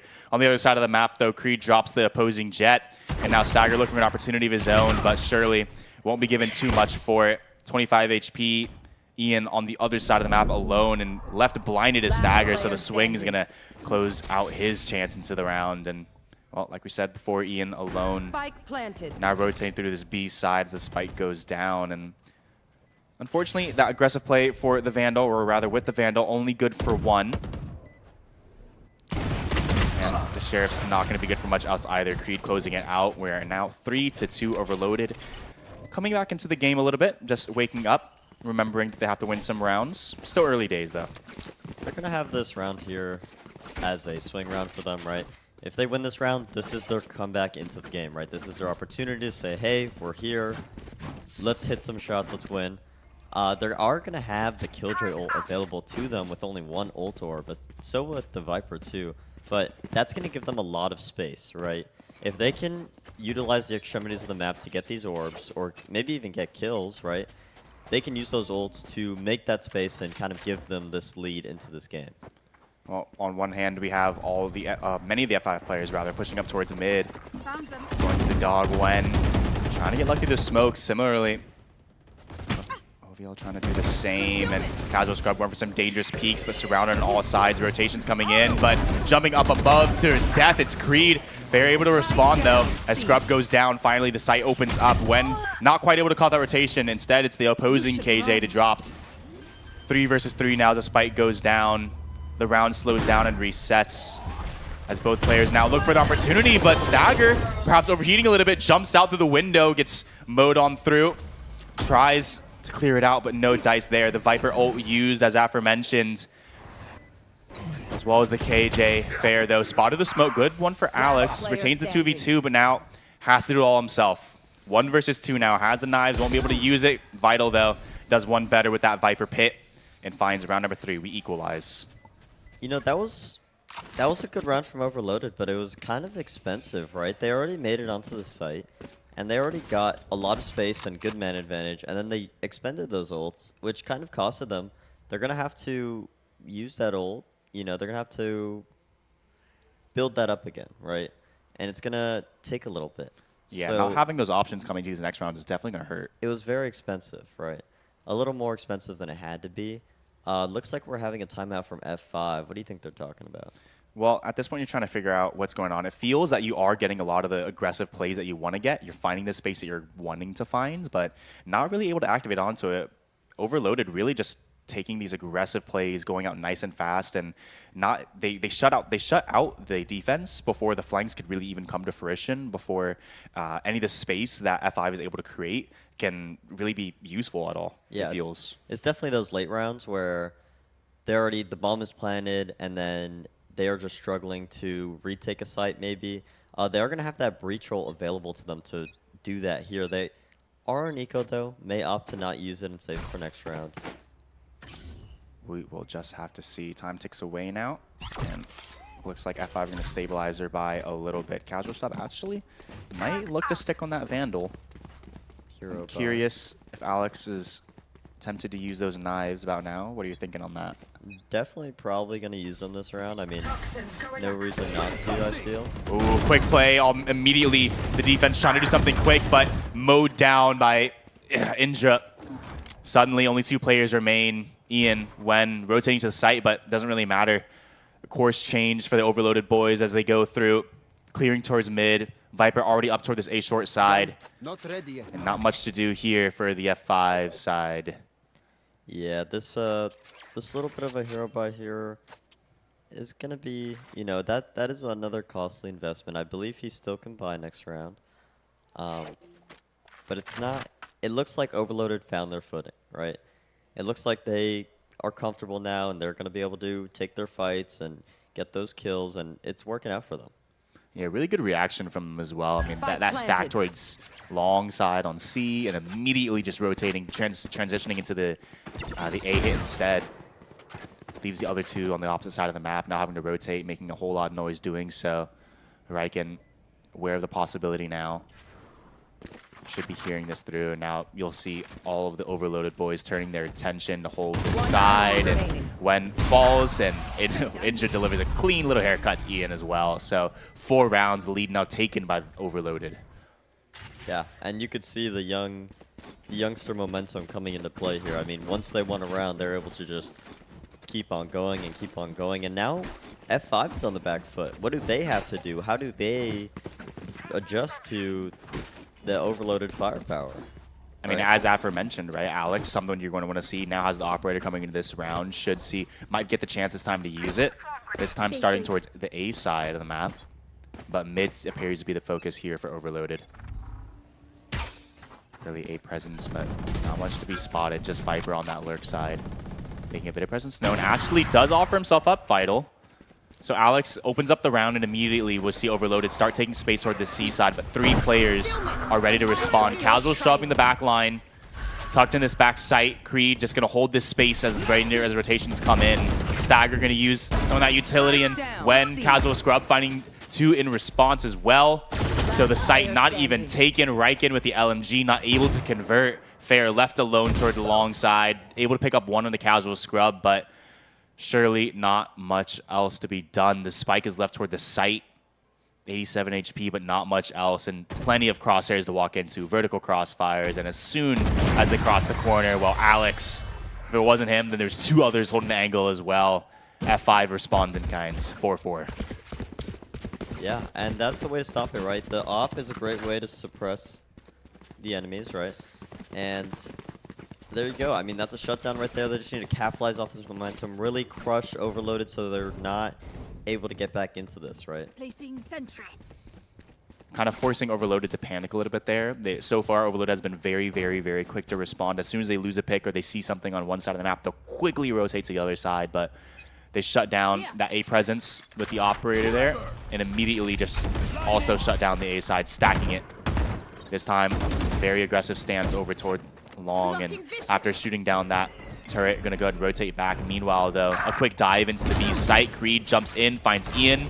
That's a Sova gone and B site obtained, but it's all a bit of a ruse. Rotations pulled from both sides of the map to try to cover this, but well, the real question is if Astra might actually go for that garage peek. Unlikely, though. Fair already cleared up towards the C side, able to pick up 1. Opens up the site, and well, Casual Scrub misses the timing, gets caught out, and now Alex, when left alone. It looks like Alex is already saving here. Gwen just going to throw a little bit of presence, maybe try to find someone overextending a bit. But aside from that, they're going to want to retain these rifles. Money is not fantastic on the side for F5. Yeah, I mean, this was a great round by Overloaded. They saw what was happening, and they just adjusted, right? If there's an op, okay, cool. We'll go the other way, right? That's a great way to solve the op problem.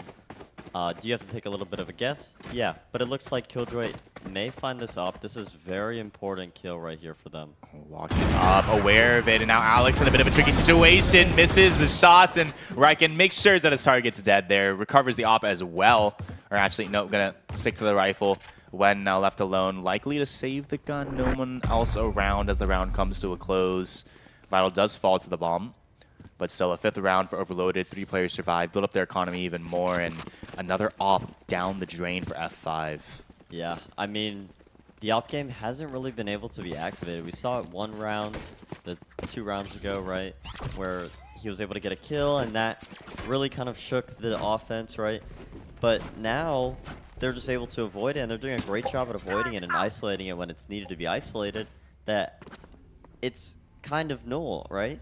So looking forward to see what F5 can do to kind of climb back into this one. They do have 3 ults as well. Yeah, they've been holding onto this breach ult for a few rounds now, right? Especially while always being in retake. Indeed. Jet and KJ pass through each other like ships in the night mid, just hugging towards window. Meanwhile, the C-side crumbles, but Riken should be able to get a free kill here. Spots out the Jet, cleans it up. Alex must be upset there. The timing eludes. Casual Scrub looks to get the quick little shot on the Riken. So the trade frag found. Takes a bit of time, but found nonetheless. And we're going to see that KJ ult used as well. That's going to push back all of the offense. But before they can do anything, they're immediately filling back that space. Ian and Wen now have so much to clear. It's like the KJ ult never was even used to begin with. Now charging up, Ian has a whole lot of work to do. Good for 1, but not quite the second. Wen does pick up the trade frag, but Fair now left in the 1 versus 1. The flank, Red and Wen, a great 1v2 there. Supporting that teammate in F5, keeping it close, 5-5. That was pretty well played. I mean, that was amazing game sense by Wen to know that he may be flank, right? I think he was his crowd sticky keys or something happened there. I don't know. That was weird. Yeah, I mean, it was amazing game sense, right, by Wen to know that he's flank when he hasn't peeked yet, and you did tap the bomb, right? So they have no idea where you are. So wherever you are, they need to find that out. And there you go. I mean, he was CT, got caught out, and that's a round right there for F5. Indeed, and immediately off the back of using the ult as well, so just building up right or immediately afterwards. So, ooh, mid presence this time, and Creed gonna try to jump in quick, and that's exchange. Alex and Creed both they will fall in this case. Now man advantage going the way of the overloaded side for 4 versus 3. As Bullets are exchanged the door, Wen good for 1, brings it back, and suddenly it's like no one's even seeing each other. Ian though gonna try to take the space. Distractions towards mid, but a player towards window as well. Looking to reset the round, but before that could happen, F5 are going to be the ones to take this aggression, and surely Overloaded won't be ready for this. But going the wrong way? Oh my gosh, they're both in T-spawn, but they're picking opposite directions to go. And, well, if you are the Overloaded side, you have no idea how lucky you are now. C side completely vacated. F5 seems to know where each other are. And now, surely they'll find out now. Jumping in, clearing sight, making some presence. Should know the spike's going down now. Yeah, we can see the F5 players rotating. Spike planted. It's a shame how close they missed it. They could have won the round just like that, but instead, you're going to have to run through common position. So, likely going to be holding already. Drone goes out for Sova to try to grab some information. Yet to be seen, though. Stars will go down as well. Allows this to go through, so they jump on, and now the fights can begin. Fair swings out wide, but Ian with a trade, but it's Vital on top of the box to close out the round. That round could have played out very differently if that mid push. Last round Yeah, before I the mean, switch. if Ian had an idea they were C or maybe looked behind him even, they were all dead, right? No one was looking towards that window flank. And yeah, I mean, that just was unlucky. 50-50, right? Yeah. Take your gamble. I love the idea, though. Yes, yes. I think they're doing a good job at applying pressure around the map, but it's just those retakes, and their ult economy is just not coming out for them right now. They have been holding on to this breach roll and this astral for a very long time. Well, their actual economy isn't doing too well either. Lots of SMGs across the board. Ian relegated down to that sheriff. Did a good job of finding some kills in the previous rounds, but looking to replicate that success this time. And now we have a whole lot of players jumping in toward this side. Wen's going to be the one to hold, but the smokes are going to prevent any information from going. But it's a bit of a ruse. Once again, 4 players pulled to this half of the map. And with that, Overloaded now looking to rotate all around. Ian will spot out some players, and that's going to call a rotation. 2 players to hold towards the garage. Go for a quick flank potentially here on mid, but KJ going to be the one to hold. Molly to go down to prevent any further pushes. Smoke as well is going to allow entry into the B site here, or rather prevent it. So Overloaded stopped in their tracks. Back to where the round began, and now Garage is where the real pressure begins. Casual Scrub going to be peeked a whole lot there. Goes for the reload. Spam through the wall a little bit, but gets away with the kill. No refrag available just yet, and ooh, the SMG at range, not going to be good enough. Alex falls fair with the Vandal, picks up and equalizes into the 4v4, and with that, Overloaded will begin their rotation to the A side. Quick going in. Hiding to the backside, Stagger falls. Ian, though, one with the ult. Good for 1. Could potentially find information on another, but going to shoot between the legs of the Overloaded team. 3 versus 3 now. 2 rifles here for F5. Ian still on this Deagle. Well divided. And suddenly the Astro Wall goes on down as well. This defense is going to have to work on it. When good for 1. Traded out by Vital. 2 versus 2 on the site. Casual Scrub good, but Creed, information known, has a whole lot of work to do, and it's not going to be easy. Goes to the reload as well. Has to dance around the box, but Casual Scrub with all the bullets he could ever need. Holds down Mouse 1 and goes around the corner, and that's going to be an equal round, 6-6. And that was a great round by Overloaded in general, although they did not win in the end. They recognized that it's the last round of the map side, and that they were still holding on to these ults, F5. And they knew that if they pulled a fake, they would probably be expending ults in order to catch those retakes, because that's what they've been struggling with so much. And then they ended up faking, going A, and the breach ult was wasted. We do see, though, on the defensive side, I haven't seen much Viper in a while, but it looks like they're setting up towards B and A with the wall, and playing on C, probably with the orb too. I haven't seen Viper much on Haven in a while. Yeah, I'm excited to see how F5 are going to respond to this wall. They should be ready for it, though. 4 players grouped up onto that side of the map to begin with, or rather 3. Astra to make some presence towards C, KJ to do a similar Job toward that grass side is when begins to rotate around. Vital's going to be getting some vital information, swinging out, but, well, catches a headshot instead. And with that, now the entire attack is focused on this side of the map. 2 players on each side of A, ready to push on through. Riken in company to hold. Sky rotates in. That's going to be Idra. Jump spot finds 2. That's good information. Smoke, and as Silver runs through, it's a bit of a deathmatch as he swings, drops both players into the site. And with that, 2 versus 4, the A site lost, and this pistol going to be a difficult one to get. Creed did lose a bunch of HP going for that long fight, unfortunately, and Fair, although full HP himself, no armor behind it for either of these players, going to have to duel their way in. Trades will not be enough, and the first is good. Finds the first kill, backs one up, resets once more. Try to maintain. Stagger, ready to respond to the flash. Creed with a 3K, though, picks up Wen, and suddenly we're into a 2 versus 2. This round became a whole lot more possible. Alex caught out by the dash, and Fair swings it, but through the smoke, Stagger picks up both, and F5 stabilized. 6-7 now. Stagger's clutch. I mean, you know, he is one of the better players to look at on this roster because he does have those moments pretty often where, you know, he may not have the most kills in the lobby, but when it comes time, he'll be there, right? Looking at the scoreboard, though, we see Scrub doing great, 13-9. Ian right behind him, 10-10. Creed also, I mean, I didn't really know who to look for in the overloaded side, but maybe Creed is their star duelist. He is on that roll, 13-8. Let's see if they can maintain that momentum here. Everyone having to do their jobs. Creed topping that scoreboard, as aforementioned.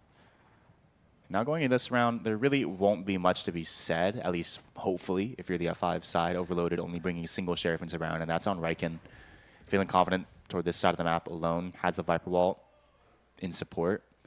But F5 really taking their time here, waiting for any aggressive plays. Slowly.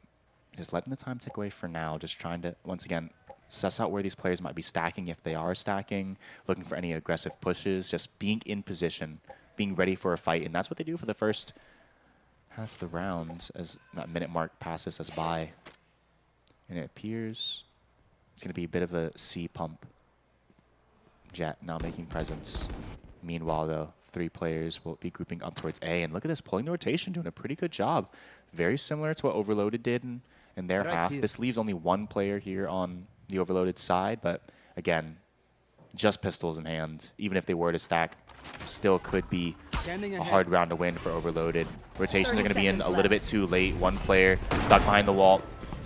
Rotates all the way around towards short with the sheriff in hand. Might be able to catch a timing, but if 4 players jump on through the smoke, they'll jump into their deaths. Ian, Stagger, Scrub, cleaning it up, picking up some, patting their stats a little bit there. Wow, and Riken with a very unlucky timing, right? As soon as he was crossing into A lobby, Casual Scrub was right behind him, ready.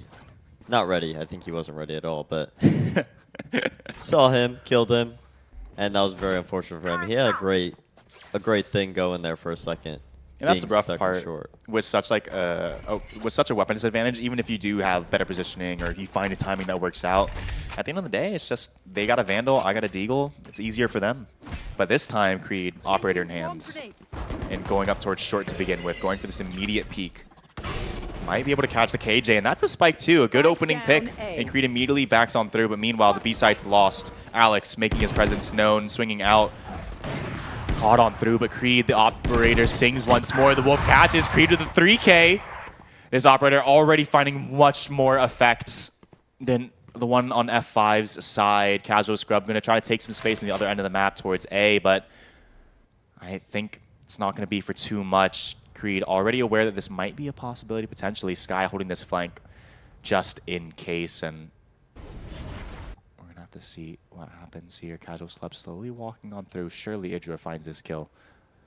So, oof, that's tough. That's really tough. Idra falls there. Should still be an overloaded round nonetheless. Ian's going to walk into a death trap of his own. Spotted out the double crossfire, the horizontal head stack. With that, Casual Scrub going to try to swing, help out a little bit, but with no bullets, Fair doubles up and finds the 8th round there. Or rather, the 7th round for Overloaded. Yeah. And, you know, you pointed it out already, but I want to point it out again. The op on the CT side for Overloaded is what F5 was missing, right?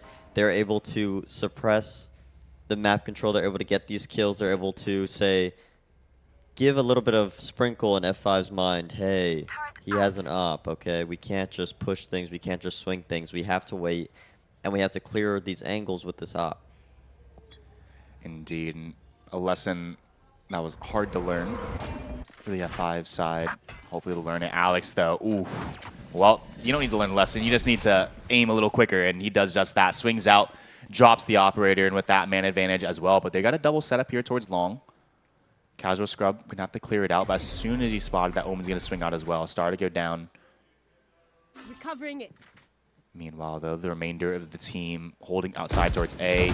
Isolated again, and this might pull someone over. Vital now takes that kill, happy to walk away. Meanwhile, though, the rest of the F5 side is going to be grouping up toward this A side. Incha going to drop that flash, fall back, and Alex not able to capitalize on the timing there. Wen will find a kill, though, on this guy on the other side. So as we go into this 3 versus 3 in the site obtained by this attacking side, we'll have to see how it goes. Fair going to tap the bomb for the F5 side, and Fair going to swing out wide. Good for one, but not the second. Ian responds stagger as well. Riken now left alone with Ian in the 1 versus 1. 30 seconds left on the clock, and the initiative taken by Riken, but punished immediately. Patience from the Sova. A singular tap and a headshot delivered. 9-7. Wow. I mean, you know, Ian has actually been surprisingly quiet this map. He is doing good. He's not doing bad. But usually he's a star above a star, right? He is the guy dropping 30, 40, 60 kills across 2 maps. I heard 55 kills in 1 map. I don't think that's true, but I'm pretty sure the number is 60 in 2 maps. I've heard the admin check his PC already. Yeah, someone checked his PC, so that actually tells a lot about who it is, you know. And he's had a surprisingly quiet map, but right there, he brought it back for a second, said, hey, look at me, I'm still here, you know, and clutched it up. Reminding the overloaded side that a threat looms. Ian could activate any time, but Creed is going to be one with the knives, spotted out immediately. Alex in opposition is going to be the one to find it. Ooh, another knife missed. A little bit more tag damage found. Injure going to heal. Try to give some more opportunities for Creed here to make those knives really work their magic.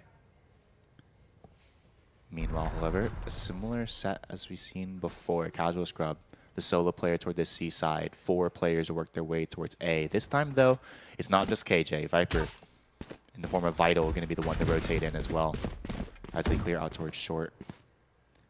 Oh, making a lot of noise towards main and then trying to draw some rotation. This time leaving KJ in the corner and regrouping with the Master on the other side. Creed will find Alex with the knives, finally finding something. But this time it's going to be a whole lot of players working up towards long. Smoke goes down to deny space, but in the meantime, 3 players rotate behind for overloaded, but 22 seconds left on the clock. This indecision might cost them. They might, it looks like they're trying to rotate around back towards A, but it's all up here to Indra to find something to just buy the time to keep these players. 10 seconds, the spike needs to be planted. Could deny this potentially, but all this utility is going to deny such a thing. Riken able to find the first. Vital another, and as he swings to the smoke, it's simply Ian left alone, and, well, you could be dropping 30s, but instead, with 4 players swinging you, not much to be doing there. Overloaded now, keeping things nice and equal, 9-8. And Riken, again and again, he is just slipping away in this short position. They are not clearing this short position. And that has proven to be kind of devastating for their team, right? Yeah, I definitely say so. And it feels almost not necessarily like they don't want to clear it, but rather they're just trying to ignore the position altogether and force the hand. I mean, what can one KJ do in the back of a site completely blocked off by Yuta? Well, we saw just there what kind of damage that can do. Even just having that in the back of your mind, allowing for the rotation to come in and just striking at the right moment. Yeah. Riken doing a great job there.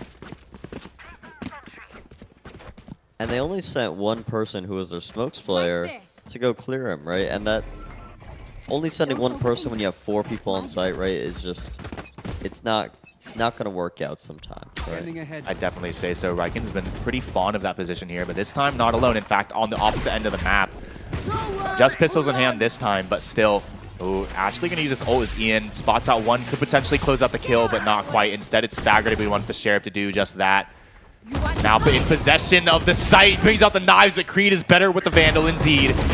Finds 2 for his trouble, and now Casual scrubbed up alone with the Classic, but unfortunately, I don't think this is going to be as memorable. Fair swings out, finds his second of the round, and we're tied up 9-9. These games in this LCQ have been so close. All of them have been really close, and I think it's just because all these teams here are pretty much of the same caliber, and I think maybe tomorrow 2 different teams could win. The next day 2 other teams could win if you were just to run this back and back. So that gives us a lot of great quality games that are long and, you know, full of content. I definitely say so.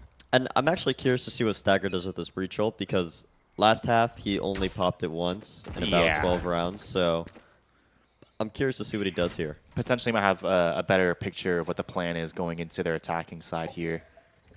So we'll just have to wait and see. This time it's towards Garage. It's the first time that they've really aggressed this area, but the Viper Wall is going to deny them that presence. Instead, Raken's going to occupy that space. 2 players on each side of this C site. Make it 3 now as KJ rotated in as well. Breach opting to bring the bomb all the way back around, but Jet in such an aggressive position here. That's Creed. Biding the time, but looking for a quick flank potentially. Ooh, great little spray through the wall as well. Riken sees nothing but drops Wen nonetheless. And there you go. There's that ult, as aforementioned. Alex going to be swinging behind it. Picks up 1, dashes in, but not good for another. Instead, Alex returns the favor. Now, with the man advantage, overloaded. Bring it back. Still retaining the advantage. Defender Killjoy used. The spike's down for the moment, but Fair delivering a headshot. Ian with it all to do, but Fair, again, 3 kills into the round, and now double digits found. Yeah, first to double digits, overloaded. 10-9, looks like F5 is going to call their last timeout here. You know, if I were F5, I would, you know, see what's happening. I mean, you're getting flanked, right? You're leaving positions open. There's a lot of silly mistakes that are happening that kind of, you know, are costing them this game, right? So being the F5 IGL or coach, you know, something that would come up into play is, hey, let's go back to the fundamentals, clear your corners, get on site, and let's just go hit something, right? Yeah, indeed. I really like the idea there, using Stagger, using that ult to try to catch out those CT's rotations as people fall back from the site. Alex to dash around, but unfortunately, really thought he could do a lot more impacts. Could have found at least 2 there, but instead only goes 1 for 1 in such a powerful spot. A bit of a shame there. I really could have altered the outcome of the round, and honestly, the outcome of the economy as well, as they're forced onto an eco into this coming one. Or, well, in fact, we'll have to see. But with 3 shares in hand, I wouldn't be particularly surprised if they decide to bite the bullet on this, give up 11, and go in with a better buy in the next. And it appears that's what's going to be the case. Some SMGs, some Deagles. Oh, actually going for SMGs across the board. They'll have money for next, so they're trying to, you know, squeeze it out. Maybe someone won't have util, or someone, you know, may not be on half shield or something. But, you know, this is an important round, and Overloaded can definitely run away with the game if this round is taken. Deep dart here for the F5 side. Going through Indra. Going to have a whole lot. And, ooh, dancing with the utility there. And that's going to be the A site completely open now. Rotations will be coming in, but smokes are already down. Alex already in the smoke. Playing with fire a little bit here. Decides to back on out instead. Wen does recover the Vandal in hand. Stagger now under the heavens. Picks up 1. Traded out by Vital. But still, man advantage for S5. This is getting a little hectic. 2 versus 2 now as OVL claw this back. Attacker Killjoy is going to force all the defenders back, at least for a little bit. Giving time for Ian and for Wen to reposition. But it won't matter. Fair. 3 kills in the previous, another into this round. And now Wen with it all to do. Getting peeked on both sides, and a quick readjustment. Good for 1, but not quite the second. Fair again called upon and doing the damage. 2 kills this round, 3 in the previous, and 11 rounds here for Overloaded. It looks like they're going to have some ults here to work with, too, for these next rounds to try and close it out. They have that Sky ult, that Viper ult. Viper ult is actually pretty good on this side of the map, on the CT side. There's a few options to use it on. And that could definitely deny a lot of space. It could help you retake, flood into the site, this map. Some of the sites are a little harder to retake on, right? So having that Viper ult, and especially that Sky ult to get some info and maybe, you know, blind somebody partially is going to help. It's going to be big in closing out this half. And the cherry on top is the op for Creed as well. Quick little shot from Ryken denying the information, but it's going to be quick for F5. And let's see if Ryken can do better than Ninja did in this position. Rifle in hand, swings out, decides to think, well, thinks better of it.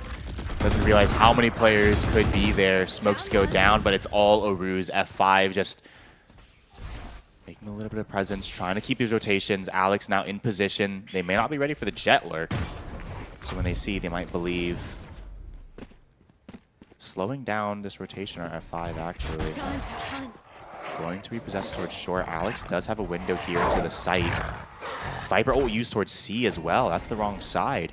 Meanwhile, look how deep that Alex has gone. Catches off one, catches off two. Fair toward the heaven now. Alone on this half of the map. Alex still just on a tear. 5 versus 3. Blink and you miss it. Given an opportunity for a couple shots, but it simply won't matter. Wen does offer himself up, swings out. But this double under heaven position could be tricky. Ian feeling it, swings out, drops Fair, and now Creed left alone with Vital. Surely not going to go for this. Money not in a particularly incredible position.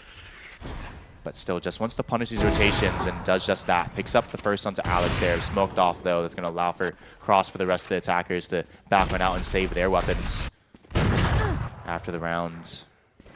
And falling all the way back towards spawn. Tucking tail and cowering. F5. Good to pick up their 10th.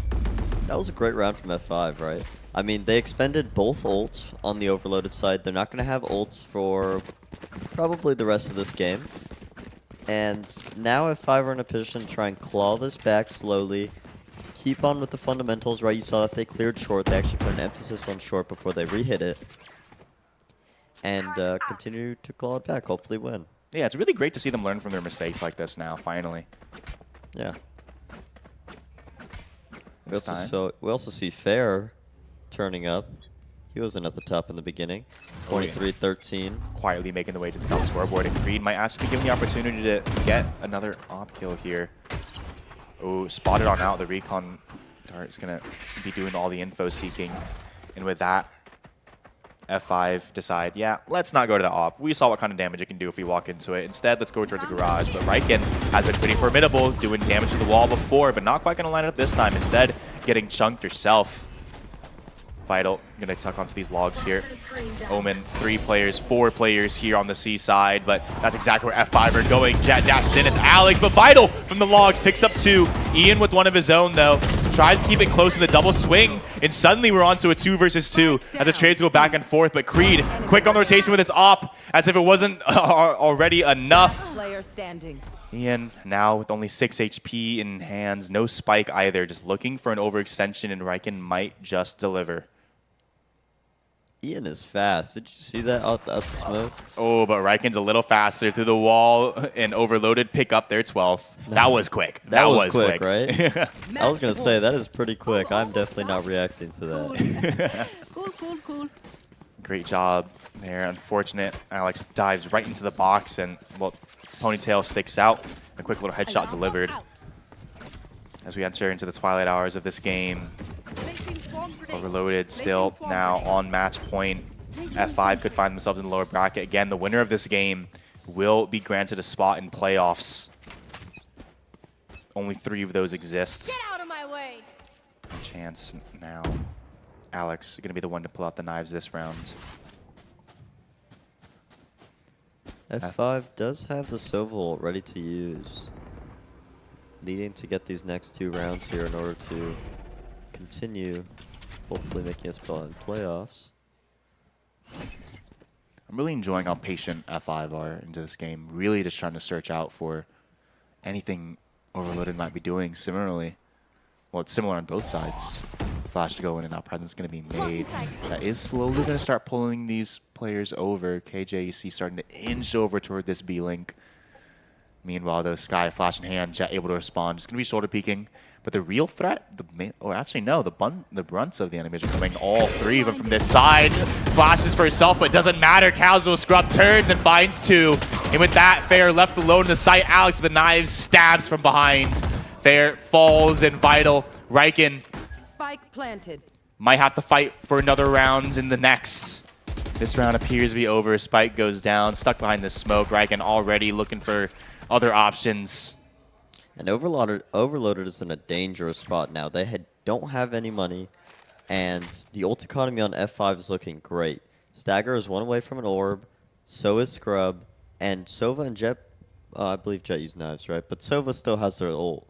So that's 3 impactful ults that can be used on an eco, right? And it's going to be tough for Overloaded to try and close this out. This may go into OT here.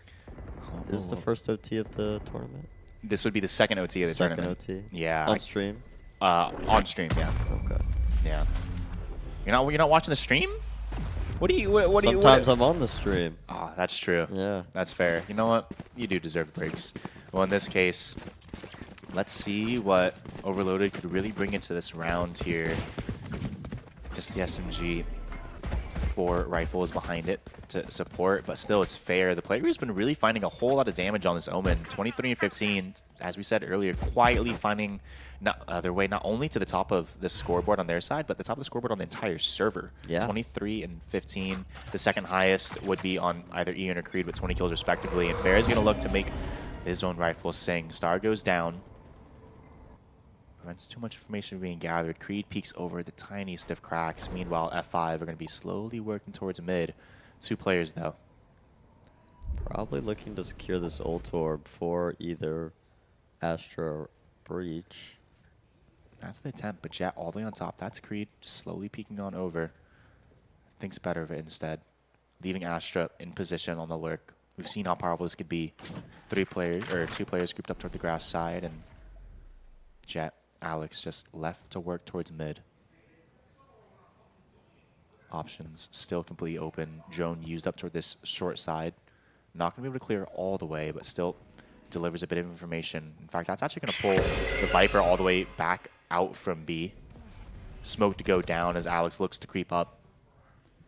At the same time, though, Overloaded is giving F5 nothing to work with. They have no idea what is happening on the other side of the map. And with just 35 seconds, they might just be a bit of a guessing game, but still they'll guess B. Alex jumps up, but the SMG in close range is good for 1.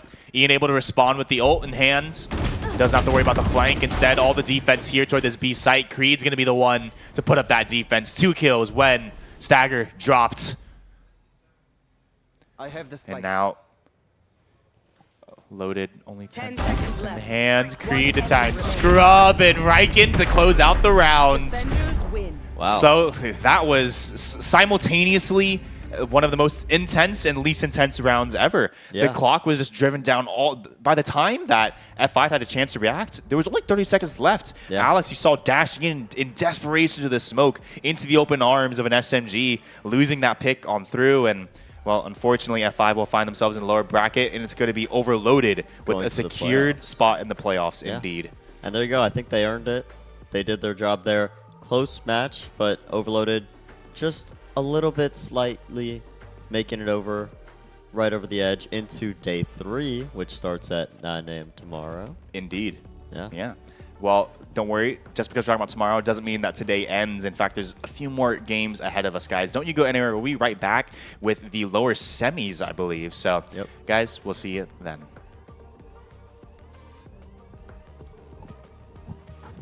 Yeah, that was a really good match. Yeah.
Hello everyone and welcome back to the ROK Run It Back 2024. My name is Nerds. I'm back with Angel, back on the desk, and I am excited to get into some VALORANT action. I am too. You know, we're going through the midst of the play-ins, which means we're saying goodbye to some teams confirming themselves for playoffs. Reign Above made it to playoffs, surprisingly enough. Last seed in play-ins are one of the first teams to make it to playoffs. They're going to be playing the other team to qualify for playoffs so far, Overloaded, in a seeding match. That's going to happen off stream. On stream, though, we've got an elimination match for you. Just before we get into this one, there was 2 eliminations that happened just a bit earlier. Yeah. That's FIU. They're going to be out. We saw them a little bit earlier, the first play-in game of the day. They're done. Their run here is over. And the other team to end up in last place was ROK. Oh. So they are out in last place alongside FIU. This game, however, is Event Horizons versus Gnomes. Gnomes. Actually, a team that I haven't really seen too much about. The Gnomes? The Gnomes? No, not really, unfortunately. Event Horizon, I know them a little bit. I've talked to Pulsar, I've talked to Tootsie, Yukine as well. Xander popping off on that Omen. Yes. Just a lot of really cool and very solid players. For the Gnomes, I mean, I like the comp they're running, I'm not going to lie. I think Gecko Breach is very fun. It's very silly. Yes. But I don't know about them like as a roster. So I can comment on some of these players. They did play in the last one, although not under the same name, admittedly. The big thing that these players have is they have worked a lot in kind of tandem with each other. Ooh. So they all kind of know each other. Most of these guys are Florida natives, kind of local to the SoFlo scene. Have been here before. So like Flash was here at the last one. Skriv was here at the last one. Skriv was actually playing under ROK at the last one. Alongside Jovi and Thea. Some pretty nice Exalt as well. Pretty cool names. Skriv was having a good old time, and we had Flash as well, a player who I've spoken to, and he was like trust my Bucky. Trust your Bucky. He said watch my Bucky, okay? And then I was like, okay, I'm gonna keep an eye out for your Bucky. And then he bought a Bucky on Lotus, held the A main choke, whiffed it, and then died. So it was really, really cool to watch his Bucky. So I'm hoping we're going to see it again today because he's not on Raze, he's on Neon this time. Oh. So there is a fair bit more to work with for Flash. You got that stun, you got that dash in. It's a lot to work with for Gnomes as they're going to start things off on the attacking side. You can see they're headed mostly over towards that C side of the map, taking control of Mound. In the meantime, everyone else from Event Horizon just playing a pretty standard passive game. Inching their way onto the A. I mean, I just want to comment on a side note. Gnomes, lovely icon. Lovely logo, yeah. Lovely logo. Just got to get that out of the way as they mosey on back deeper into the A site. The Cypher setup, imminent to run into it. They're going to see him with the cam. It is pistol round, so pretty much open A, retake. Seems pretty chill. Yeah, this is exactly what you want. You want to just sit back with your Event Horizon, play your retake, but look at Flash. He's already going up towards heaven. All the space created.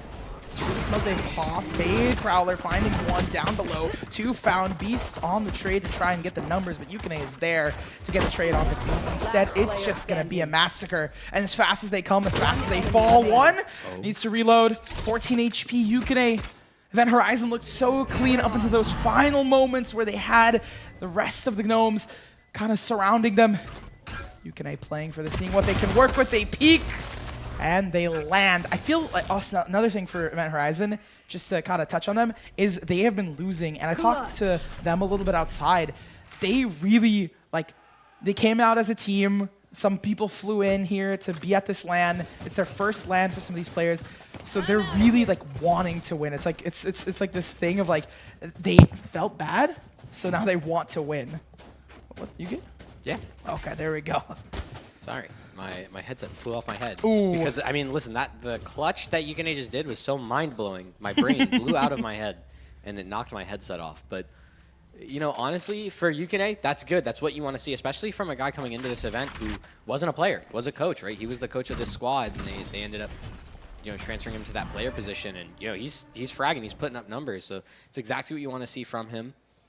For Gnomes, with Wave and Skriv on these Sheriffs, I think it's all about that damage. You want to see as much damage done as possible, and it looks like they're going to try and do a trap play towards this door. Push in. Trap's been laid, but hasn't been set. Snark picks up one, is stuck in a corner, tucked in, finds one, finds two. The dash goes straight to Xander, who has been, slow, playing chill. But we know Xander's going to be popping off at some time soon. I mean, it's just the start of the game, and most of these kills have come from Snark doing a big spray down in the second round, and then Yukine doing a 1v3 clutch. So for Event Horizon, the kill distribution right now, that's not really what we need to worry about. I think in these upcoming couple of rounds, that's when we can get a better temperature check on how everyone's feeling. For Gnomes, though, you got all those Phantoms and Vandals here in round number 3, because you spent your last round ecoing. Let's see what you can do, especially out of guys like T and Flash. Jump Peak not finding much stun coming through. I mean, just testing the waters out. It is a rifle round for these players on the Gnome side. It's going to be a hit and a whiff. Xander seeing what they can work with there. Good shot, but the flash is true for Trey, who got the 3 with a very solid spray. Oh, words. No, T did an excellent job there. T, bro, words. Did an excellent job there at just... Last player standing. That was a great spray down for 3. Flash is able to get one as well. And now it's all up to Tootsie. IGL, breach player for them on Lotus. I mean, it's the bonus round. It's expected for the Gnomes to win, but this dominantly it's not that. I just want to mention, this is a personal, little personal ego boost for me. I said, watch for the guys like T and Flash on these Vandals, and then they were the only 2 players to get kills in this round. They literally just full housed Event Horizon. Eternal Horizon. Eternal Horizon. Yes. Eternal in my heart, but Event Horizon now on the buy-up, so they're going to have weapons to contend with. It's going to be quite interesting to see this round, especially because Yukine does have that Odin over towards Tree. So any sort of aggressive play towards A that the Gnomes would want to do would get shut down. And you can see they're just going to keep doing this BC default 2C, 2B. And it's going to work out for them for now, but you can already start to see some of those rotations play in. Yukine kind of saying, you know what, they're probably not A. Let's start heading towards C. Oh, they're going to fall right to Xander. I've been seeing Xander pop off the last couple times. We've seen it Event Horizon, so I would hope they could do the same here. Very quick to the rotate, but here's all that utility. Xander stunned up. Seeing what they can work with. He has to try and get at least one here. At this position, you have to try and hope that he gets one and Snark kills him. Oh, pushes into the smoke to try and take the aggressive space. There's the showstopper. It's active. Snark in the corner. Not wanting to give away too much just yet. Pock shot, it's not going to land on much. They have to fall back and regroup. Event Horizon want to win something out here. Yeah, of course you want to try and win this. It's that first gun round. You have a lot to try and play with, but you're down a player, so you need to try and now isolate someone. Like, for example, Skriv. Tootsie's going to be able to do that thanks to that utility from Yukine. 30 but seconds that plant left. is going to go down. It's going to be that 4-on-4 retake, even though Flash popped the overdrive. Intimidation tactic or just to get some space. I think it was just regardless, for the space. is it not going to work. Jar out and about regrouping with the team, seeing what they can work with. They're going to take some space towards heaven, but Flash is there. Setup between Flash and T. Look at that fault line. It's going to go in just to delay, so that initial stun from Tootsie did nothing. Oh, it got covered up. Flash is going to find one, so that's the IGL out. 3 players left alive to see what they can salvage. Slowly pushing in. Wave is going to pick one off. They need to transfer Jar with the 2-piece to see if they can find 2 more, but they're not going to have the time for it. One enemy remaining. Hey, at least I got the picks. Hey. All right. Sure, that's something from Jar, and T's going to go down to the spike. So that means that for all of these Gnomes players, none of them survived. They're going to be having to do a heavy reinvestment into this round. Your only hope is that Event Horizon are going to be on kind of a really tough eco, right? You can see there's only one Vandal. That's in the hands of Jar. And just a quick little ult check. Beast has a Thrash ready to use. My favorite ult. Yeah, it's quite fun, especially if you're like a KZ master and you learn how to B-hop with that little guy. Yeah. Oh, getting aggro. Hey. Tootsie's getting really aggro early on for info and then just falling back. I got worried there. I was like, I remember talking to them like, one talking point they had was just not overextending, especially if you're the IGL Tootsie, just going out on a whim. At this point, for the Gnomes, they're playing this really, really patiently, and I like that because you don't want to overpush and give away one of these guns to the enemies. So they're just trying to group up, try and play default, see if Event Horizon's going to get any more active besides just Tootsie doing that one singular peek down B main. And you can see Jar starting to get a little active with that saved Vandal from the last round. Flash just waiting for the push, for the execute onto this A site. Snark and Tree could do a lot of damage. Is that Sheriff, that high penetration gun through the wall. If they go for the spam, if they decide, if the orb gets, the orb is already taken. So like, realistically, it's just a matter of if they can have the read. It looks like 30 seconds on the clock. They're gonna hit B left. Or fake B, rotate C. It would make sense to hit B, right? You have the weaponry advantage, plus you can use that thrash to kind of break the trip for you. Even though Tootsie's here, like, he can't really do much. Aftershock to get him out of position, as well as a paranoia. Tootsie, the space has been gained. A flash wave peaks, and I mean, I love the respect that they're giving to them. Snark, decapitating wave. The pressure is on. They have Sheriff, so, you know, head taps do change the name of the game here. Event Horizon can potentially win this out if they want. They do pop the neural theft as well. So they have the info, they have the players, the pressure's on Trey, lined it up. Another thrash coming through, and it's not gonna land. It misses Jar and Snark, lining things up together. And they picked up a Vandal. It's 2 Vandals, 2 rifles against the 2. Beast out in the corner, sprays down 1, sprays down another. That's a 3rd on the board. It's a 1v1 situation, but pros don't fake. Jar got the half, slowly peeking out, taps again. Jar wins, and I think Jar has it in the nick of time. Thrifty. Just like that. Almost a second and a half to spare from Jar. Great clutch, great thrifty from Event Horizon. I think that was just a little bit of a miscom there. You see, in that final moment, the aim down into the well. I think that was just like a, slight little gap of communication of knowing where the spike was planted exactly. But for Event Horizon, that's a great round to win. You get that thrifty, you get your economic bonus. You can see the buys coming in now for all those players. And actually, this is a bit of a backbreaker round either way because Gnomes have also bought down to quite a few pennies.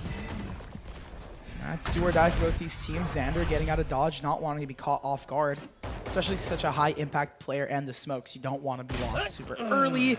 Speaking of lost early, Scriv, the lurk towards A, goes down. So they have a lot of information. Nothing on A and they don't hear them on B, so it's got to be either a C hit or a rotate. I think that rotate might be starting earlier than you'd think. The big thing that Gnomes is doing is just with this mound control, they're always trying to manipulate these rotates between C and B and then thread the needle, right?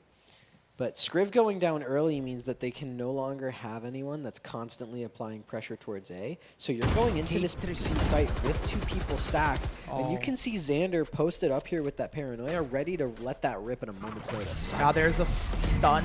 It's kind of a trade of paranoia for a stun. Pushes them away. Neon already on site. Xander seeing what they can work with. That's the 1-2 for Jar. The 3rd not found for Xander. Jar picking up the pieces where they left off. Tootsie's down, but Jar's still up and at him. 6 bullets, 1 player to lock themselves in.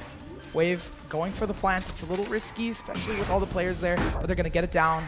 Get their ultimate as well. But unfortunately, Decay is going to keep him there. It's over. Snark takes him down. The moment the tether dropped, as well as the paint shell, it's like you're trapped. Classic C's nade. Really solid play by Yukine and Snark. It brings Event Horizon to a 4th, and this is now a kind of point of contention for the Gnomes, because if you don't start to bring this back, you're on the attacking side on Lotus. Like, this is significantly favored for you. Oh, yeah. But you just have to, assume that there is a way in. But I think that way in, I have my own opinions. I want to see what Gnomes start doing in these next couple of rounds. But on this eco, again, just try and keep your damage up and try and make sure that these guns don't continue to get carried over, and Event Horizon has to continue forcing in. see the Neon rally coming through as well as the Aftershock to prevent them from pushing sides. Snark going to be tucked into the corner on the left, popping the showstopper, seeing what they can work with. It doesn't hit anyone though. No, Like Flash Gnomes dodged it. That's great movement by him. Gnomes evade it, and the Gnomes are still up and at him.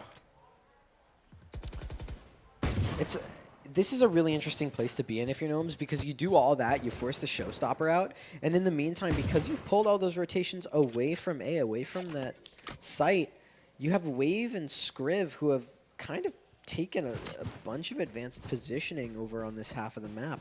So they have the ability to actually head into the site here for basically free, and they're going to commit an ultimate. They don't even need to.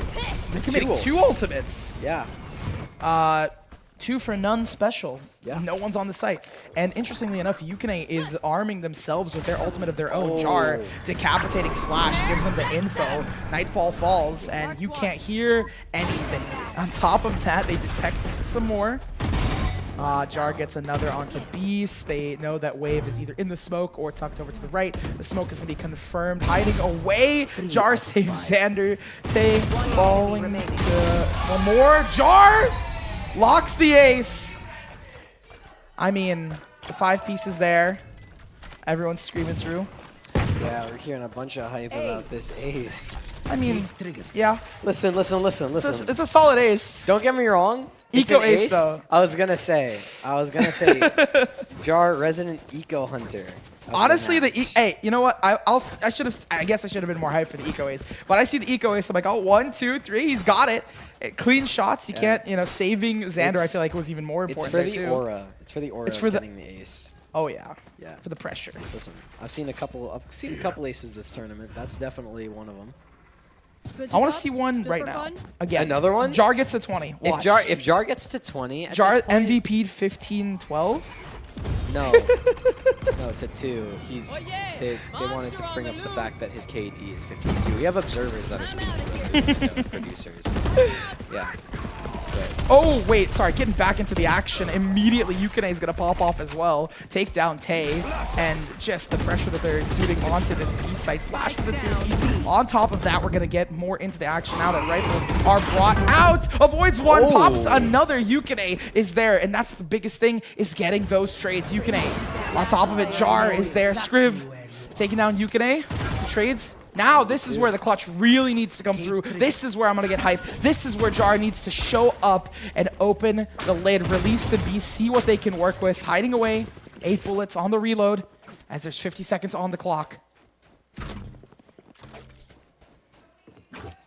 For Beast to hype and Scriv, right? This rotation, it makes a lot of sense. You can plant over towards Mound. You can keep your cam there, just to try and check the spike, make sure that it's not being diffused. If you go play off towards Mound here, you play for the time, things look really good. Jar's going to have to do a lot here to try and flush out this position, especially because you're a Sentinel and you have no utility to speak of to help retake this site.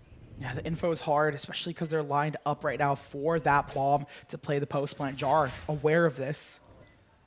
Now, I mean, you got to get a spray down. This is where you truly meet the maker and meet the metal. Jar is going to peek this, finds bullets on the other end. Yep.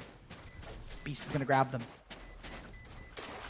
So, MVP activities. He's on a hot streak. Don't get me wrong. If we look at those KDs, 15-3. 15-3. That's a KD of 5. He's doing pretty good. Actually, it might be more than 15. No, it's exactly 15. 15-3. So, all in all, like, pretty solid game he's having so far. The thing that I think is more important here is the fact that every time that Jar has died, they have lost a round. So, realistically, the win condition for Gnomes right now might just be evolving from, like, try and do all this really cool macro stuff across the map on Lotus to just kill Jar. If you can kill Jar, you win. That's fair. Jar is a solid player. So. I mean, yeah. Go, go, go. It's also just a benefit. I mean, this man he's kind of raid boss right now. The ace on top of just the eco ace and some other picks. I agree. Especially because the Sentinel, you play off of the initiator utility really well. And then Snark pushes in as well on top of that to help. Speaking of Snark, they're going to fall the flash. And this site retake is going to start. Gets caught in the web. Scriv with a double. Oh, and this is a tumultuous round to lose. Tootsie only having a Sheriff. Yukine up with the Odin, seeing what they can work with. 3 players up and alive. Catches Skriv off guard, but does not catch Skriv. Picks up an upgrade to see what they can work with.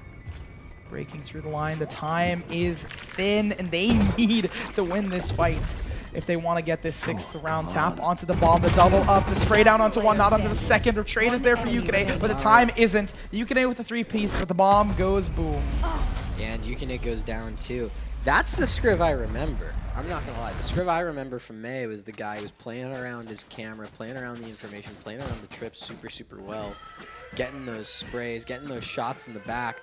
It was looking really, really nice from him. So I'm glad to see that, slight return to form there. This is a timeout that is coming in from, I believe, Event Horizon. Yes. So that's going to be really interesting.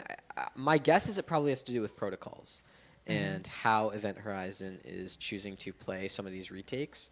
I think they're maybe not being all that careful in the way that they're playing because they're kind of going a little chaotic. It feels like they're rushing things sometimes. Now, it's worked out for them so far because Jar has been having a life game, but yes. That's not really sustainable. At least in my mind, it's not sustainable. So yeah.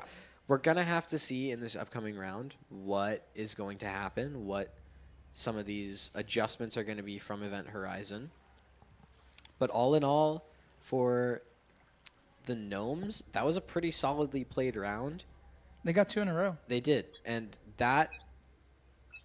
also why Event Horizon took a timeout, because it's the first time that they're forced to an eco. Yeah, I mean, that on top of the fact that also we're getting near the second half. They want to try and end the half on a positive. They lose this, most likely. They're going to have to win the next one. So it could be on the 6 and then try to get it at least 7-5. If they want to, they could also pull out an eco here because Yukine has the Guardian, they have Sheriffs, so head taps really do matter, especially at close range. It's going to be about, for Yukine, and funny enough, it's more about the long-range fights because of the Guardian. But the close range, yeah, that's going to be important for those Sheriffs. But Xander, Jar? I think Xander's position would be really, really scary if it goes unchecked. I mean, most of these Gnomes players, they know better than to just leave that unchecked, but that would be pretty interesting. Snark just playing the jump spot here, it makes sense. You just want to kind of see if there's anyone that's approaching your site and then just back off. Exactly like that. You just want to force out as much utility as possible. Try and bleed Gnomes dry so that way when they have to hit the site, they have like so little utility to work with. They already invested in a mosh pit to clear out the angle Snark has been playing on, so they're conditioning them to dump utility in that spot. Very good, because then you can't flush players out from backside or, molly off waterfall at this point. It's true. Skriv unchecked. They're going to be able to mosey alert into this A site a little bit easier. But look, the paranoia grabs 3. Xander, the counter's not there. Misses the shots. No, Xander, Beast too hype to take them down. Beast is there, Tootsie with the flash and an aftershock to immediately pop them. Needs to reposition, but Skiv is there, and I mean, it's falling apart. It was a solid kind of setup, but it came rather rough. Yukine picked up 1, so it's not over just yet if Snark can try and do some damage with the Sheriff up close and personal. But it is going to be rough. Picks up an upgrade, so, can at least get a spray down of some kind, but Skriv's close on this angle and crouched in a really cheeky rat spot. It's red into. Snark's going to take them. 2v3, be an amazing clutch to see, but they do have lots to work and contend with, especially considering that this breach has a flash and a stun in combo. Looked away, Snark gets it. 7 HP fighting for it. The tap, Yukine is there, gets another onto wave, it's winnable. Che misses the shots, Yukine is there, switching to the sidearm, seeing what they can work with, but the time is low. Tay gets ticked through, and boom goes the dynamite. Yeah. Everyone's dead. Again, you have to talk about these post-plant situations and how close these rounds are. This is amazing play by T, right? Being able to sit there and just chill out, calm down, take your ones, and just play around the bomb. Play around that time. Jiggle about. Make sure that you don't go down. Make sure that Yukine doesn't have the time to defuse. That's what has given Gnomes a lot of these rounds, has just been playing around the time. And Now we're in, you know, another situation where it's kind of a backbreaker economically for either of these teams, and really the winner of this has a really easy path to winning the half. Fast push onto it. Overdrive, Nightfall, immediately utility is being dumped. We see a Soul Stopper pop. Doesn't hit anything just yet. Flash seeing what they can do. Flash in the pan, but you're getting fried here. There's no utility, and they're waiting out this Overdrive, not allowing Flash to refresh it. Rotating off to the C site to see what they can do. Flash has no real weapon here. That Overdrive has already vanished and wore off. Scriv over towards mid. That was scary. It was almost spotted, but position going to be revealed by the camera. And hey, T's able to find Jar just like that, so raid boss down Flash for gets Gnomes and the man advantage. Flash gets a gun. Yeah, true. Oh, Flash isn't in the round anymore. He got a bullet. He got a bullet and a gun. And this retake should be a little bit better. They trade fault lines for each other. T spots the players out, but finally gets the picks. It's burning red here as Event Horizon is losing their lead. It was a buy round for them, and it's rough. Yukine still in the fight, though. The time is very thin and very narrow up against all these players. Pushes in and loses the fight to Wave.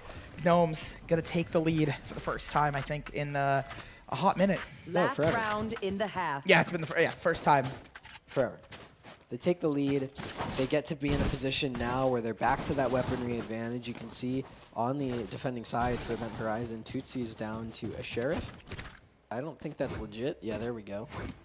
That's real. The Bulldog. So nothing better than one singular... That goes dead. Oh, no, it's all Bulldogs now. I was going to say there was one Guardian, I think, in the hands of Snark, but then everyone was like, actually, what if we just all use Bulldogs because they're like better statistically? And then Yukine has the Spectre, unfortunately, but they're down to their last dime, so it makes sense. Yukine has been genuinely a really impressive player this series, right? Or at least in this map so far. But for Gnomes, Beast and Flash, definitely two standout players. Scriv as well, doing really well, having his moments. Right there. Calling for a potential haunt off of Yukine. I think it's, yeah, there is potential there. Trying to see like, oh, we're going to break Cave Haunt, but there's also this whole like, yeah, we need to kind of work our way into the C site. We want to establish some mound control, or at the very least, you know, give us some rotations so that way Scriv can speed up his lurk, do a little bit more, take a little bit more space over towards this A site. Hopefully. I mean, they seem to be rotating onto the 30 A. seconds left. Last 30 seconds, the bomb's headed that way, and the players are as well. I would have hoped for Scriv to take more space, though. It's just been hard.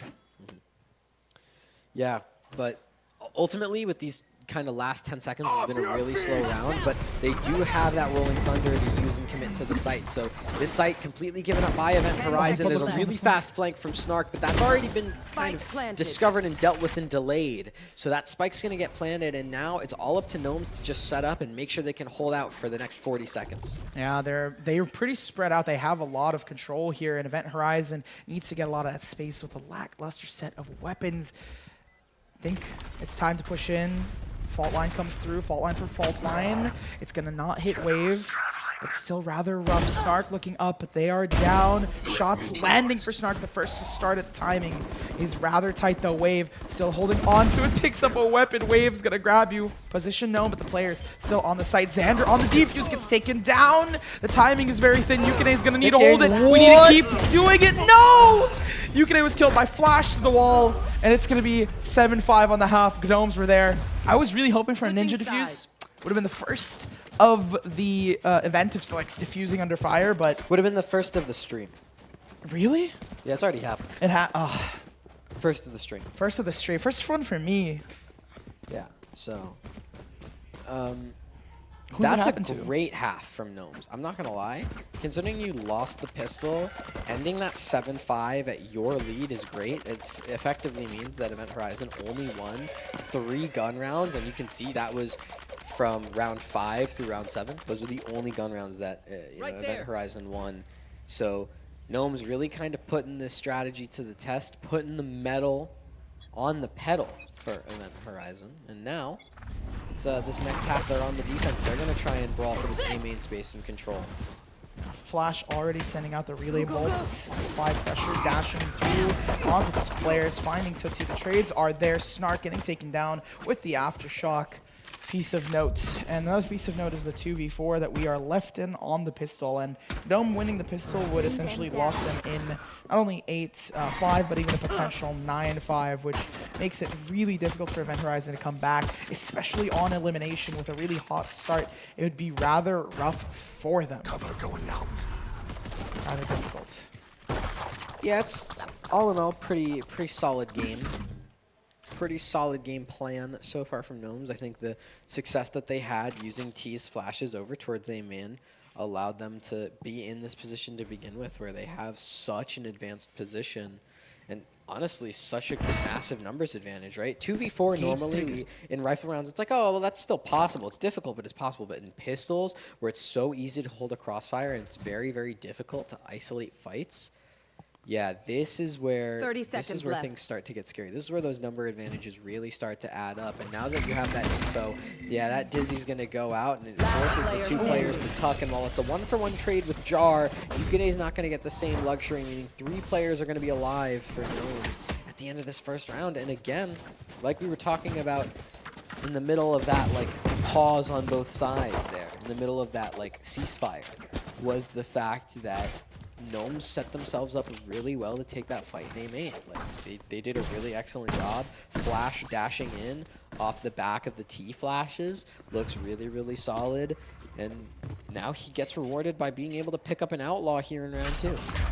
Yeah, I mean, Right just there. the way. I also want to just note how Tay, the utility, on top of that, good stuff for them. Managed to work together. Coordination's really cool. And, I mean, it's a bonus. So, realistically, that's what we expect. T getting traded, though. Tootsie picking them up. They have Sheriffs. Headshots. Could give them something, a potential 6th here. It would be quite nice to get a potential 6th, but you still got 4 more players to go through, and these players are not to be trifled with. Aww. Jar now notices the setup from Skriv, but Skriv is going to leave. They've jumped over it. They do not. No, they triggered it. Oh, they triggered it. No. That's not good. But they don't know Jar's position. They don't know that he's this far up. And so if they just hold, I mean, they're going to perfectly counter it. Okay, well, now they might know. Now they know Jar's up here and towards heaven. And the stun is lined up for Jar, so there's some confusion here. Immediately gets spotted. There it is, blinded. Unfortunately, the timing's not there. Beast is going to take them. Beasting Xander gets the 1-for-1, and they have a little bit of pressure through here. Skriv picking up the 2, and now Yukine is left alone with a classic in hand, just dashing around, having fun with it more than anything. Misses both shots, but still they have enough players to make it fun and fresh. The defuse is going to go through. Wave just going to lock it in. The 9th is there. Flash just having a game, having a day of it. Just being silly. 14 and 11 on the side of Gnomes, and I'm not gonna lie, the kill participation from all of these players on Gnomes is really, really nice, right? Yeah, Flash is 14, you know, not doing as well as Jar, for example, but everyone else on the side of Gnomes, I mean, they're putting up numbers. T, Beast, both have 12. Wave and Skriv hovering around that 10-9 mark. Like, everyone's going even at least. Everyone's fragging out. Everyone's kind of living up to you know, the team. And that's really important in a lot of these rounds. The buy round, but it's going to be still beefed up. Gnomes have 3 weapons to contend with, the Outlaw and the Guardian and the Phantom, I believe. So they do have something to work with. On the flip side, I mean, these players are running it in. It's a great kill out of Beast. 3 from B main. Yeah, solid. Solid peek down B main. You know they're playing passive. You want to try and get a pick. You get rid of the breach. That's huge because that's going to kind of get rid of a lot of the setup for Snark. That's IGL down also. Yes, Tootsie, they're IGL. That is correct. So there's that peek though. Out from the side of Xander. Nothing really going to go down with it, just some information.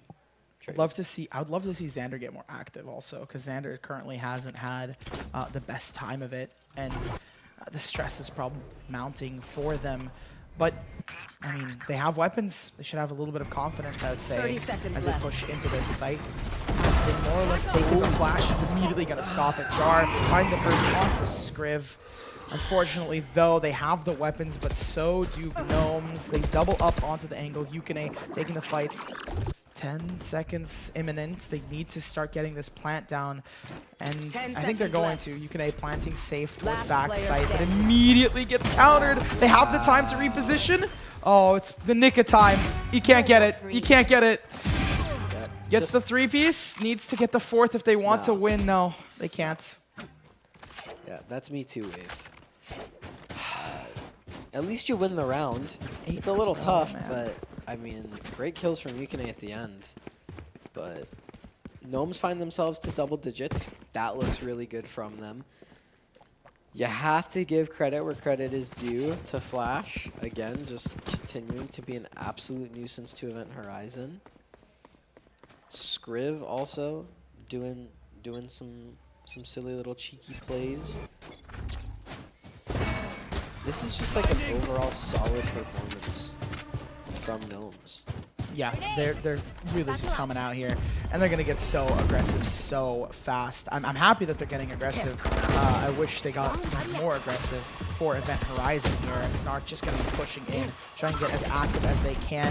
Missing out. Wave doesn't get caught, but there is a trade. At least Skriv gonna continue that train rolling. Finds the second Jar, is on it, but the numbers are not there. Immediately the double with the thrash is gonna lock 11 in.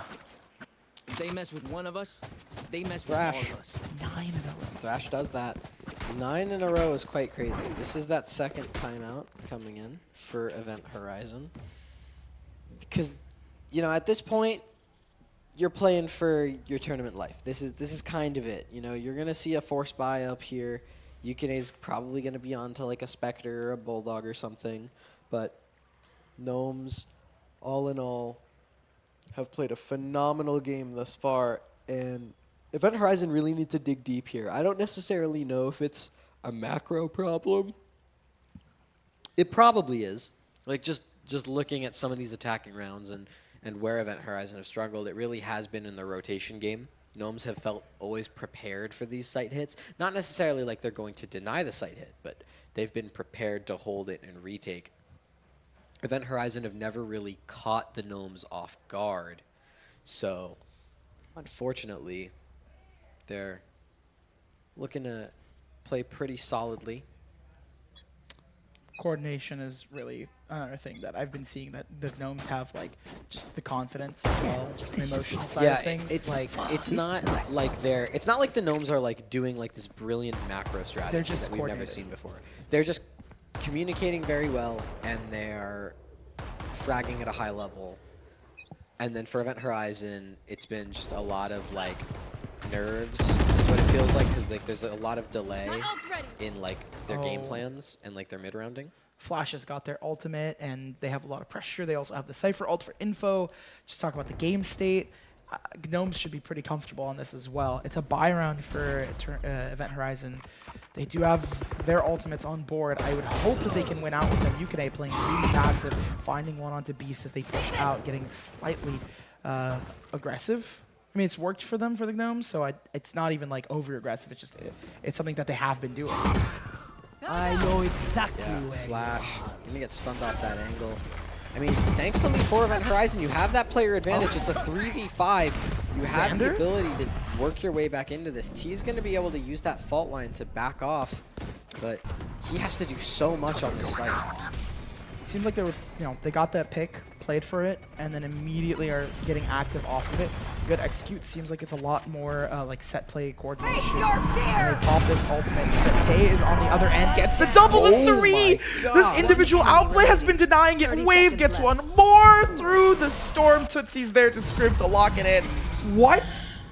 Everything was lined up. They had more good coordination, but then one individual outplay from T not only rockets them to the top, but also just denies anything for Event Horizon.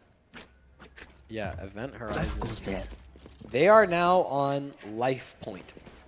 Yep. They are playing for their lives. They have to have a flawless run for the rest of this map until OT, 7 in a row, just to secure themselves the ability to lose one more round.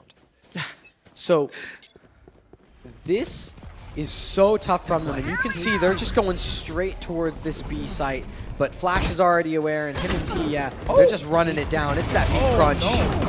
Oh no, it's just immediately out of it. Tootsie does get 2 with a judge to make it a 2v2 scenario, but still, they're just in it. The Gnomes are fully confident considering that they just need to win 1 round and they're good to go. They're golden. So I actually really like the play that Gnomes has. Just like, okay, full on confidence. Yes. They've got it. Tootsie's going to be able to plant just completely out in the open. Jar looking to just play back from tree. T and Beast, there's so much work to be done here. They have to go in through A main. Just waiting, buying time. Okay, well, position of Jar is known. Position of Tootsie still remains yet to find out. And this is the advantage of that Gecko, is that wingman. The Flash can go they through. have their You ultimates. can use the Rolling Thunder, but it's not going to help. It's only going to knock off the wingman, so it's still Tootsie in a 1v1, and he gets it just like that. 4 on the round for the IGL of Event Horizon to keep them in the tournament. I mean, like you said, not only is it every single round, but also that is going to be, yeah, that's 10 in a row that they just won. Consider 5 in this half, 5 in the previous half. 10 in a row. That is 10 in a row that Gnomes have won, so it's got to just like feel like a weight off their shoulders for Event Horizon. Yeah, you finally broke the glass ceiling of 6 rounds. Yeah. So that's huge. That probably feels great for Tootsie as well, because he was, you know, not fragging the best until right now. So, all in all, it's pretty nice setups all across the board. Gnomes with a ton of A main control means that a lot of these players for the Gnomes on the defense over towards C, over towards B, can really get stuck into their positions because they don't have to worry about the possibility of an A hit.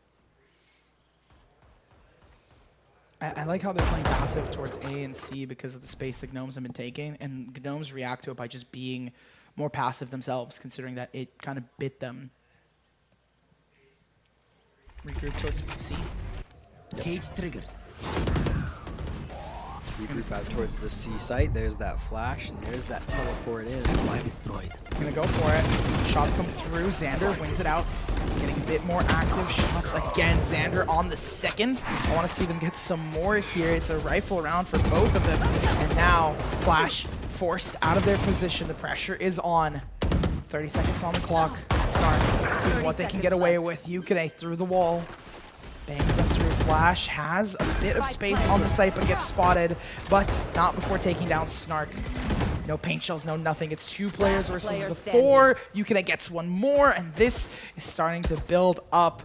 The 7th round imminent, but Flash is still going to be a thorn in their side, at least for the time being, if something can happen. What a haunt up in the air, super hard. Flash didn't even have the chance to break it before getting caught, and at this point, it's just a time game. Yeah, Flash, the save, it would have been totally fine, but I understand trying to do some damage. Tootsie's going to be able to take him out, though. So Event Horizon up to 7, and this is a position that's kind of nice for them. They push Gnomes down to an eco. They're in an opportunity to get an 8th, and then it's only a 4-round difference, which means you really only have to contend with about 2 more rifle rounds, assuming that you're flawless. And you are on a good ult wave right now. Snark has that showstopper to throw in. Xander has that from the shadows at any moment to use. So for Gnomes, this is going to be a tough round. The only thing for Event Horizon is you don't want to get complacent. You still have to fight for these rounds. Yeah, because one thrifty victory, right? Someone pops off, Flash just gets a 2K, they give 2 guns up, and then what are you going to do? It's over. Yeah. You're done. Fly tournament life, you're going home. Yeah. Here's airport type beat. Yep. Not what you want to have. Tagged. Ooh, okay. Info gained. Yeah, I mean, the Gnomes know it's gonna be this A site hit. They know the plant's there. Scriv set up, caught all these players going through tree. They have 2 on the flank, 2 coming in from heaven. They have, I mean, they're gonna try and surround Event Horizon as much as they can. Scriv even pushing out of stairs to get that space, and Event Horizon's giving it up a bit more. They are trying to play together to not give up weapons and to really spray these players down. Immediately the peek comes through. Jar gets the first, Xander on the second. It's a massacre. Xander really showing up near the end here. And as expected, right, it's an eco round. The 8th is found for Event Horizon. But the big thing of note is the Flawless, carrying over all the weapons and the economy. They get all those weapons across, and you know, something I think is important to touch on is the fact that Xander has been quite a quiet force in this map. Someone who we normally consider to be, you know, not only Event Horizon's best player, but their star player, the guy who is constantly being a pillar of consistency for this roster, been considerably quiet this game. KD of 0.5 is what we're looking at for Xander so far, and you know, I have to give credit where credit is due to Jar, Snark, Yukine stepping up when the team needs them most with the fragging, and even Tootsie with that, you know, that clutch, keeping his moments. I'm going to defend Xander a bit. 15 assists. So. Okay, but like most of that is like throwing a one-way. Yeah, but I'm going to defend him. Displacement. It's like you spray through a smoke, you get an assist. Yeah, but I mean. That's not. No. I just want to give him a little bit of defense. Hey, Xander proving you wrong.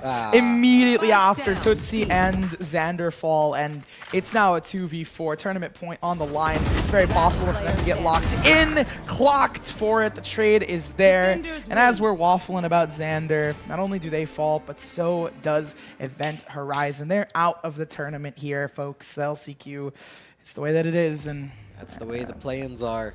Yeah. You know, you don't qualify directly to Sunday. You got to try and do things the hard way. And the Gnomes have got just a little bit more grit. They've been playing in the dirt for just a little bit longer than Event Horizon. So they're able to get this win. They're able to continue their tournament life in these play-ins. They're gonna have just a couple more matches before they're fully qualified. They've got, I believe, after this, a lower final, which is a full best of 3.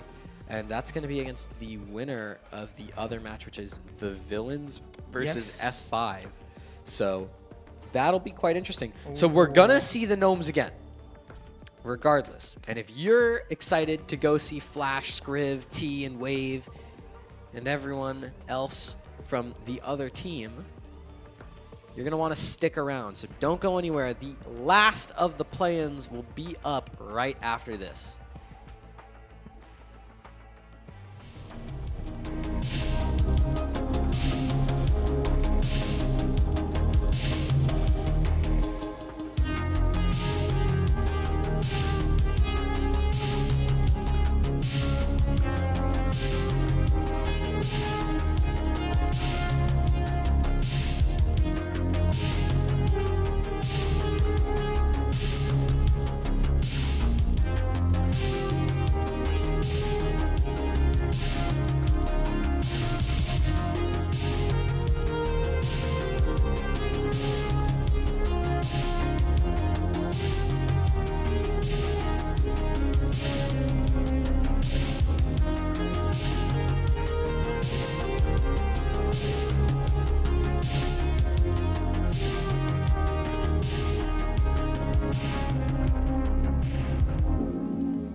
Connection established.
Ladies and gentlemen, I don't know my mic. There you go. Okay, ladies and gentlemen, welcome back to Run It Back 2024 here at the ROK Esports Center in Palmetto Bay, Florida. Today has been such an exciting game. The last chance qualifiers.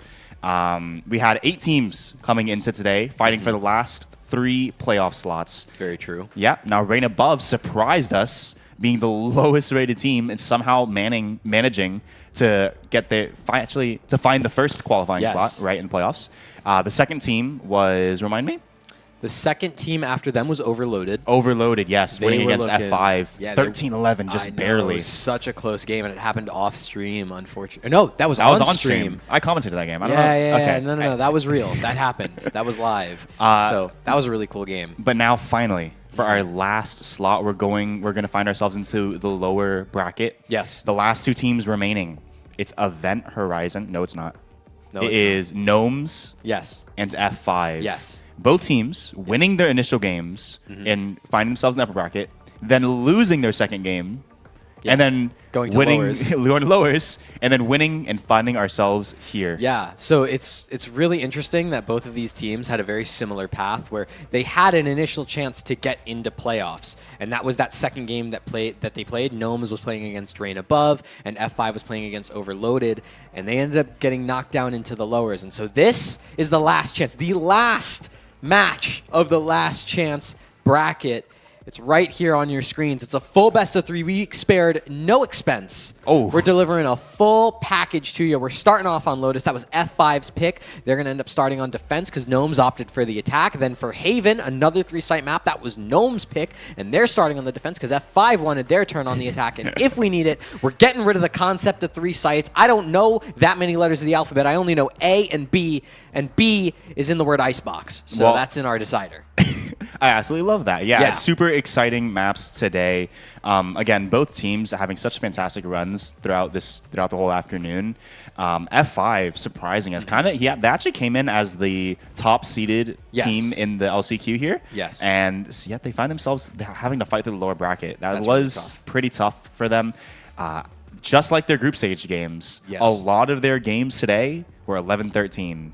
And that is so heartbreaking. A lot of their group stage games yesterday, like when they were fully in the group stage, was 11-13s, 13-11s, 11-13s. They had long, grueling, grinding games. And the big theme of it for F5 has absolutely been Ian. This guy is a magical star player. Put him on any role. He plays these supportive roles too. He plays the Sova. He plays the Clove. Like, he doesn't play like duelist. He's not being set up like some of the guys on like Alvin Boy or Timo Tino, like those duelists that we see that are really, really prominent. No, he's just sitting there on like Clove, like second entry, third in. He's just playing whatever the team needs him to play, and he's fragging out. He's dropping 30 kills in 20 rounds. He's doing whatever the team needs him to do to put them on their back and carry them to victory.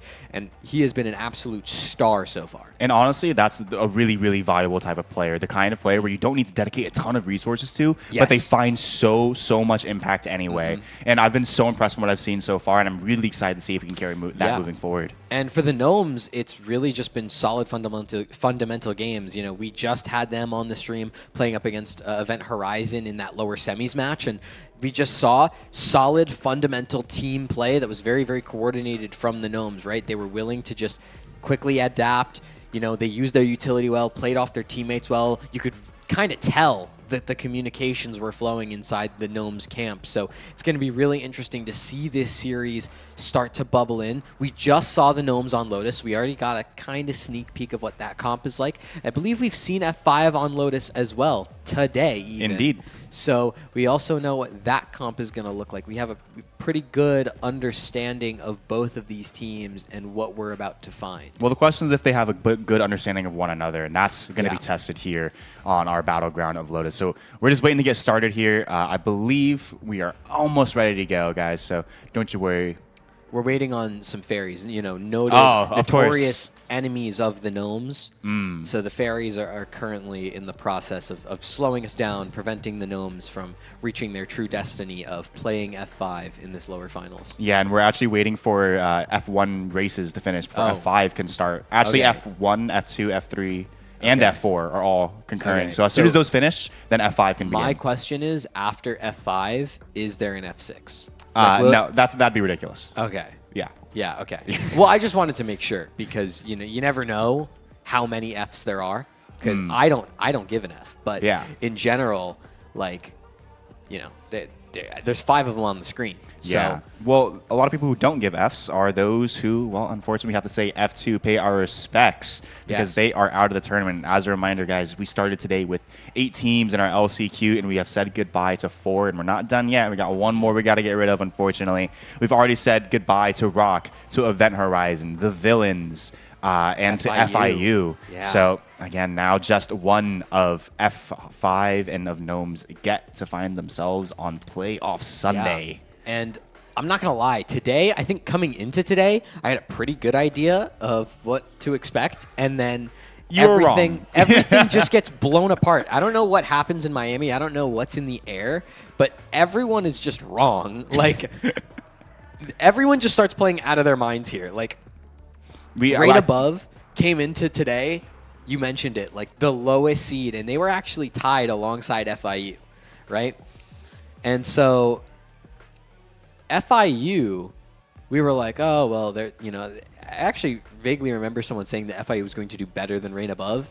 FIU then proceeded to lose 0-2 and go out, and then Rain Above won 2-0 to qualify for playoffs. And not to mention, I believe Rain Above actually played against Gnomes to qualify. It was in double overtime. A double overtime victory. An absolutely barn burner of a game. I wish we could have watched that together here on stream, but, you know, we'll have to save that for next time, and you know, we could have it as a passing story. Yeah, it's like one of those like old legends. Like, did I ever tell you about the time that Nino dropped 28 kills on Ascent? They'll be telling their kids that for a while. I'm certain. Rain Above will be holding on to that. You never know. I mean, they could be telling their kids about some round of 12, round of 8 action tomorrow. Oh, absolutely. And honestly, that's what's going to be really interesting for me. Again, as an introduction, or not as an introduction, but as a reminder for tomorrow's format, we begin with the round of 12, going into a quarter, semi, and grands, all single elimination, all best of 3. Of course, guys, you have a bit of a show match in there too. Have you seen who some of the folks are? I have. And what are your thoughts? I'm a big fan personally. I love me some MTB. I think they're a really cool,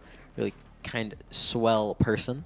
But That's going to be really exciting. But of course, before we can get to any of that, we have to start here. Our last game of the day, our last best of 3. It's going to be F5 Esports versus the Gnomes. Yes. Why don't you talked earlier a little bit about how the agent compositions are a little bit different, how we've seen them before. Yes. Why don't you walk us through this one right now? So some of these agent compositions, right, the general meta that we've seen on Lotus is you either run the Fade Breach with the Raze, and then you run the Omen with a Killjoy, or you run the Viper. Like we saw a lot in that first LAN of the year in May. Yes, the one with, what map was it? That was Lotus. That was, yeah, was it Lotus? I can't remember. That they just kept playing, and we got like 9 in a row. That was all Lotus. And it was, you know, you run the Viper, the Sky, the Killjoy, the Omen, and then the Raze. Well, now the meta's started to shift a little bit. Double initiators become, you know, a little bit more common. You know, obviously some people still like the Viper, but what essentially F5 is running is totally valid and viable. You can see they're basically running the Fade Breach. The only big difference is they're running Ian on Clove. And I really like this for F5 because it gives Ian a lot more agency in how he chooses to frag out on the server while still being able to provide those smokes for the team. On the other side, it's that Gnomes comp that we just saw on this map, Flash on the Neon with Beast and T on those 2 initiators, the Breach and the Gecko. I think that's really, really interesting. Wave has been pretty consistent and solid on the Omen. And Skriv on that Cypher, man, he is one tough nut to crack on those sites. Just constantly playing around, playing back behind his setups, like fully off, just fully rotating to a different site while his setup is still there finding information. And he's just going to go dry anchor C and get 3. And you're like, Skriv, why are you doing this? And he's like, I'm flexing. Look at my muscles. So all in all, pretty solid stacked team. And this is, again, like, this is like the treat at the end of all of this is a full best of 3. It's not just best of 1s anymore. Absolutely, yeah. If there's a time to prove it, and it's now. They have fought all the way through the lower bracket to get here, and well, if you're going to win, you really got to prove yourself. You need to win at least 2 of these maps. To win out this best of 3, it's going to be a barn burner, I can assure you. Well, starting off on this attacking side, it's going to be Gnomes. Again, Skriv, Wave, T, Flash, and Beast. And on F5, on this defending side, Ian, Stagger, Wen, Scrub, and Alex, of course. Looks like they have a bit of early presence over to this A side with the Cypher, but the front of the hit really is going to go toward this C side. Now, this defensive side is actually going to be pushing up towards mid early on. Omen's going to be holding that. Meanwhile, actually Ian, as aforementioned, so powerful, pushing forward, finding the opening frag. But is that going to be the call to activate? Skriv gets 1. Alex returns the favor, however, and it gets a little bit scrappy as we're fighting all the way in spawn. But Scrub takes his and decides to back on out as well, has a man advantage, and now F5 not quite sure where to go. Or rather, Gnome's not sure where to go anymore. No, F5 did an excellent job there of just pincering over towards B and A, right? They do that pinch. It really kind of forces Gnomes into these really awkward positions that they don't want to take, especially on a map like Lotus where you start with so little map control on the attacking side. Doing something aggressive like that and catching your opponents off guard is perfect. Wen is going to be just stuck here jiggling. We'll eventually spot those 2 F5 players trying to climb their way into the site. But Beast just going towards it while Flash with that Ghost going to take out Wen. Just like that, it's a 2v2. Make it a 2v1 because Scrub and Ian just completely mop up the site. F5 on that defense, just completely clean up. And just like that, they forced the Gnomes to an eco. Yeah, great shots there from Ian, as aforementioned. Not even really on the duelist, just playing the Clove instead, but still finding a ton of impact. I love how active this defense is already. Round 1 pistol, already pushing out towards B, going for those fights in spawn. We saw how many people were willing to push, and that left Gnomes in such an awkward position. Initially, they're trying to go towards C, but without control of any outside of B, without control of Mound, they're forced to tuck tail and, well, run all the way back to B. Force that plant down, and it's just ugly at the end of it all. Yeah, we're going to see what Gnomes can do here. They do have 1 little Sheriff in the hands of Skriv, so we're going to see if that can find anything major aside from just a bunch of classic bullets going and hitting Alex. That's huge, and Stagger's actually going to fall as well. Wen's going to be here trying to provide some stability, but T's going to immediately trade back out. It's all going to be down to Ian and Scrub yet again. T and Wave this time, the 2 up to bat for the Gnomes to see if anything can change. Look at Scrub, though, immediately on that flank, trying to wrap around. It's all up to Ian to buy a little bit of time. That spike's going to get picked up from T, and they spot it on the jump, so T's going to be able to spray down Scrub, and just like that, 2v1, it's all on Ian's back. Can he find the clutch? Well, they're aware of where he's coming from, and he's not going to be able to do it. Instead, the aforementioned T with a 3K on the SMG responds in kind 1-to-1. We talked about it actually last stream. We saw so many teams lose the pistol round conversion after winning it. Somehow these classics have become so dangerous, and for what reason? I don't know. It's a nice little thrifty round for the Gnomes as they're able to take up that round number 2. It means that F5 is pushed down to an eco, but, you know, listen, there are shooters on F5. Absolutely. I'm not going to sit here and say that this is a shoo-in for Gnomes, okay? Ian is a menace to society. He needs to be stopped. He's going to absolutely just try and frag out and go crazy and get 2. It's crazy. It feels like Ian, no offense to Alex, but Ian almost consistently outfrags the duelists on this team every single game, and it's consistent. The job of Alex is to set up Ian. On attacking sides, it's Alex go in, Ian go frag.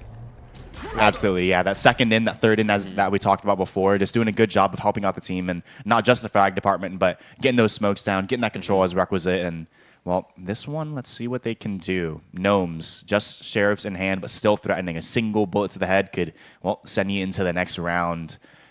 Gnomes liking their odds towards A, but 3 people already stacked up here. 1 person not too far from the rotation, but taking that first contact flash. The Vandal does the Sheriff 1 better. The Smoke's going to be the one buying the space, but Flash jumping in nice and deep, trying to go around. Alex struggling to shoot. The rear and the slide in is just too much to handle. The running Vandal works out, and a push to the Smoke's not going to net anything for him. Now, Casual Scrub left all alone. The Sheriff of his own. 3 players to go up against, and really not much else to help out, unfortunately, as the spike does tick away. All I could really ask for is a kill, maybe 2, but a round, surely not, especially from this position. Yeah, this is one of those moments where if you're Scrub, you're like, you know, if I can get any kill, that's great. But otherwise, I'm just looking to die to the spike. I don't want to give the ultimates over. I don't want to give the money over. Instead, he's just going to try and go for a little bit of a ninja defuse. You know, jumps on the spike, gets it to half, has to get pushed off eventually by the molly, and is going to keep enough players there that, you know, maybe there could have been some damage done, but Wave on the wide swing will be able to take out Scrub, and just like that, second round for Gnomes, and now F5 is ready for the buy-up. Indeed, rifles across the board, and a single SMG so far for the Gnomes. Should be able to pick up the rifle for Scriv there on the end of it. Taking a look at the ults, already Gnomes have done a pretty good job building theirs up for the most part. Excited to see how they're going to collect those and begin to activate. Right now, early on is the round F5, or rather Gnomes appearing to lean toward this mound side, towards C. Pretty similar to what we saw before. Omen just hanging out towards B, making sure no one's going for any funny pushes, but Gnomes are committing a lot, or rather F5, committing a lot of resources toward this A side. Recognizing soon, though, it looks like the hit's going to be towards B. Stopped by the one-way for now are the Gnomes. Have to make a little bit of presence. That's their own one-way. They did it to prevent someone with a sniper from pushing into them. So they actually kind of limited their own pace of attack here.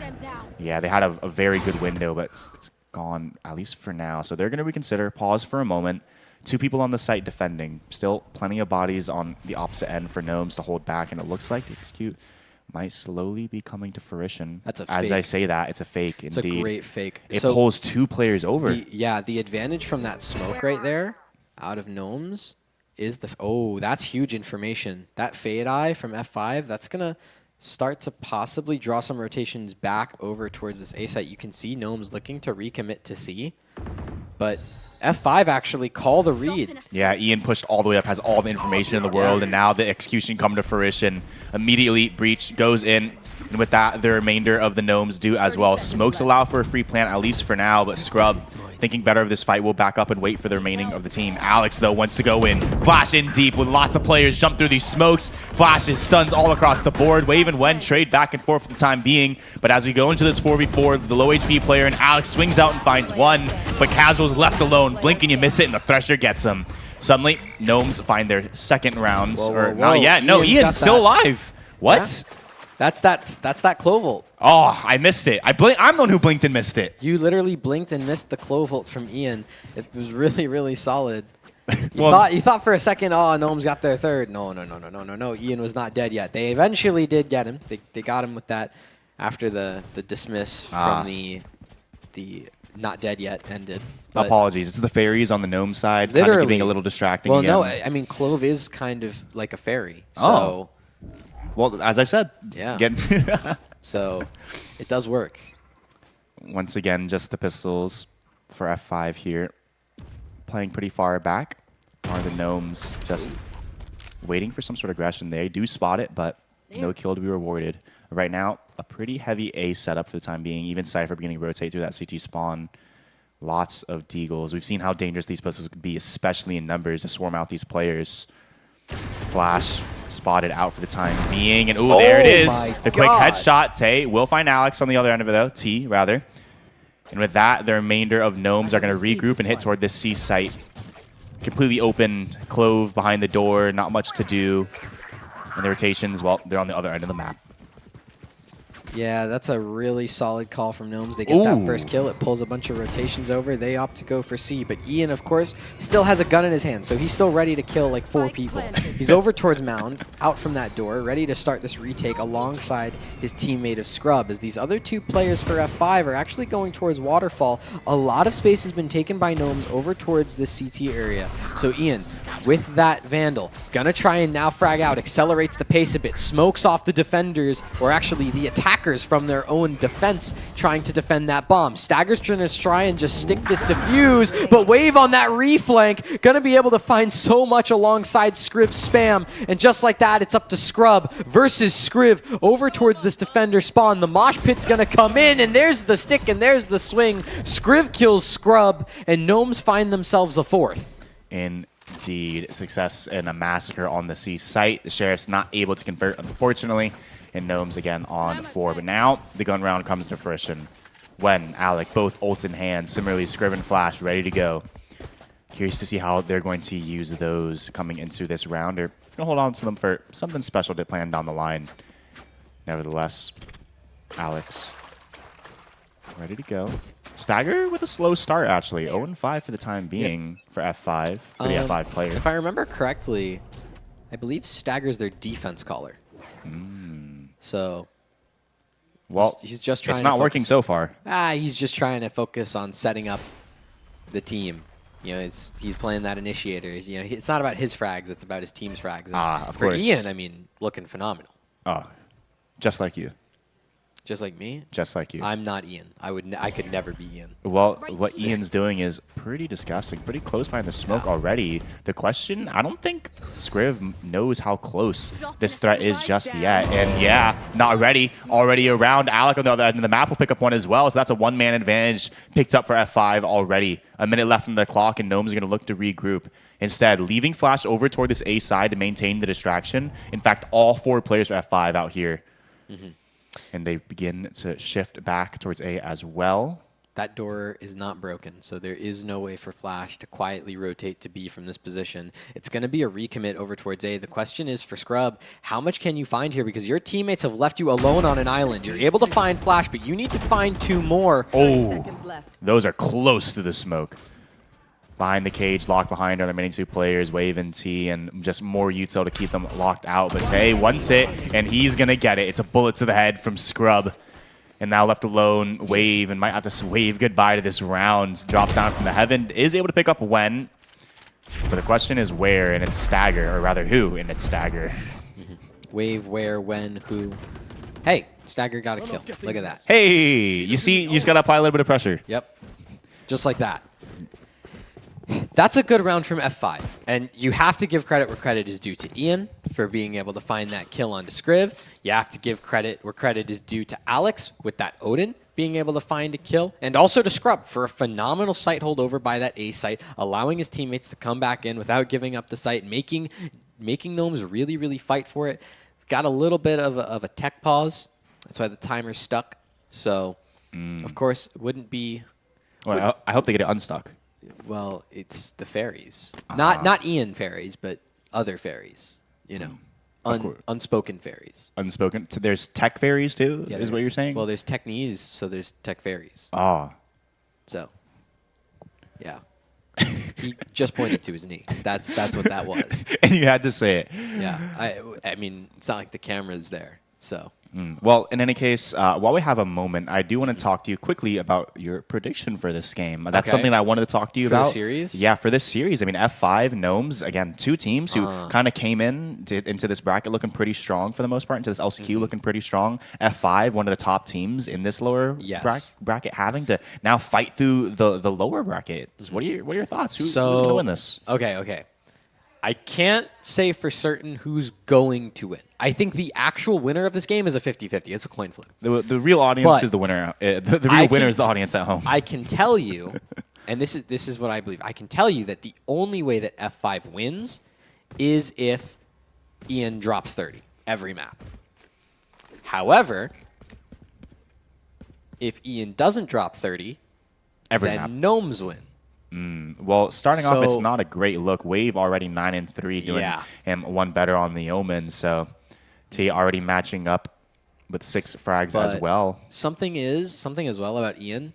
Ian just goes absolutely dumb stupid in like the next 6 rounds of the game. Like this isn't even like is that a prediction? This or is that not a prediction. This is a proven track record. He doesn't do that well comparatively to his best in the first 6 rounds of the game. Okay, so what you're saying is now it begins to kick off. This round right here is where it begins. Round number 7. In theory, this is where it'll kick off. Fun fact, F5 in the game against Event Horizon, they went down, or was that Gnomes? Okay. Fairies. Our producer just drew a fairy. Drew a fairy with the that completely derailed me. It's just it's well drawn. It is very well drawn, but there is literally a fairy flying around the production room. Yeah. Like, oh my goodness. Oh my god. All in all, between these two teams, like, is it weird to say that I feel like it's a 2-0 either way? Like, I think whoever wins this map takes the series. I could totally imagine that, right? Getting these teams nice and warmed up, and if one team really can't build up the momentum requisite to win out that first map, that second one could be a bit of an uphill battle for them as well too.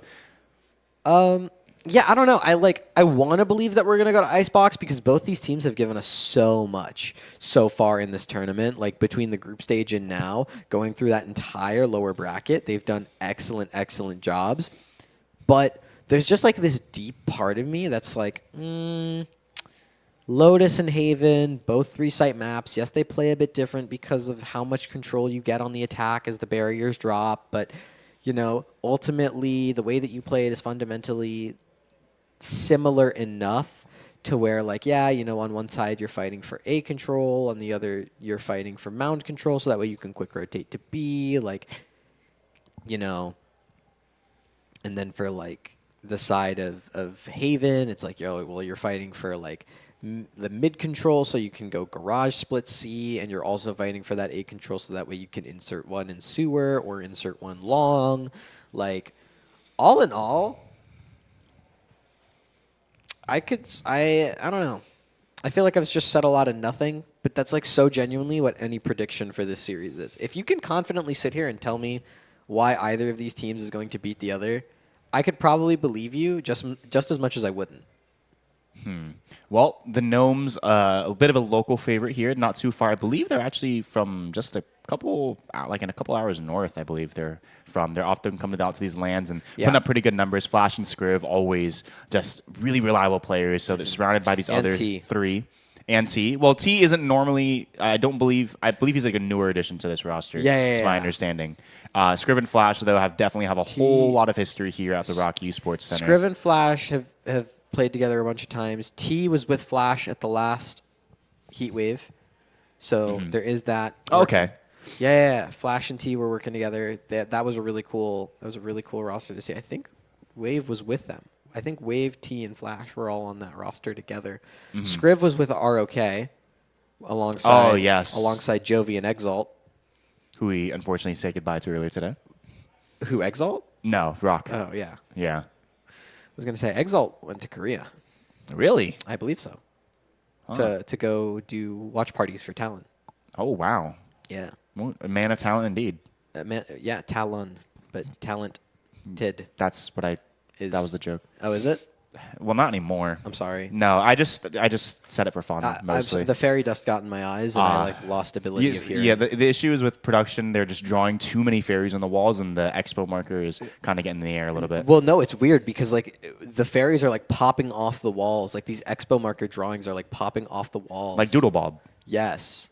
And that's insane. That's actually that's unhinged, bro. Did they just draw us as fairies? No, they just, wait. Is production? Apologies. I require one more view of the beautiful drawing you did. We're not as fairy. That's just us. Oh, that's actually just us. That's very nice. That looks just like me. Can we show that on stream? While we're in a tech pause, swap to the caster cam and bring in the. Can I hold the sign? Whoa! I want to hold it too. That's us. Okay. Well, I mean, you can both hold it. Drew us his fairy. We do have fairy wings. We have wings. Look at that. We have fairy wings. We are the fairies now. Oh, my hair is super wavy. I know. Or your hair is, sorry, that's your hair that's a lot wavier. Yes. I like mine. Look at that. That's basically. Wow. That's honestly, if we were to hold it up nice and close like this. Yeah, actually, this is what the camera is. This is basically. This is the camera view. Us. Yeah. That's us right now. Yep. There we go. That's amazing. Thank you so much. You guys might need this, though. So if you want to take you might need this back. There we go. It's getting a little crazy in here. It is. Yeah. We literally turned into fairies. Yeah. That's how crazy this is. We're 6 rounds into the series, mind you. Yeah. Yeah. This is a best of 3. Yeah. And it's going to be the best of 3 today. Is it? Yeah. There's not that many to compete with, fortunately. The very best of 3. I am now looking at a player from F5 walk over here from all the way across the venue. To grab a big gulp from 7-Eleven. Hey. It appears to be some sort of iced coffee, but the ice is all melted, you know? So it's like kind of watered down coffee. You know, in all fairness, they are esports players. Oh, I'm not judging at all. We're in a LAN center. If you look around and see the food and drink, sometimes I was gonna say like ice melts as soon as you walk through the door. So. Oh wait, I have the owner of F5. I have the owner of F5 looking at our drawing that we showed on stream. This is really funny. This is really strange. This is gonna be really meta in a couple minutes when the stream delay catches up. Oh yeah. I hope they could see it out there. Hi guys. Yeah. They'll notice. Yeah, they're absolutely going to notice. So, I mean, yeah, just as we continue through this tech pause, I think it's also like this is something that I personally find funny that I would love to mention is like, you know, you have Scrub and Scriv both playing the Sentinel roles for these teams. I think that's going to be a really interesting matchup. So, that's going to be a comparison to look for as the series continues, and. I'm going to be super interested to see what that kind of looks like, not only on this map, but also once we get onto Haven, because something tells me that both of these players are actually going to want to stick towards the Cypher. So, you know, that's going to be kind of interesting to talk about. I will say there has been a slight underwhelming performance from Alex so far in this tournament. Absolutely. But I don't want to solely pin that on him. I also want to pin that on the fact that like Ian is just so good. Like Ian has all the frags that like he's like frag billionaire. Like he doesn't want to share any of the frags. He doesn't want to spread the wealth at all. Well, unfortunately, because they find themselves in this lower bracket, clearly that strategy has not worked out as well as they hoped it would. That's true. Alex is a name I believe he played with the MDC guys at one point. I know he was on Pace, which was a roster that existed not too long ago, playing with, I believe, the likes of Mr. Tryhard and company. Yeah, now finds himself on this roster, and you're right, just so far been pretty underwhelming, and again, as this duelist, just not really putting the numbers, not getting the impact you'd really like to have. It's going to be quite interesting. I would love to see Alex have a bit more impact. And in all fairness, so far in this map, he's been doing pretty all right. He's been keeping up with the rest of the team. So it is an audio issue. That's what we figured. The fairies have made someone deaf. Oh gosh, that's terrifying. It is a terrifying reality, but that's the reality we're living in. So we're currently working with our best, you know, our best forest shamans, forest druids. What's the word for ear doctor? ENTs, ear, nose, throat. Doctors, specialists. Oh, we did it. The fairies have been vanquished, except for Clove. Close to here. They're still here, guys. One thing I'd like to point out while we're kind of talking about Alex, or it's not necessarily specific to Alex, but did you know that not only in the tournament, not only on stream, but in the tournament as well, no one has gotten a showstopper kill? So Alex could be the first to do that. Correct. Are you actually serious? All of them have missed. No. That was a stat given to me by production who have been watching all of the games. I've casted these games, and I swear there's been at least one. Really? Do you remember one?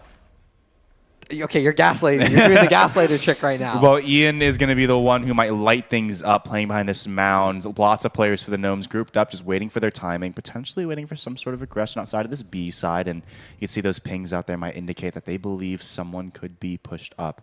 But thinking better of it, they'll go ahead and fall back, stick to the plan that they had laid out at the beginning of the round. And as that minute mark passes by, you begin to see the Gnomes begin to activate on this mound side. Utility being spent out, and now Flash going to be that first person taking contact over the mound. 3 players already rotated in for F5.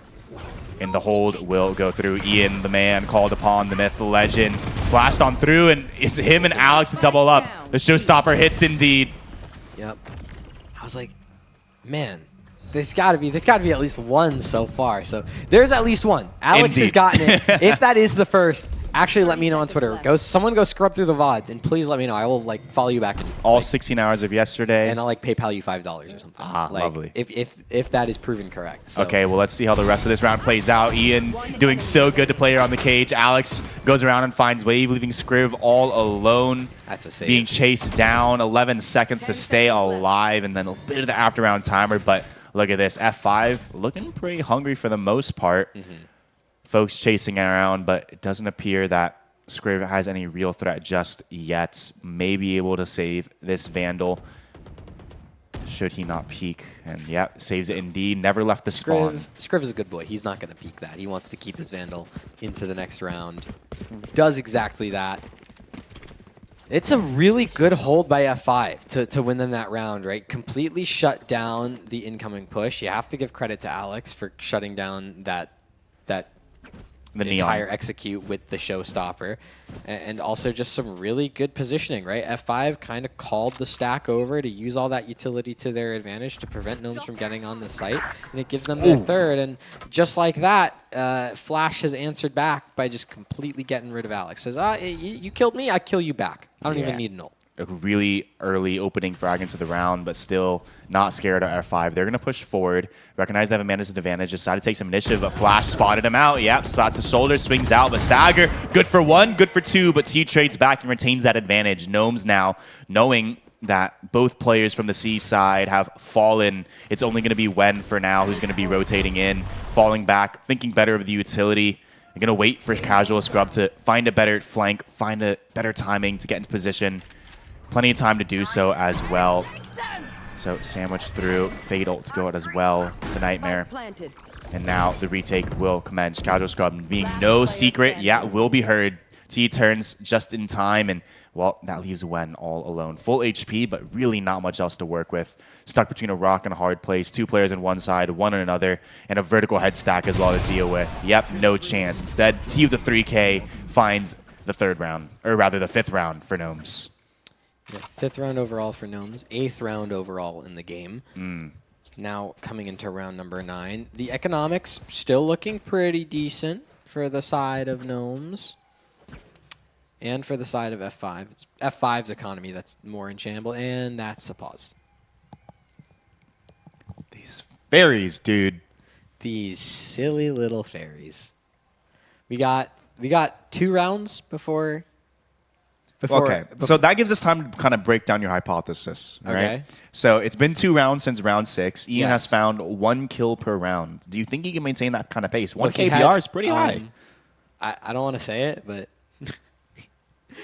at round 6, he had 6 kills. So he's continued to have a single KPR. I mean, in all fairness, though, that's, in terms of his team, that's pretty good. In general, we're getting 1 kill per round. If you're guaranteed to have 1 kill, if you're on average getting 1 kill every single round, that is actually not bad at all. I think most players will average around 0.7. Better players will maybe begin to hover towards 0.8.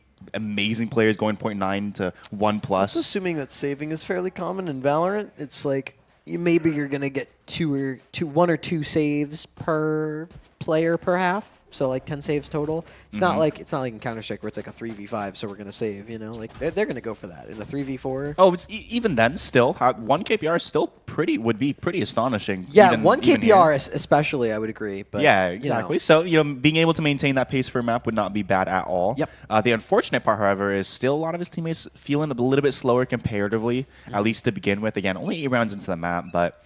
you know what? I don't not believe your hypothesis, and we'll only continue to see it into this round so far as we continue. He's going to be Ian, the one to step up. Blinded initially, besides to continue that aggression, falls on back after the fight that he wants, the time that he desires is no longer available. Instead, on the other side, we actually see Cypher slowly creeping out towards A, already toward the Ruin side of things. Yeah, Scriv doing an excellent job of speeding up his lurk, taking that timing, does a really good job. The only thing that you want to be wary of is any sort of hold from Scriv. That's going to be really concerning. Gnomes really taking their time here. Not trying to sell their presence just yet. Have plenty of ult and utility to work with. The big thing is this stack. There's 3 Gnomes players here, so they're going to be able to hold this A-side execute, even if Scrub does have to back up. Ian, quickly off the door break, will be able to take care of T. So even though that wingman is going to be able to plant the spike, there's going to be a really fast Flood retake thanks to Stagger's Rolling Thunder. There's Flash, who's stunned up on the side, getting pushed around by all that utility, and Ian's able to use that Not Dead Yet to take care of Scriv. Just like that, it's Wave in a 1v4, and he can't get it done. It's a 3K on the round for Ian. F5 getting to 4. The aforementioned doing such good work. They're up to 11 now, just clinical with that Vandal, finding the perfect timings. Casual Scrub playing that utility perfectly. It felt like there was always information on someone somewhere. That Flood coming in, it's not just, oh, we're running in blind. They knew where people are. They knew what fights to take, and they simply cleaned up the site. F5 getting rid of those Gnomes. Yeah, cleaning things up. F5 proving fairy supremacy, actually, is what Ian is doing.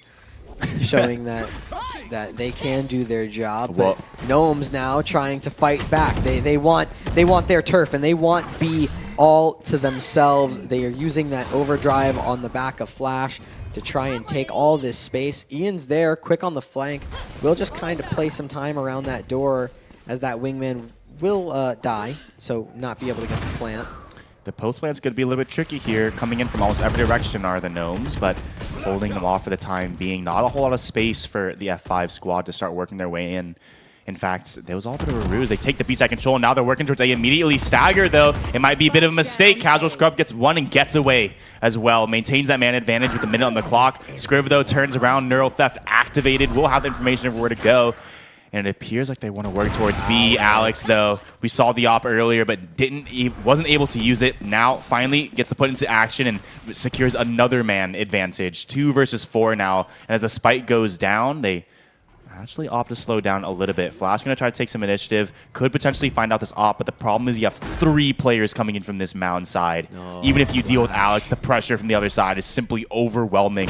What can they do? And the answer is to find one. Wave finds another, but Flash doubles up. We're on to a 1v1, and the aforementioned CT player, Alex. So far, good for 1. Needs a second, but Flash is so aware. The movement's a little bit strange, but you know what? A 3rd kill nonetheless. Yeah, no, Flash does a brilliant job there just holding the off angle. So, you know, because Alex has that op, goes towards pushing out CT, you can't check every off angle, and you don't want to just hold that scope in because then you're going to move a little bit slow. You're not really going to have the field of vision. So, does an excellent job there of Flash. Gets that clutch. It looks really solid, and that was a 2v4 between Flash and Wave to be able to get that round. And that's a timeout now coming in from F5. Now well deserved. Yeah, no, very, very well taken. This is a timeout that, you know, first off, it's the first time that it's an actual timeout and it's not a tech pause. Ah, yes. So there's that to look forward to, but I think it's also coming at a good time. You know, you're not pushed down to an eco per se, but you are going to be buying quite a bit. You're going to be kind of ruining your economy in terms of what you have in the future bank. You can see Ian down to 900, Scrub down to nothing, down to dust and pocket change and lint. Alex at 100, Wen's probably going to be sitting at around like the 1100 mark, maybe lower, maybe like 600 mark. Yeah, this is a critical round for F5. If they lose this, their money, like you said, it's probably going to be in the bin. So want to make sure that whatever you're doing this round is going to work. Really talk through the game plan. Go over what the strategy is. Go over what the plan is. And I'm excited to see what that is.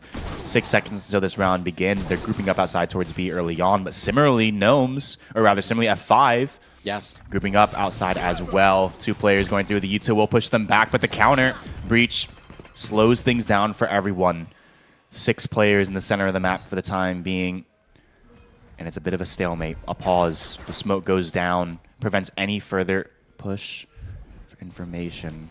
And with that, the initial plan kind of comes to a stop. Gnomes looking to reconsider. Once again, they've already gotten Scriv all the way up towards A. Just walking up, slowly clearing. The smoke's good for now. And yeah, spots the wire. Able to prevent that. So now another smoke goes in. Rotation slowly moving in. But Wave on this mound side is going to be starting to push up pressure. 3 players coming up towards mound. Casual Scrub does drop Scriv on the other side of the map. So now this execution, find out. Stagger around, dancing through, but swings into 3. Falls for his troubles. 3 versus 5 now, but Ian looks to even the odds. 2 kills, and Alex comes from the back line as well. The backup has arrived, and now Beast suddenly left alone in the 1 versus 3. 30 seconds as some used hill desperately thrown across, but surely there's no way back into this one. Scrub just to hold and company to do so, and, well, a quick cleanup from F5. Yeah, F5. Very, very competent there in that clutch situation. They're not giving Beast any sort of isolated fights. So just like that, it's 5-6 coming into this last round. And considering how things started for F5, this has been a great recovery for them. Even if this half does end 5-7. You know, this is traditionally an attack-sided map. So, you know, they're going to be in a position where they can possibly get onto their stronger side. And I think Ian himself has definitely, in these last couple rounds, started to heat up a fair bit more. Absolutely. Wave doing pretty similar, having some similar success, but Ian says, no thanks, it is just all me. Picks up 2, drops Wave, drops Flash, 2 of the power players for the Gnomes, and now F5, well, they could relax now. 2-man advantage, the initiative, that has all been put onto the Gnomes. They have to find their way into the round, and well, the map must feel so small at this point. 3 players all grouped up tightly together. They have to clear every single angle. No map control, and Alex is going to spot this out as well. T spotted. Now rotations get to come in. Going to have to drop some util to get some additional space already. Ian ready to rotate in. Coming from the side, but Alex good for 1. Swings out as Ian. Yeah, and that's it. 3 kills, and we end the half 6-6. So, I don't want to say that my theory is perfect. Because, you know, no theory is flawless.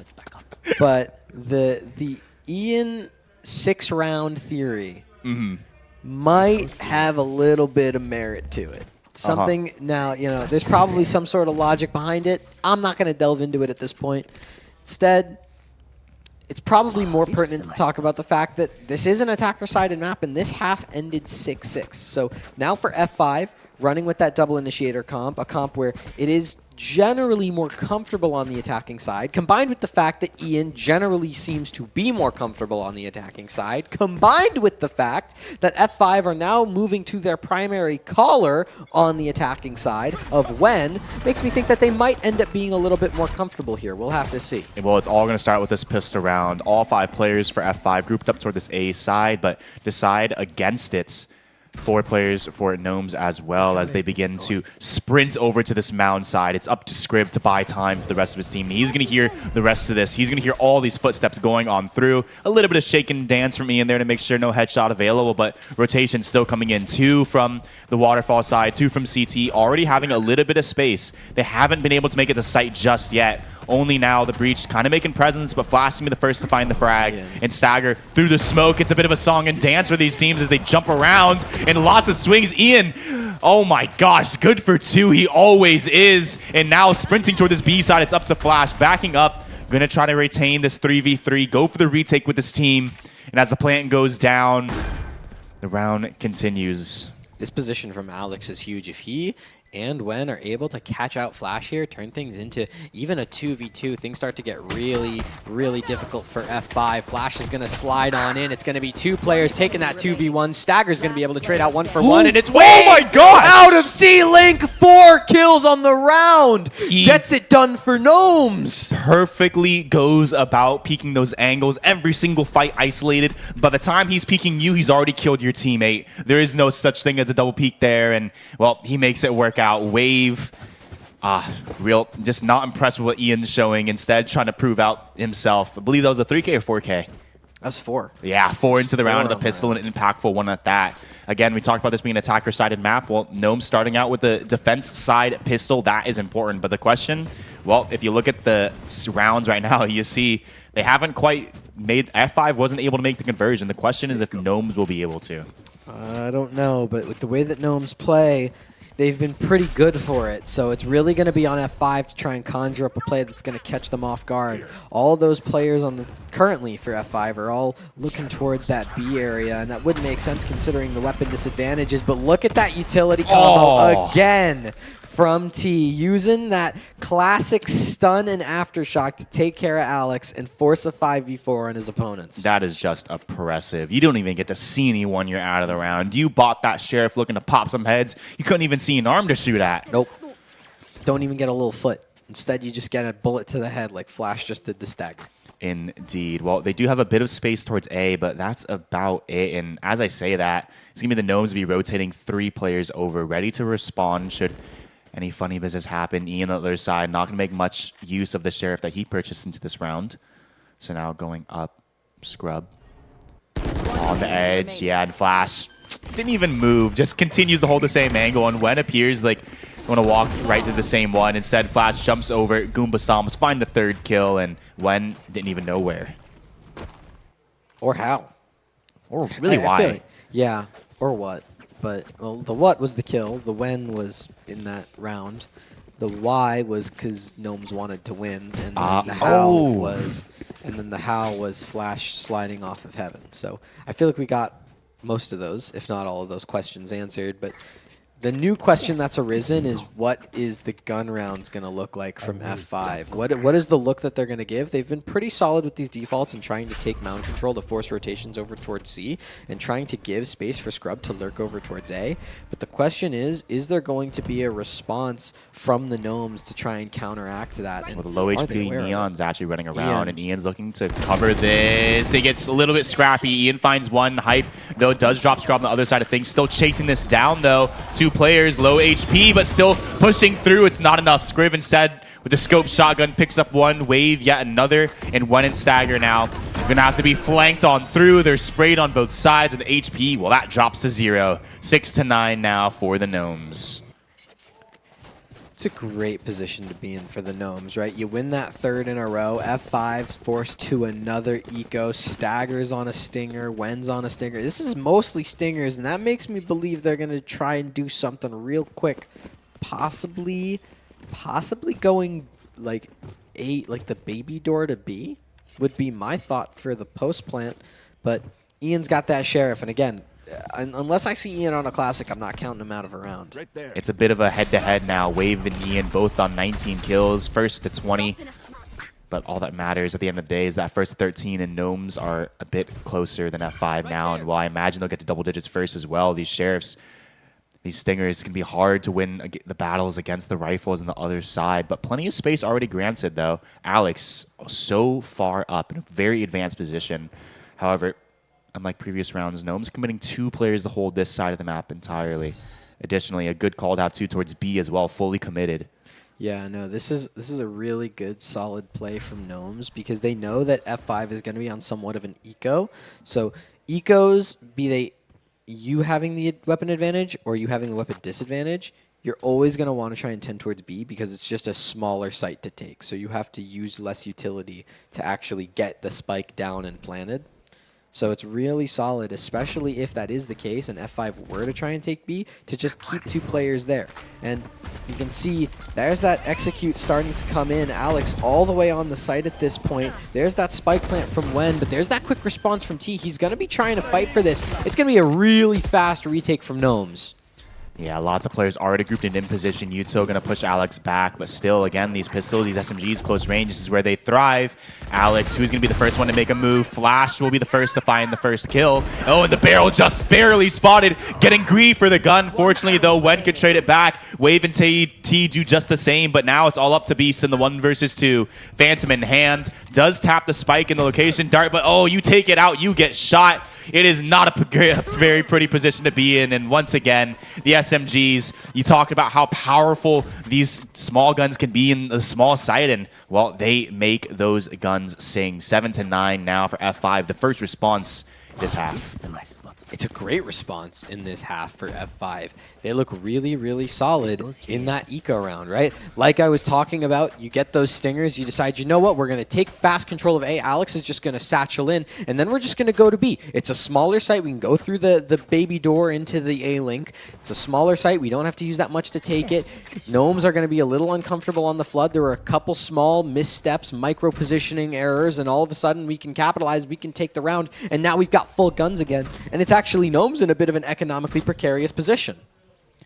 Indeed. So this round, a whole lot is banking on it.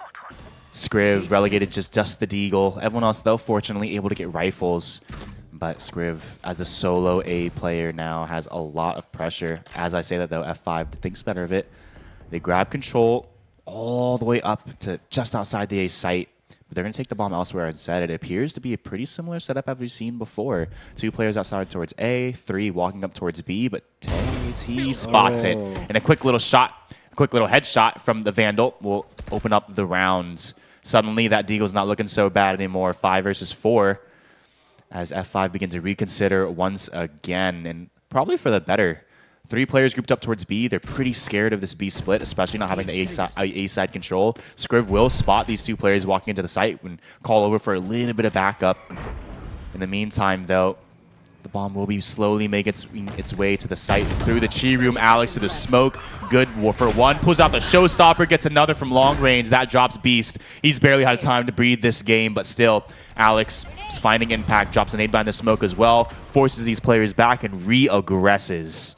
Yeah, Flash is going to try and re-aggress over towards this stairs area. Stagger, though, could potentially take a timing just like that through the smoke. Will get traded out by T, and it's up to T, but Ian holding it down, getting the clutch. Well, not the clutch, because it was a 2v1 for the side of F5, but getting the conversion. And you know what? I'll say this. Alex's glow-up needs to be studied. This guy has been performing phenomenally so far for the side of F5. Yeah, it's not perfect. It's not like he's going to the same rate as Ian, but the fact that he's actually on this attack seeming a lot more comfortable, it feels like he's being put in positions not only to take better fights, but also he is, you know, kind of feeling not necessarily reserved, but a bit more, I guess, empowered is super huge. And coming into this round, F5 absolutely have the ability to tie this up, not only based on the economics, but also the ults. Everyone's got an ult online, barring Alex, but, you know, there's also Sheriffs on the other side, so no showstopper needed. The ability to win this round, and off the back of plenty of abilities, as aforementioned, looks like going to be working their way to start clearing tree are the Gnomes, but it's not worth it. Unfortunately, Skriv does fall, but Flash returns the favor. 4 versus 4 now, keeping it even despite the weapon disadvantage, but in the meantime, F5 will be pushing their way into this B side, maintaining control despite, but it looks like Ian might bite off a little more than he can chew. Beast High picks up 1, and the Neon, another Deagle kill. Cyan pulls it out. Ian staying alive, able to recover, pulls all the way back, gets 1, but not quite the second. Alex helps out, and now we're into a 1 versus 1 wave going all the way around with just a Sheriff. 68 HP for Alex, and has a beautiful read. Picks up a beautiful position as well, but needs to be looking the correct way. He's not looking for it. He thinks that Wave is coming from C-Link. Wave is actually coming from CT spawn. Alex not turning around, gets shot in the back of the head. Wave again on this B retake, able to find it and able to provide Gnome with double digits. Yeah, Alex, you have to take a 50-50 there. Unfortunately, you're just looking the wrong way. He commits to just the wrong angle, and, well, Wave executes him from the side with the Sheriff. A great round from the Gnomes there. It's a great round. And this is kind of a tough position to be in for F5, because now you're 2 rounds behind, and you're kind of buying down to Broke here. Ian's really going to be the only one with the buffer. Maybe Alex as well, kind of looking at how much money he has in the bank, but it's not a lot. So if Gnomes can find their way up to 11 here, that's not only a layup for 12, but then at that point, you know, you have like a 4-round difference built up. That looks really good. Going for an aggressive peek, gets a little bit of damage going, but thinks better than to stay and stick around for the fight. Going to drop to the back of the site. Meanwhile, F5 needs to accelerate their attack towards A. Yeah, they're going to go ahead and start use that breach ult, push everyone back, and now F5 floods into the site. 4 players going through. Meanwhile, however, Gnomes are pushing actually 2 players back to the A main position. So a flank potentially, but in place is Casual Scrub ready to go, ready to get these kills. Picks up 1 and not quite the second. B-side, good for the trade. Back onto the site though. Ian picks up 1 in the Scriv, maintains a man advantage, extending into the CT position. 2 players pushing in, and Wave might not realize how many players are here to fight him. Doesn't matter though. Picks up the first, and that gives an opportunity for Beast to take a fight, but he loses it. Wave now alone in the 1 versus 3 with honestly not much to do. He's got not much to do except to get killed by Alex, so that's something. You did do something in that 1v3. And for Gnomes now, it's a 1-round difference. You're going to be forced to kind of an eco. Wave is actually opting for the hero buy, but with the way that Wave's been playing, I don't blame him for it. 22 and 11, he can definitely get something done. It's really just dependent on if he finds that sort of opportunity to get involved and actually opts for just a Guardian instead, trying to play things safer. Now it's a Bulldog, so it's ever changing. Just trying to keep the money in check there. Yeah. And one thing I want to note out, or actually, well, before I do that, let's go ahead and the action's already kicking off into the rounds. Flash, it slows down a little bit. Plenty of Sheriffs to go behind this, respecting the smoke for the time being, but they're going to use this opportunity to get a bunch of players behind, and they could punish Gnomes for overextending here, potentially catch him out of position. But the util is good, forces Ian back. Can't quite take the fight on his terms, so backs all the way through. That buys just enough time for Gnomes to rotate 2 additional players to the side. 1 just behind the breakable wall, but still 3 players just outside this mound. Alex could have an opportunity here to frag out once the smoke fades. Meanwhile, the rest of his team, including the Spike, will be slowly clearing out toward the B side, trying to pull the rotations back. Alex and company just holding on to the main position here. There's Alex trying to flush out Rubble. It's going to be Ian to get the opening frag, though. Beast really stuck in a awful position and is fully flashed up, but so is the enemy team. So he's going to be able to jump away with his life. Pulls out that Sheriff and is ready to 1-dig, but Alex is good with the Vandal instead. Now it's that 5v3. F5, with that player advantage, has to try and sniff out T in the back of the site, but that paranoia allows him to start to get a little more active. And there's Alex over towards stairs, but Ian and Stagger on the site are going to pull Wave's attention away, and now it's a 1v5 for nothing but the Bulldog wearing Omen. Surely not much to do here. Already being held. Now into a double swing. Good for 1, but really not much else.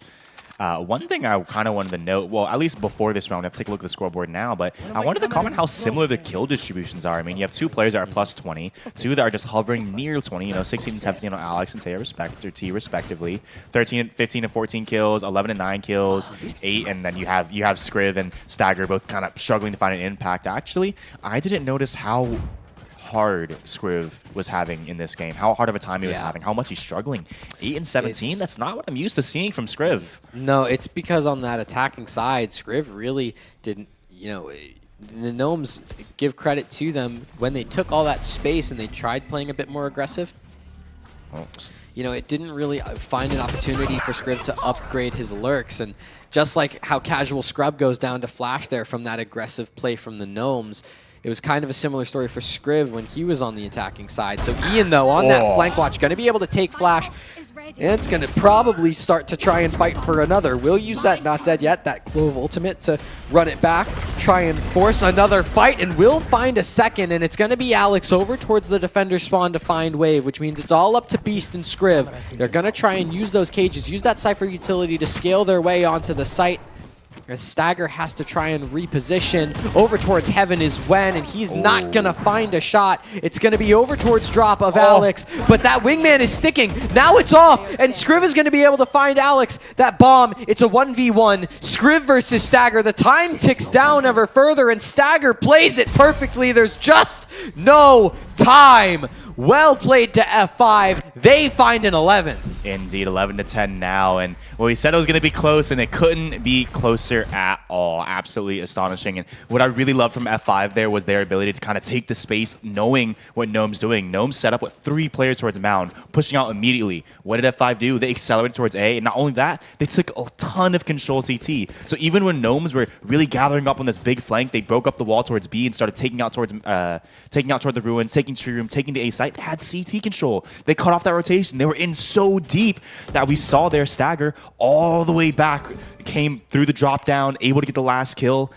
Just an incredible round from F5 there. Very, very well played. And an incredible clutch from Stagger. Absolutely, yeah. We talked about kind of struggling to find impacts, kind of like a hard time as an IGL. Well, that round really proving his worth. I mean, thankfully, the calling responsibilities for him are off on this half. He's just the defensive caller. Ah, okay. So Wen is handling the calling here on the attacking side, and I think he's been doing a phenomenal job. F5's attack has looked really, really solid.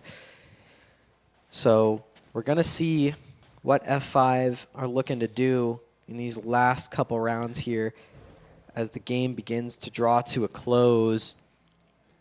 The economics, that's a word. I said it a bit weird. Economics. Economics. Well, it's a little tough for the side of Gnomes. So again, this is like one of those must-win rounds where if you lose this, you know, your chances go from bad to worse for this entire series. So well, we'll find out now because this execution already came into fruition. Players already storming the C site and CT with the one-way as well. Blind to go through. Scriv takes the advantage, finds Alex.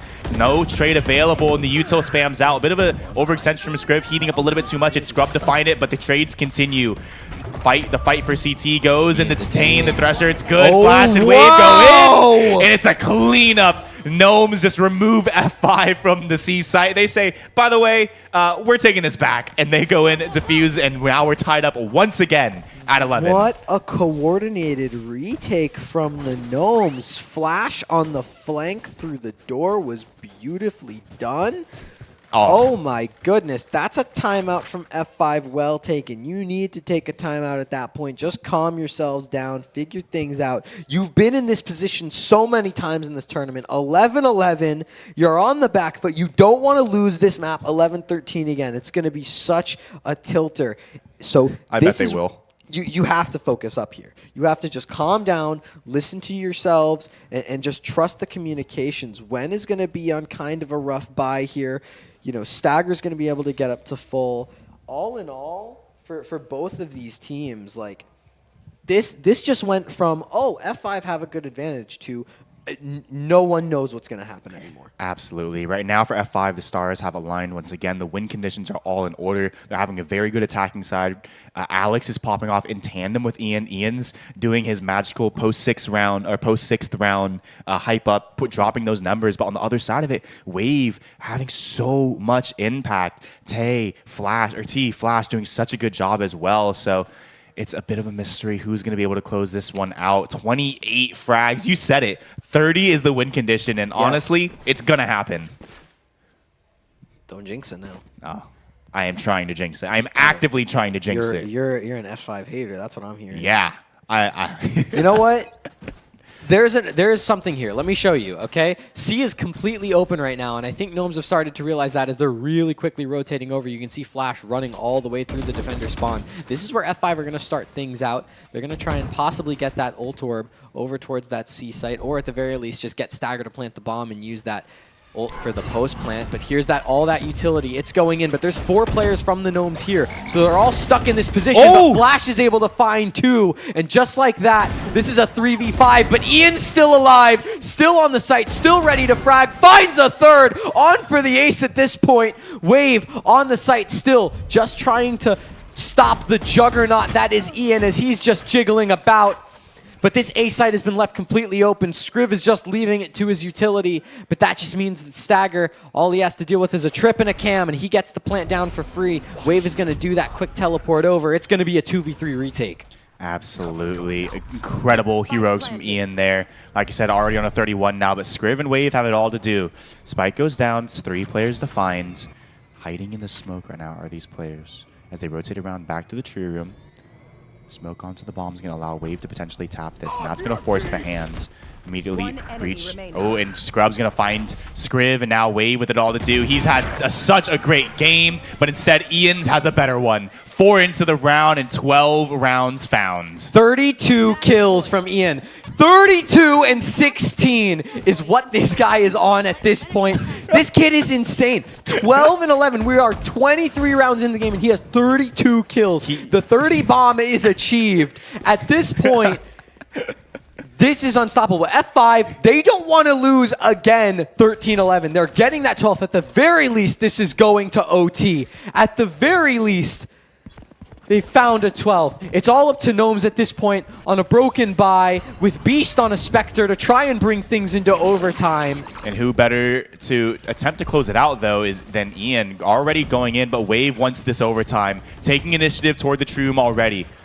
And there's so many players just outside. But for now, F5, well, we've seen this before. Grouping up these 2 players out towards B and then bring the remaining 3 outside toward the B main side so they could crunch on in. But Gnomes, so far with a decent read, if that's where F5 is going to continue to go. And it appears so. 3 players for Gnomes in position to rotate towards B, 2 already on site. It's going to be a pretty formidable defense, and we'll have to see how they can hold. Slowly just taking their time to clear things out. 54 seconds on the clock now, and the execution will be coming to fruition. Alex to be the one to start it. Flash going to drop that wall on up, and we'll have to see what they can do. Still taking their time. Flash to find one through the smoke. That's on to Wen. Jumps out with the ult. Going to clear it out. Good damage. Wave and Tay find one, but now Ian has to find a way to close it. Scrub dies, or rather Scrub now left alone in the 1 versus 4. Surely no way. 30 seconds on the clock. No possession of the bomb. This has to go into overtime. Surely Casual Scrub still going to jump through. Finds the first, but not the second. We're going to overtime. It's 12-12. Overtime is here. Overtime is upon us after games and games and maps of F5 ending things 13-11, 11-13. It's OT. It's 12-12. The narrative is finally broken. Well, the narrative that isn't broken is the one of Ian, again, averaging more than a kill every single round. Almost 1.5 kills per round. That is absolutely astonishing numbers. Yes. This guy is putting up on the Clove, by the way, and Alex, the main duelist, supposedly. 19-19, that's still a very respectable performance, don't get me wrong, but when you have someone like Ian on your team, it's hard to talk about anyone else. That's just it. That's the thing, is Ian is doing this, and the next person on his team isn't even at +20. Like, this is F5 is literally just the Ian show, and for Gnomes, it's just about seeing if you can close this out. You're on the attack here. Ian's just going aggressive, starting to heat up into things, but it's Alex's nade to start things off. Stagger's going to be able to find one as well, so now it's a 3v5 for these Gnomes players, and Alex can just continue to spray down.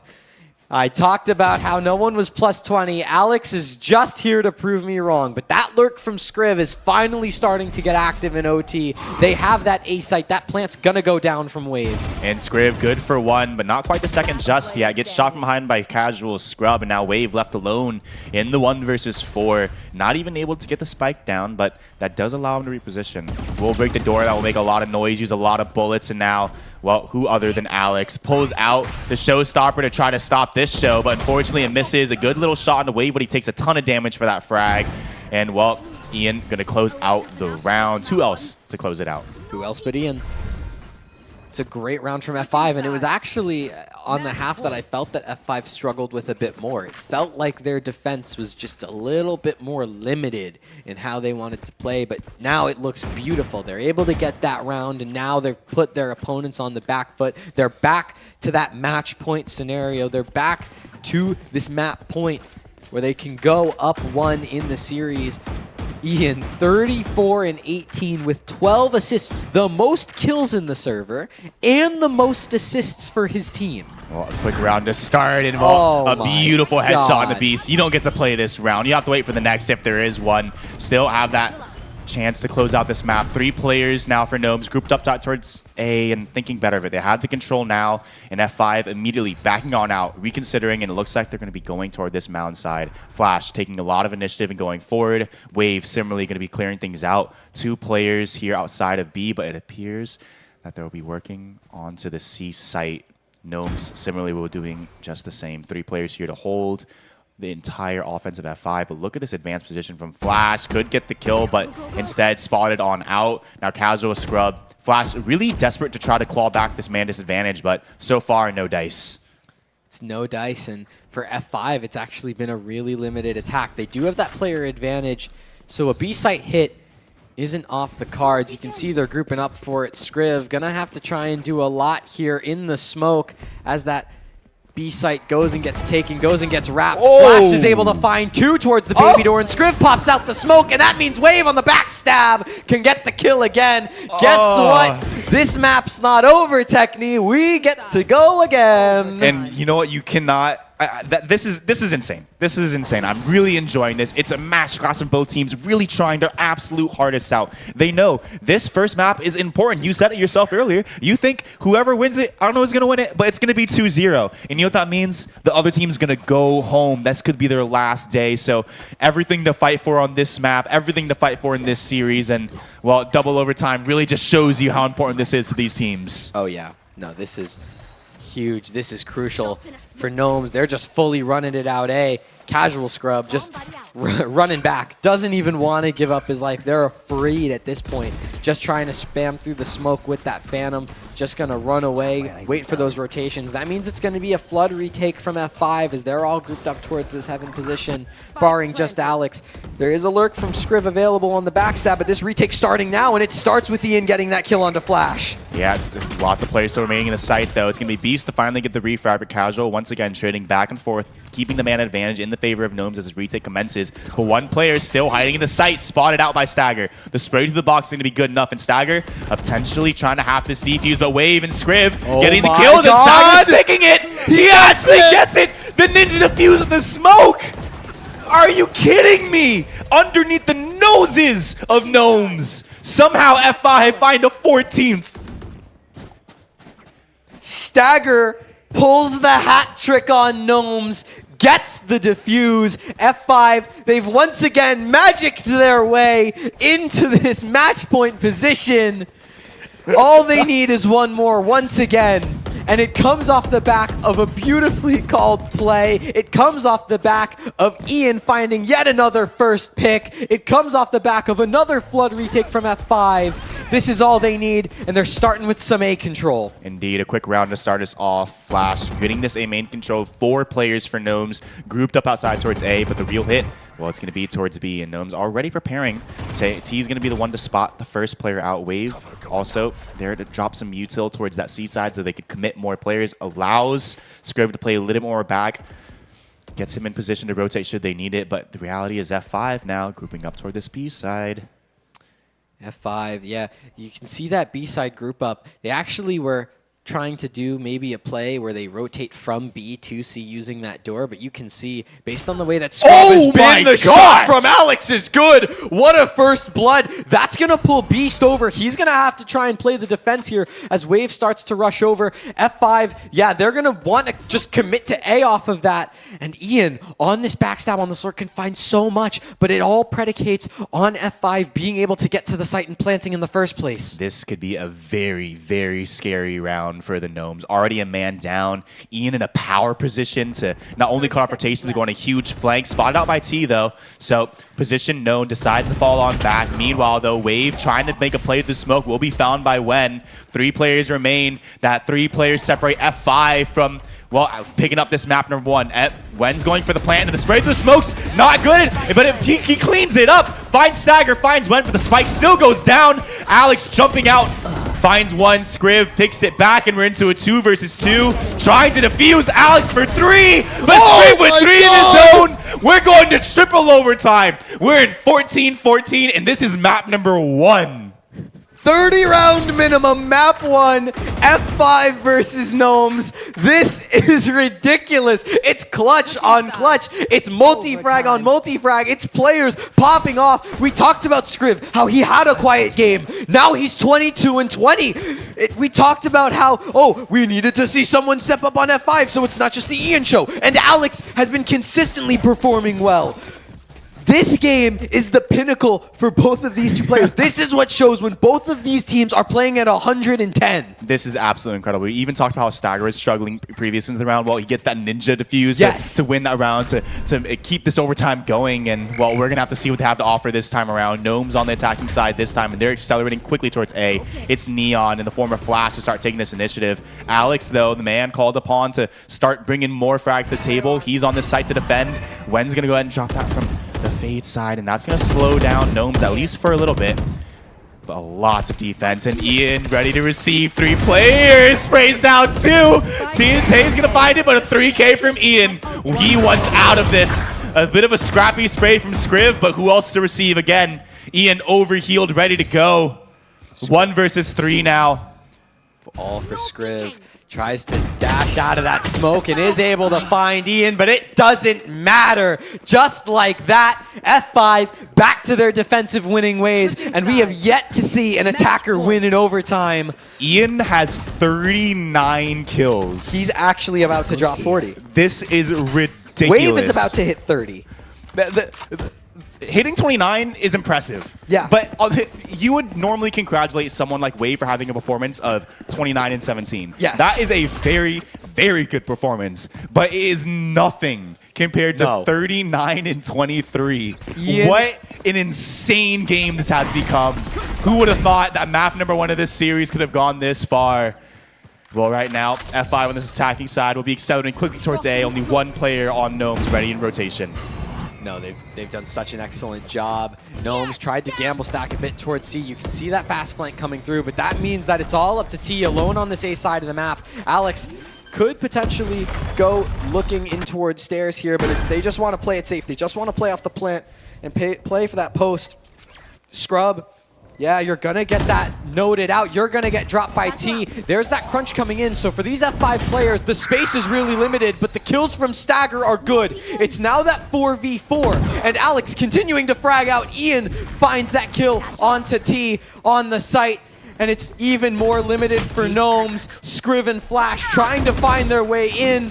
They have to do so much, but Ian doesn't care. Stagger and Ian and Wen doing it all. They get it in round number 30. F5 take map 1, 16-14. Ian is an artist, and Lotus is his canvas. What an incredible performance. 40 kills. Yes. 40 kills into that game. Are you absolutely kidding me? And that is only map number 1. I am so impressed by what these teams have on offer. I told you that the stakes are incredibly high for this game. I told you that they're going to bring the heat in this match, but I did not believe we were going this far. No. Absolutely incredible. That's absolutely ridiculous. And like you said, Ian, the master. Lotus, his canvas. A work of art is what we just saw, and Clove was the tool to do it.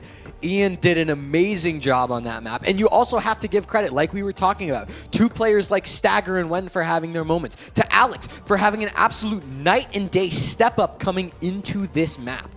This was a phenomenally well done job to them, and I don't want to sit here and say that it's over. After that close of a game between these two teams, there's absolutely a world where we turn around and see another absolutely insane map of Haven, because remember, that map was F5's pick, and it was that close.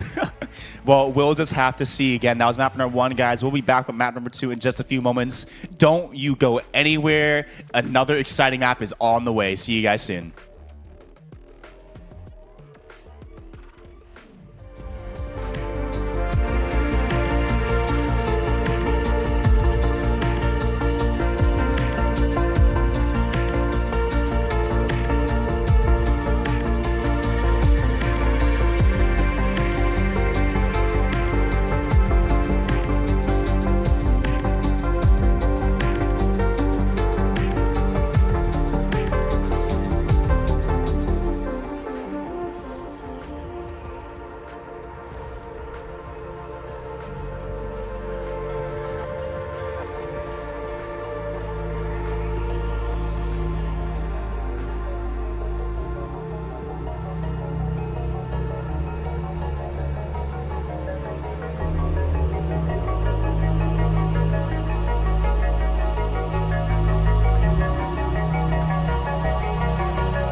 established.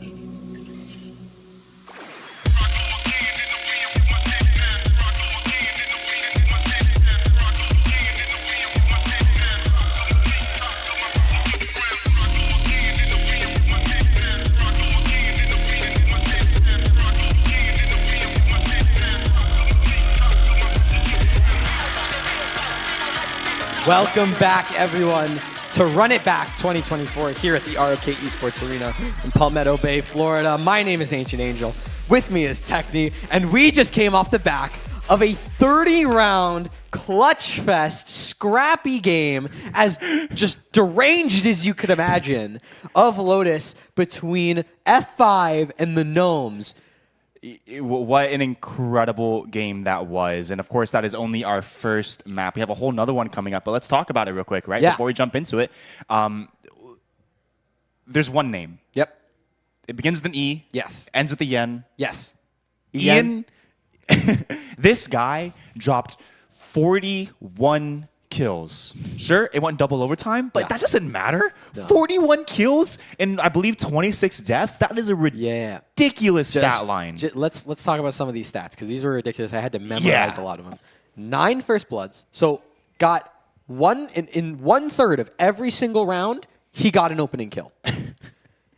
He had 41 kills over 30 rounds.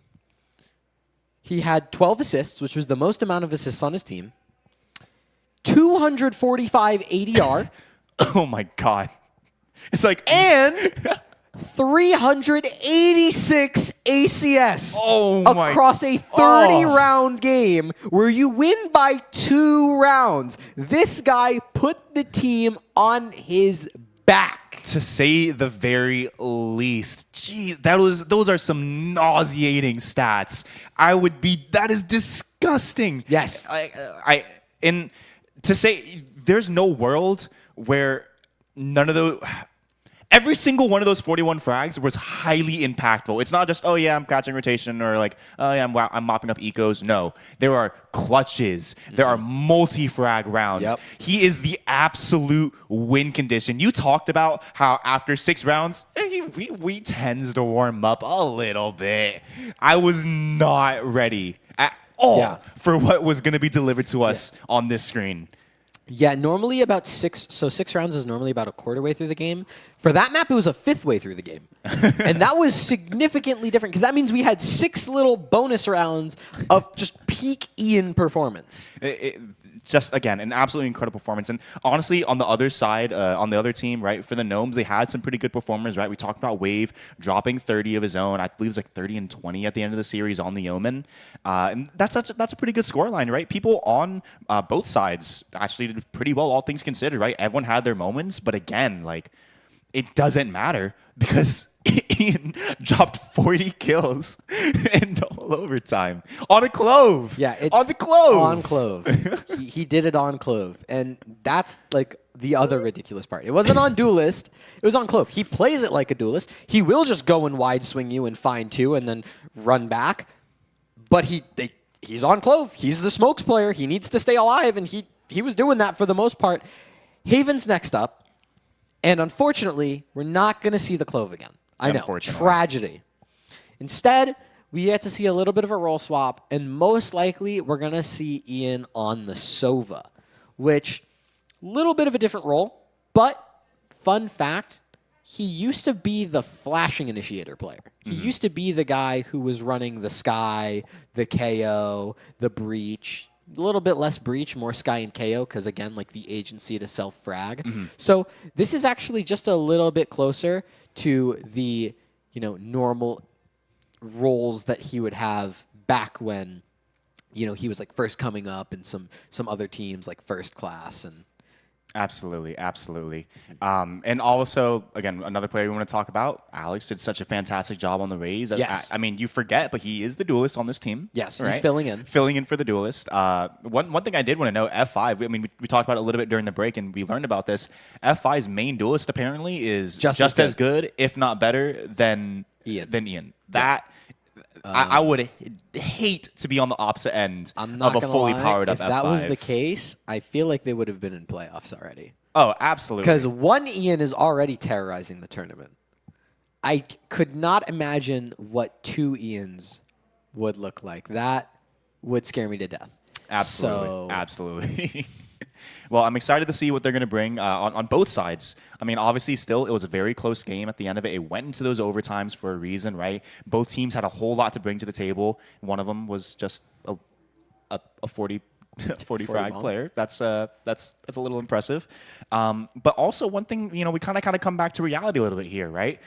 Of the teams still in the tournament, F5 technically is like the lowest rated with the Gnomes, right? They find themselves in this last chance qualifier because they didn't make playoffs. They didn't go through their groups. They lost some games in the LCQ here, so now they're fighting for the last possible chance, the 12th slot. In fact, going into tomorrow's playoff games, I believe they might auto-occupy the 12th seed by virtue of coming in through the lower bracket. Yes, they will auto-occupy the 12th seed. Yeah, and so that's a little concerning for me. Again, you have someone with the capability just to take over an entire game, yet you're still finding yourself in these really tricky situations. In fact, the story of F5, we talked about it leading up to the game, is 11-13, 11-13, 11-13, unable to close out games, unable to catch any of those W's, right? So it is a little bit of cause for concern, and the reality is 41 kills is just not sustainable, right? And it's not necessarily conducive to like a good team either. That just means you had a player that popped off. So I'd hope to see something a little bit more consistent. Well, and that's the thing is in the F5 game that was streamed a little bit before this was F5 versus Overloaded. It was the game that F5 lost 11-13, super, super close. Ian was on the Sova. Ian didn't even drop 20. So not to sit here and say that, Ian doesn't have what it takes, because that's not true. We've seen Ian go absolutely insane. But it has to be brought up with the fact that you're right, it's not sustainable. But it's one of the very few times where we've seen Ian not go and drop 30. So, absolutely. There's probably a couple small mistakes that were also made from other players on this team. This is the monster stats, by the way. Look at that. He had over 100 ACS higher than the next highest player in the lobby. Not on his team, in the lobby. Compared to his teammates, he had almost double the amount of kills of anyone else on his team. He had triple the ACS of Wen. This is such a ridiculous scoreline. And stacker. Yeah, a ridiculous stat line. I mean, this is like, what am I even looking at? Ian for a moment, right? Because I hadn't watched as many of the games as you have, right? I've only just kind of hopped into the commentary booth recently. You've seen a lot more of this guy than I have, right? Yes. I also casted him before coming to this lane. Okay, so you're a lot more familiar than I was. I've casted him from months ago. Yeah. I did. You had given me and the audience some warning about what we were about to jump into. But, man, absolutely no one could have been prepared for what you're looking out on your screen right now. I mean, that's ridiculous. So just the fact that we look at that and we're like, oh, yeah, that was the stat line for game one. For game one. I don't even know what to say. And we've kind of talked about the fact that Ian, he generally warms up 6 rounds into a game, whatever. That wasn't really the case day one. He was just on it from the jump. And I think part of that is because it was the same series. Mm-hmm. Today, it's been all best of ones. You jump in, you play a game, you jump in, you play another game, you jump in, you play another game. So, in theory, we go back to day one, where he back-to-back dropped 30 on Reign Above, the team that just auto-qualified to playoffs based on the fact that they won 2 games, one of them being against the Gnomes. Well, I'm starting to buy into your theories a little bit more here. Yeah, I'm like a mad scientist. I'm like a conspiracy theorist. I'm sitting there. Well, it's not a conspiracy if it comes true. Is that how that works? Something like that. Yeah. Okay. Yeah. I'm fine with that. I'm excited to see what they're going to bring into this game. I mean, Haven can truly become a playground if done well enough. So I think Ian is going to be the one to do it. I really do. I think I'm curious about your conviction. Right? You said that whoever wins this first map is gonna 2-0 this. Do you still stand by that? How do you feel about that right now? Not to backtrack, but I'm definitely going to backtrack. Okay. No. No. I think there's absolutely still a world where Gnomes win this and we go to map 3. It really depends on what these players can find for Gnomes. Like, can they shut down these lurks? Can they try and can they succeed in overpowering Ian, especially now that he's no longer on a role that's going to allow him to frag nearly as conducively? Absolutely. Is Ian going to be in an environment where he can still put up these godlike numbers in the lobby? These are all the questions that I think are more pertinent to ask rather than specifically, are we going to map 3 or not? Because these are all the key factors that are going to determine that. And, another question that I just thought about is, are we still going to see the rise in performance that we've seen from players like Alex on the side of F5? Yes, F5. Alex, I was trying to think of for a second I thought of Stagger as the name of the team, but he's just one of their players. Are we going to see step-ups from Stagger? Are we going to see a step-up from Casual Scrub again? On the other side, are we going to see, we saw Scriv slowly return to form towards the end of that first map. Are we going to see a full return to form for Scriv, on Haven? Are we going to see a return to form for T and Flash? Is Wave going to continue the performance that he's had? I feel like a lot of these questions are all factoring in to this one simple, who's winning? And it's really hard to simplify all of that down to just a yes or a no. Yeah, I'm definitely in agreement, but fortunately, we're really not too far out from finding a lot of those answers. Map number 2 now is on the cards here on Haven. Ancient, why don't you bring us through some of these selects? So, pretty standard meta on both sides. It's just going to be the Breach Sova comps. You can see Beast picking up the Breach, T moving on to the Sova. You can see Ian going on to the Sova himself, so playing a different role considerably. Casual Scrub actually going on to the Smokes here, going on to the Astra. Still playing a bit more of an anchor role like we saw with the Cypher, but just on a completely different agent class, going from Sentinel to from Sentinel to Controller, and Wen going from Initiator to Sentinel. Gonna be kind of a small change up. It's not gonna affect anything crazy, but it is going to be notable enough that it's gonna be something we're gonna see throughout the series that's gonna slightly change how they both play, especially on that attacking side. For the side of Gnomes, I mean, this is about business as usual. Scriv's Killjoy, nothing to be slept on. This guy can, if you think his Cypher is deadly, which don't get me wrong, it is, his Killjoy, that much deadlier, pops those mollies at the perfect time on the site, always knows exactly when and where to swing out to find 2 if he's anchoring, and will always try and play for his life to play for the retake to help his team if he needs to on that defense. Yeah, well, I am certainly excited to see it now. Again, that first map, if that's an omen to anything coming up to the second one, I'm incredibly excited to see it. Haven is truly a battleground that I really enjoy watching, and I'm excited to see how these players are going to approach it this time around. I'm excited to see who's going to bring what firepower, all those fantastic questions that you had. You're right. It's not as simple as, are they winning map 3? Are they winning this map? There's so many different kind of conditions, and we saw just how much went into that previous map, how scrappy it was, how much every little decision impacted the outcome of the round, and it was such a close affair, 16-14 once again.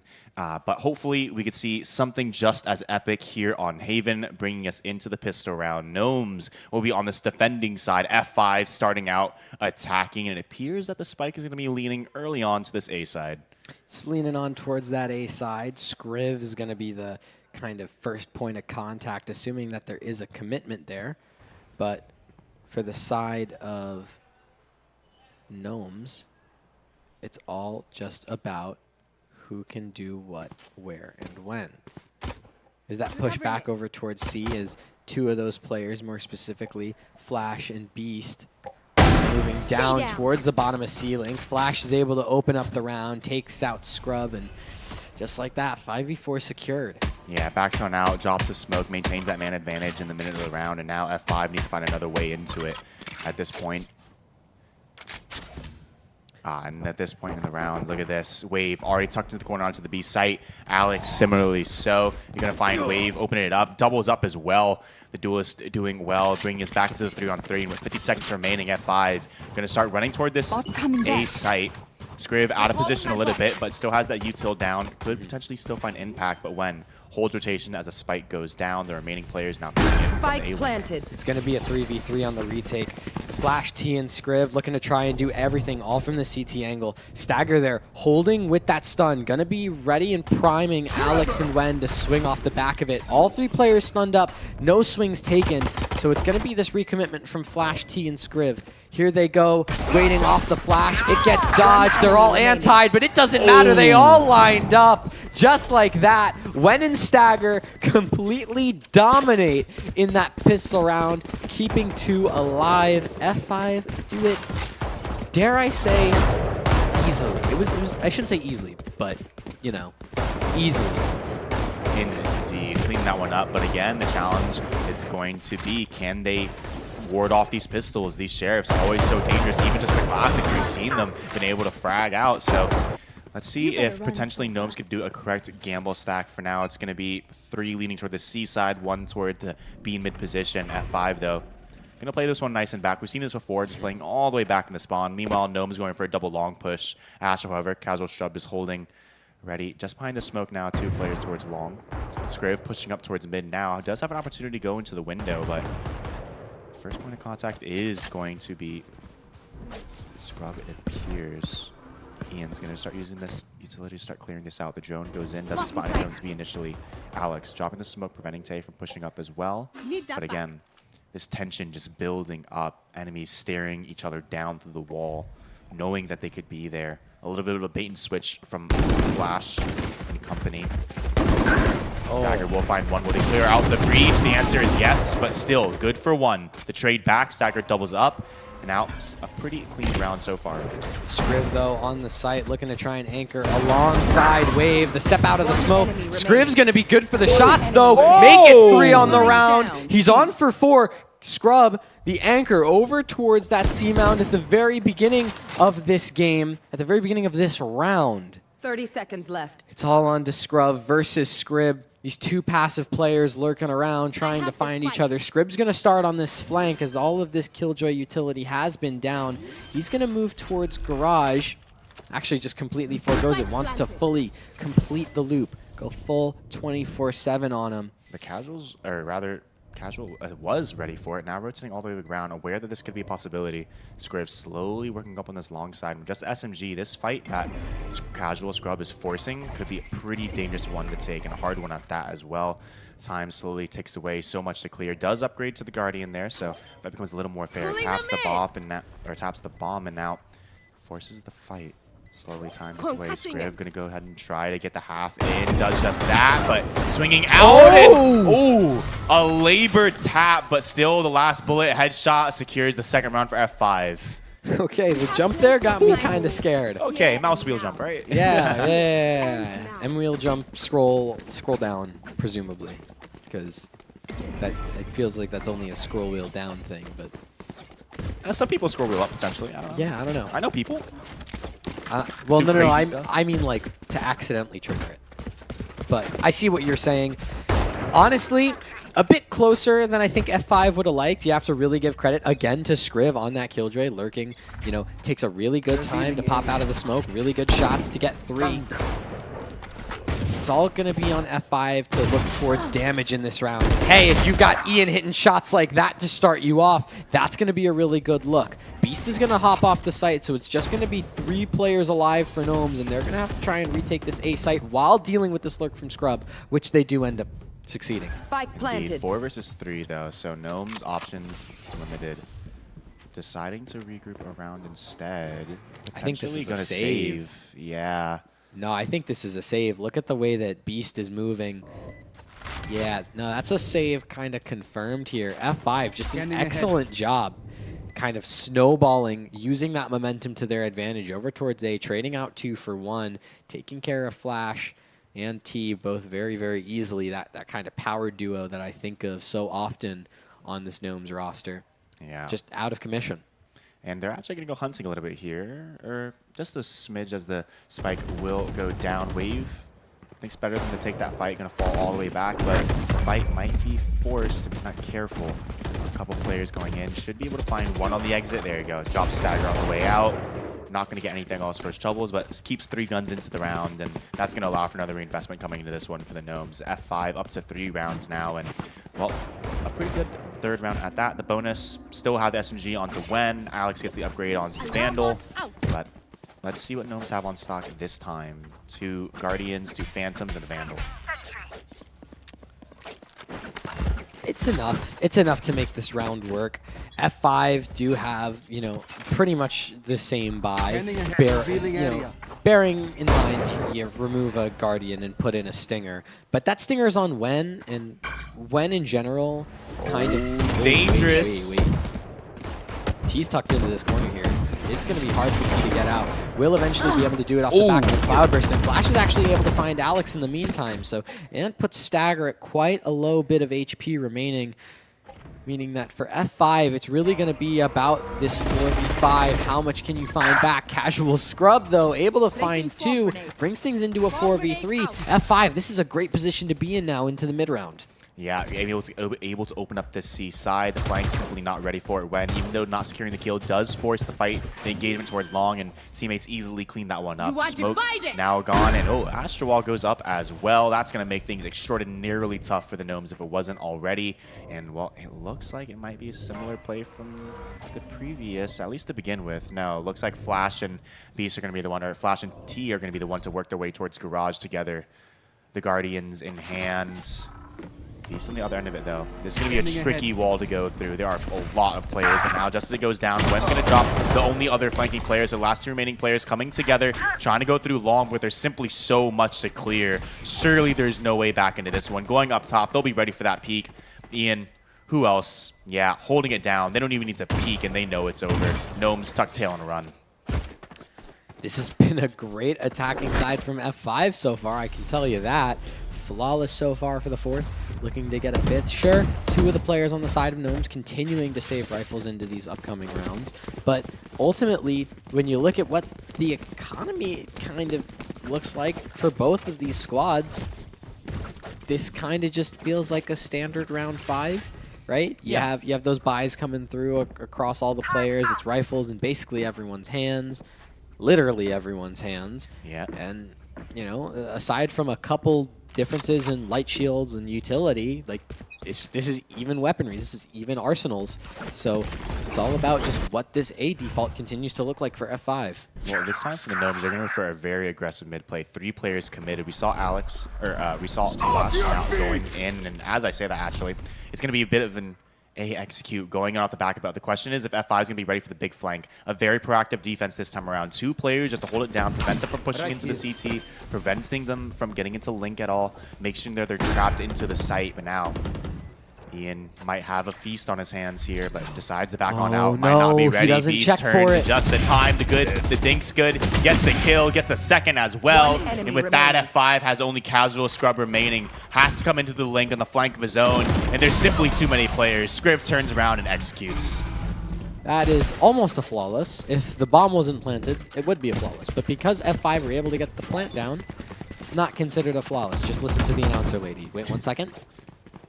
Flawless. Oh, what? I'm You are a liar. I'm a liar. I'm a filthy liar. Oh, this is when I find out production actually tricked me. No, it's not a flawless. It is a flawless. It is a flawless. Even though the bomb was planted, no one was lost on the side of Gnomes. So F5, they do an excellent job at getting the bomb down, but then don't really do that great of a job of keeping the bomb down, keeping that bomb planted. This is an excellent opportunity here for Gnomes to get back into the game here to tie things up. Again, the money for F5 is really poor. Gnomes keeping all 5 alive in the previous now have built up a little bit of a bank that they could work off of. So the onus now is on F5 to maintain their lead and in order to close this one out. Something similar we saw in the previous round, aggressive long play. Ooh, might have been looking away at the wrong time, but fortunately, oh, Alex is actually the one to fall. Flash doubles up as well, and now Stagger finally responds with one of his own, but losing 2 players. Oh, Ashley able to get Flash there as well. Back into the 3-on-3. Just like that, Ian's going to be on the case, trying to find his team back a couple frags, make sure that the player advantage can go back to the hands of F5. Skriv just jiggling out towards B means that Ian can take his head clean off. There's that 2v3. There's that opening into the site.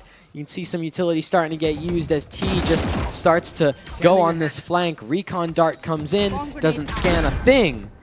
Now this post plant comes in. It's going to be a 2v3 retake for the side of Gnomes. And the challenging one at that, players are so spread out for F5. There are so many things to clear out, but Wave on, almost got the timing. Wen and Ian, Wen turns around at the perfect moment, catches the flank on, and then, well, Ian, of course, going to close out the round as well. F5 able to stabilize their money a little bit more now and, well, pick up their 5th round, but Gnomes are responding potentially here with an op on Flash. Yeah, okay. So Ian has gone a little bit quiet.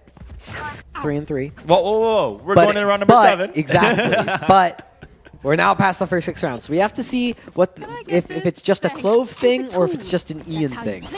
But we're coming into round number 6. There's an op in the hands of Flash over towards Sewer. He's going to go for a real quick peek, but he's not really going to find anything, at least as of yet. Peeking out now. Okay, missed shot. Yeah. Shot goes a little too wide. And now they're going to hear that the op is there, potentially now going to reroute, see where else they can go, and not repositioning right now as Flash. Opting to stay and hold, but now finally decides to move around. Meanwhile, though, Garage Control has been obtained. 2 players from the F5 side have gotten that control already. Smoke to the window is going to be an indicator, but 3 players on the C side ready to defend. Yeah, there's 3 players in terms of the defenders for Gnomes, but there's 4 players rushing into the site for F5. That blinded up stagger is going to fall to Skriv, but immediately gets traded out by Ian. Shock darts going every which way, as well as bullets from Scrub and Wen, mean that this site is completely open and is going to get planted. Flash and T, 2v4. I mean, you've saved so many times already. Is this really going to be another round where you save? I mean, the op's going to make it incredibly difficult to retake. F5 is incredibly hunkered down into their positions already. Flash has to come in from the CT. I really don't see a world where they go for this, or if they do, where they have any success. And, well, off the back of that, Flash definitely has to tuck tail and run. You see him pull that knife back on out. There's not much to do here. He has to save. F5 are going to find their 6th. And, well, Gnomes, I don't want to say they're happy to keep their op into the next round, because another save, another forfeited round. But yeah, it's more like a relieved. We don't. Oh my goodness! Ian almost killed Flash there. There's Flash going to be able to respond, but hey, Scrub's there for the trade, so no op. You spoke too soon, Techne. Yep. Cast cursed it. Yep. I mean, for F5, this is a great position to be in. Oh, absolutely. Yeah. You're doing really well. It's not just the Ian show evermore. Everyone is seemingly stepping up. And for Gnomes, I mean, you have Skriv. Skriv is doing great. This is a return to form for Skriv. Flash is doing pretty decent, but then, like, where's Wave that we saw on Lotus? Where's the T that was having his moments here and there supporting the team? It feels a little bit lost. Yes. You could argue it's because it's defense on Haven. But you could definitely say that. For now, a quiet start to for some of the players that we had highlighted on Gnomes before. Skriv being the one who was struggling in the previous game, now going to be able to find a little bit more success so far, but still 1-6. Not the scoreline you want to start with now that we're halfway through the half. In this timeout, Gnomes really rethinking what they're doing. I really like the aggression they're going for with this information towards long C, but that appears to be the only place they're doing it.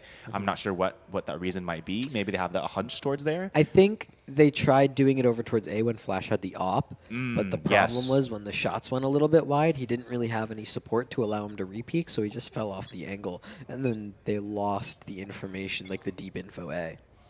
Indeed. Well, now timeout over.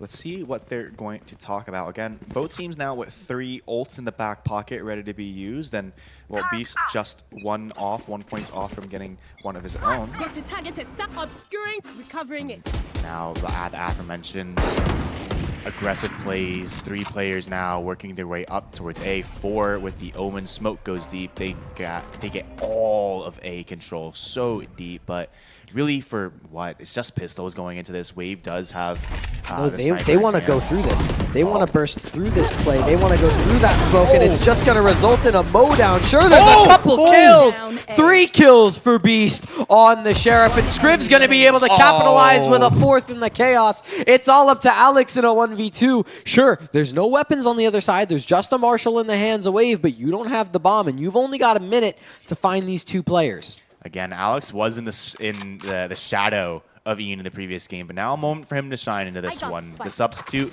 coming in to support this team, filling in that duelist role, and he's going to have to really make the most of it. 42 seconds, and an open C site will allow him to rotate in and get this spike down, get into a post-plant position, but Scriv, Wave, is going to be a tough game.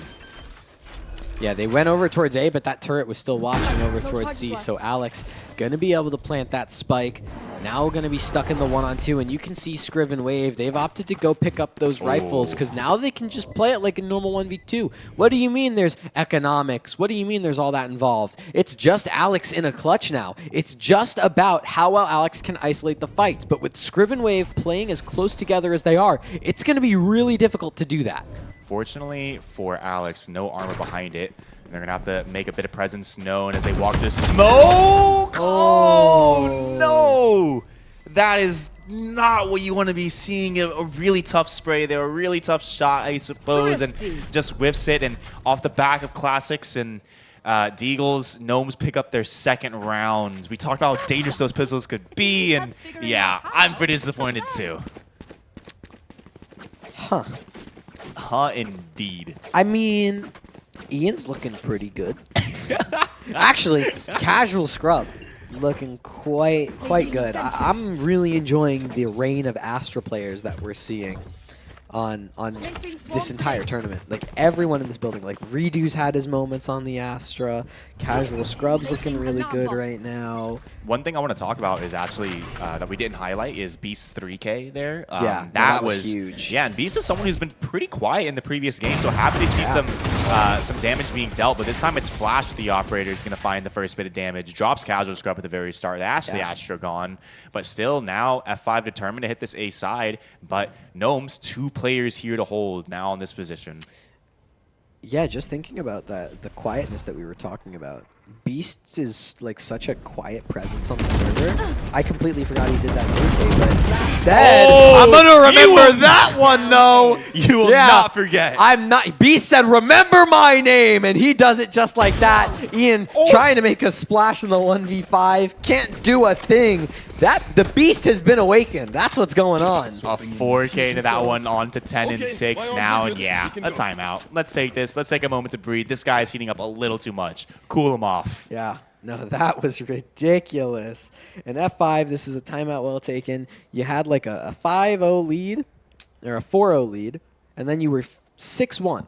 And now all of a sudden you're 6-3. You're going to be kind of buying down to bits here. If you lose this round, you're on to an eco. You really want to make sure you win this round if you're F5. This is the opportunity you get as the coach to talk to your players, sit down and be like, guys, this is what we need to be doing. Why are we over peaking? Why are we getting too nervous? Why are we not using utility? This is the opportunity to really try and tighten up the team. Because when you get off to that 6-1 start, you're thinking, oh, Gnomes don't have the energy in them. There's no way they're coming back into this. You know, we already beat them in overtime. They've got no stamina left. And then all of a sudden, you know, those couple rounds come in and you start to see things slip from the coach's perspective. You start to see maybe some peaks are a bit too early. Maybe some utilities a bit too late. Maybe some comms are not being there. Like, something's starting to slip. And so you want to address that as early as possible before it's, you know, 6-5, and then the best you can get out of this half is 7-5. Absolutely. And, well, going into this round, there are ults across the board. It is going to be a chaotic round should these teams decide to use them. This one, Alex, determined to do so. Knives in the back pocket, decides to, I mean, you talked about how the money wasn't so good, so fortunately, again, having those jet knives is going to be a bit of a changer, but Flash, again, with the op, could be a dangerous proposition, but fortunately, for F5 at least, it appears that they're not going to be going in that direction. Instead, working towards A. Alex just going to be slowly poking at this B site, trying to get something out of it, trying to prompt a response, get some information, maybe get a kill, but not going to work out. Instead, it's T to get that first bit of contact. It's T to get the contact, then to start hopping down towards sewers is the attackers of F5. You can see there's Scriv just posted up right there at the base of sewer, playing off the alarm bot. It gets shot, but there's the stun, and Win is gone, and so is Stagger. That's the 2K out from Scriv, and the spike drop. The site's going to be attacked in the meantime from Alex and Ian, and just like that, Scriv and T are gone. So that spike completely scooped up, ready for the plant. The only thing that's concerning is they have no clue that Wave is on this flank. It has to completely come by intuition for F5. And you've got Scrub holding for now. That's going to be that cosmic divide. It's going to allow Ian to start taking a little bit more attention. But you can see Flash. He's trying to bait. He's trying to buy a little bit of looking room. But Ian, you're not going to fool this guy. Already looking for it a little bit, where the flank's in position, and now even set up for this. You're going to have to walk into a crossfire, able to find the first, but position known now, has to hit the shot. 2 players remaining left to find for Wave, and he had a powerful start to the previous, but Alex is feeling a little bit better. 4K for him in a 7th round for F5. Okay, you know, again, we talk about, oh, this player's a little quiet. This player's a little quiet. And then, you know, like, Beast was a little quiet in the last map. Has 2 insane 3Ks. Alex was a little bit, you know, quiet so far in this map. Has a 4K. You know, Scrub was a little bit quiet. Is a top fragger for F5. Like, this is just the map of us being proven wrong. And I'm here for it because it's just meaning that, you know, these players are still going. This is no longer just the Wave and Ian show. This is F5 versus Gnomes, and they're playing for their tournament lives. Absolutely, and for a chance in the playoffs as well. F5, well, only 6 rounds away from finding themselves in playoffs. Gnomes 6 rounds away from being eliminated. So everything on the line, everything to fight for. The stakes could not be higher in Beast. Well, not going to overheat. Spots the one player and decides to back on out, but he might spot a lot more coming around this corner. Flash to go through the double swing as well, and simply too many players. Ian Stagger to find the 2 frags onto the A site. Now Scrib trying to rotate in. Yeah, Scrib just looking to try and spam through that smoke for a little cheeky kill, maybe some silly little damage. It doesn't come through. Instead, there's going to be this pixel angle for Flash, but he doesn't find anything either. There are these really nice lockdowns coming into play, Venn diagramming the site. Alex finds Scriv off the back of the faded smoke, and just like that, Flash has to drop down into hell. He does it. He doesn't get detained, but it's going to be Scrub from main to be able to detain Flash, and now it's just Wave all alone, stuck up, can't even use his gun. Eventually will be able to pull it out, but in a 1v3 with like 10 seconds remaining on the clock, you've got a lot of work to do, my friend. Sure, you got that first onto Alex, but you realize the time's not there. You just got to save, and that means that F5 have found their way to 8. This is not the start I expected for Gnomes so far. A lot of saves, and a lot of times the rounds decided in the first 30 or so seconds, Gnomes having to cut their losses before they could even give a proper attempt at the round, before they could really execute any of the ideas they have. And now, but blink and you miss it, but it's already 8-3. We're in the last round of the half. Yeah, it's 8-3, and T 3-8 right now. You know, I would love to see a step up, even not even necessarily in the kill feed, but in some of the utility. It's felt a little bit lackluster from the defense. So there is, you know, not just from T, but from everyone in general.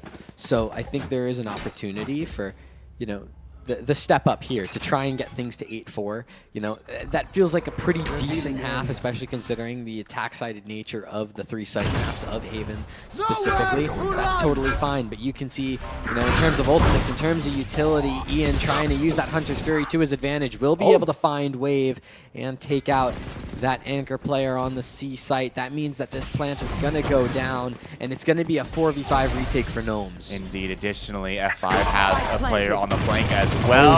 It's Scriv with the scrappy spray. It's not going to work out. That gives Alex and Ian the opportunity they need, and the rest of F5 to find the 9th. What was that? Switching sides. It was the 9th round for F5. And it was a very, very confident C take. It was a really, really good ult out of Ian to open up the round with the Hunter's Fury. It was really, really good by Alex. You know, maybe you could argue a little bit of a whiffed spray from Scriv. I wouldn't disagree, but it was able to, you know, secure that garage control. And then at that point, it was really just about the rest of these players kind of falling into place, and it provided this 9-3 scoreline. And at this point, if you're Gnomes, I hope you're feeling good about curses, Yeah. Because this is a really tough scoreline to come back from, especially nowadays. You know, back when like the 9-3 curse was real, it was kind of more of just like a underestimate your opponent bit, like we've seen some other times before throughout this entire tournament. But nowadays, people know you got to play disciplined. You still got to play sharp. You still got to play to win. Absolutely. A little bit of a pump fake out there for the Gnomes. Going to get some presence towards A. Meanwhile, the real hit is coming in toward this C side. It's going to be a C split. Only one person on the site, and that's going to be Glenn trying to back off all to the back side, but so many players just chasing down, able to save through the smoke. But Wave's still going to find Casual Scrub walking through those doors. Meanwhile, Wave on this mid just destroying everyone. When also gets dropped. No one having any luck on the F5 side. Finally, Stagger able to respond with 2, and this round becomes a lot more possible. Alex now rotating in from the CT side. Everyone for the Gnome side grouped out towards long. Tap on the bomb. But Yuto being sent out in the way. Stagger able to find 1, but the reload might be the death. Not quite. It's so close. It's 2-2. It's just a skirmish, and now they're fighting it. Stagger able to get the 4th, but finally falls, and now Alex left in the 1 versus 1. All Scriv has to do is tuck tail. 3 HP. There's no chance into this round. Oh, wow. Really well played from Scriv at 3 HP, still able to get the 1v1. Unfortunately for Stagger, it was a really cool pistol round, but it wasn't the ace. You know, it was just a 4K, and you're going to have to kind of walk home hands in pockets and go get yourself a sheriff with your pocket change you collected from those 4 kills. Because other than that, it's just a tough position to be in. But hey, it was 9-3 at the very end of this round, assuming you don't just accidentally win it. It's going to be 9-5. That's still a 4-round lead. You still have a fair bit to work with. And if you can do enough damage in this round, which you should be able to with some of these shooters on these sheriffs, you know, you've got a pretty decent ability to get that bonus. But then Beast, with a sheriff of his own, just goes and kills immediately. And then Scrub falls in the meantime over by Garage as well. Yeah, trying to get something out of it. Alex was able to get into an advanced position, but not able to make anything of it. Spotted out before anyone could walk into his crosshairs. Bit of a lean toward this C side for both the offense and the defense. But again, just sheriffs. Alex is going to have to hit some miracle-making shots. But the real thing is that Ian is on a flank right now. And this timing could be immaculate. If he hits at just the right time during the execution, there's a chance that Gnomes isn't looking in the right direction. Oh, that alarm bot goes down. That's going to catch him. I mean, the real question is, can he be chaotic enough? Alex is going to be stuck on this site. Kind of just has to sit here, has to anchor as Ian goes down. He's stuck in towards Plat. He's going to try and do as much as possible, but he has to reload. So Beast is going to be able to trade out 1-for-1. That means it's Stagger alone, 1v4. Just like that, are you able to find anything? No, you're not. Wave just clicks ya. You're out of the server, at least for this round. The 5th goes to Gnomes. They get it pretty cleanly. And so for F5, this is now where we start thinking about rounds. Absolutely. A chance to respond. Full guns across the board. Gnomes kind of relegated to some weaker weapons. They have 2 Vandals. They have the Bulldog, an SMG, the pistol as well. But, you know, they're going to have to do something pretty interesting. And these are the rounds that I honestly love really watching a lot. You have just such a scrappy buy that you kind of have to do something a little wacky to make it work. And I'm excited to see. And it looks like it's going to be a bit of a window stack. No one towards mid this time to hold. Scanning ahead. Yeah, no, it's going to be a pretty interesting round. As this B site starts to go underway, it's going to be largely about how can Gnomes use this lesser weaponry to their advantage. And the answer is they can't. Not if Wen's anchoring the site that well, and Stagger's going to be right there for the trade. Flash tries to dash in and does get the headshot, but Stagger's right there just to frag right back. And Scriv is able to find Scrub, which means that while the C site is open, the spike is down in no man's land, right in that little corner of B. I mean, Stagger and Ian have an excellent, excellent layup for this round to find double digits. It has to be on to Scriv to deny. A chance now, 1 versus 2, given the opportunity for the first, but won't be able to close it out. A minute left on the clock, but really not much else. Has to find a way to isolate these fights, but F5 are going to be disciplined, or so you thought. A quick little shot, and Scriv with the 3K, pulling it back, the 1 versus 2 clutch and shooting the body. He's feeling it a little bit now. We talked about how disappointing he was in the previous map, of course, but this time lighting up the scoreboard 17-8. To be clear, when we say disappointing, we don't mean that his performance was bad. Oh, yeah. But it was disappointing for Skriv, because now look at what he's doing in these clutches, in these anchor scenarios. That is ridiculous from Skriv. That 1v2 should never happen, but of course he wins it. Of course he's 17 and 8 right now, KD of over 2. He has a kill per round. Yeah. He is the Ian of this game. One thing I want to quickly bring up before before it passes us up is T did make a bit of a mistake there. He's supposed to tuck, hide, not make presence, allow for Skriv to get around to the window and go for a crunch onto the B site to recover the round there. But he falls, leaving it all into Skriv. You saw him as soon as he dies, had to turn around and find his way all the way back. But still, that round should not have been won, and Skriv did such an incredible job winning it. It was a great job on Skriv, and it forces F5 down to an eco. They're playing super passive here. Normally you see on ecos, players like to overstep. You like to take a little bit of initiative, try and catch the attackers off guard. That's not going to be the case here. It's just going to be Gnomes trying to play super passive. And of course, F5, they have the perfect timing. They start to jiggle out Garage, try and make some presence. And Alex going to get called out over towards the sewers area. Not long for this world, low HP. He's able to run out of there, but really not much you could really do. There's so much utility, can't see anything, and T is going to be one to find the opening kill this round. With that, the A site, the A site is completely gone. Spike will go down, smokes are out as well.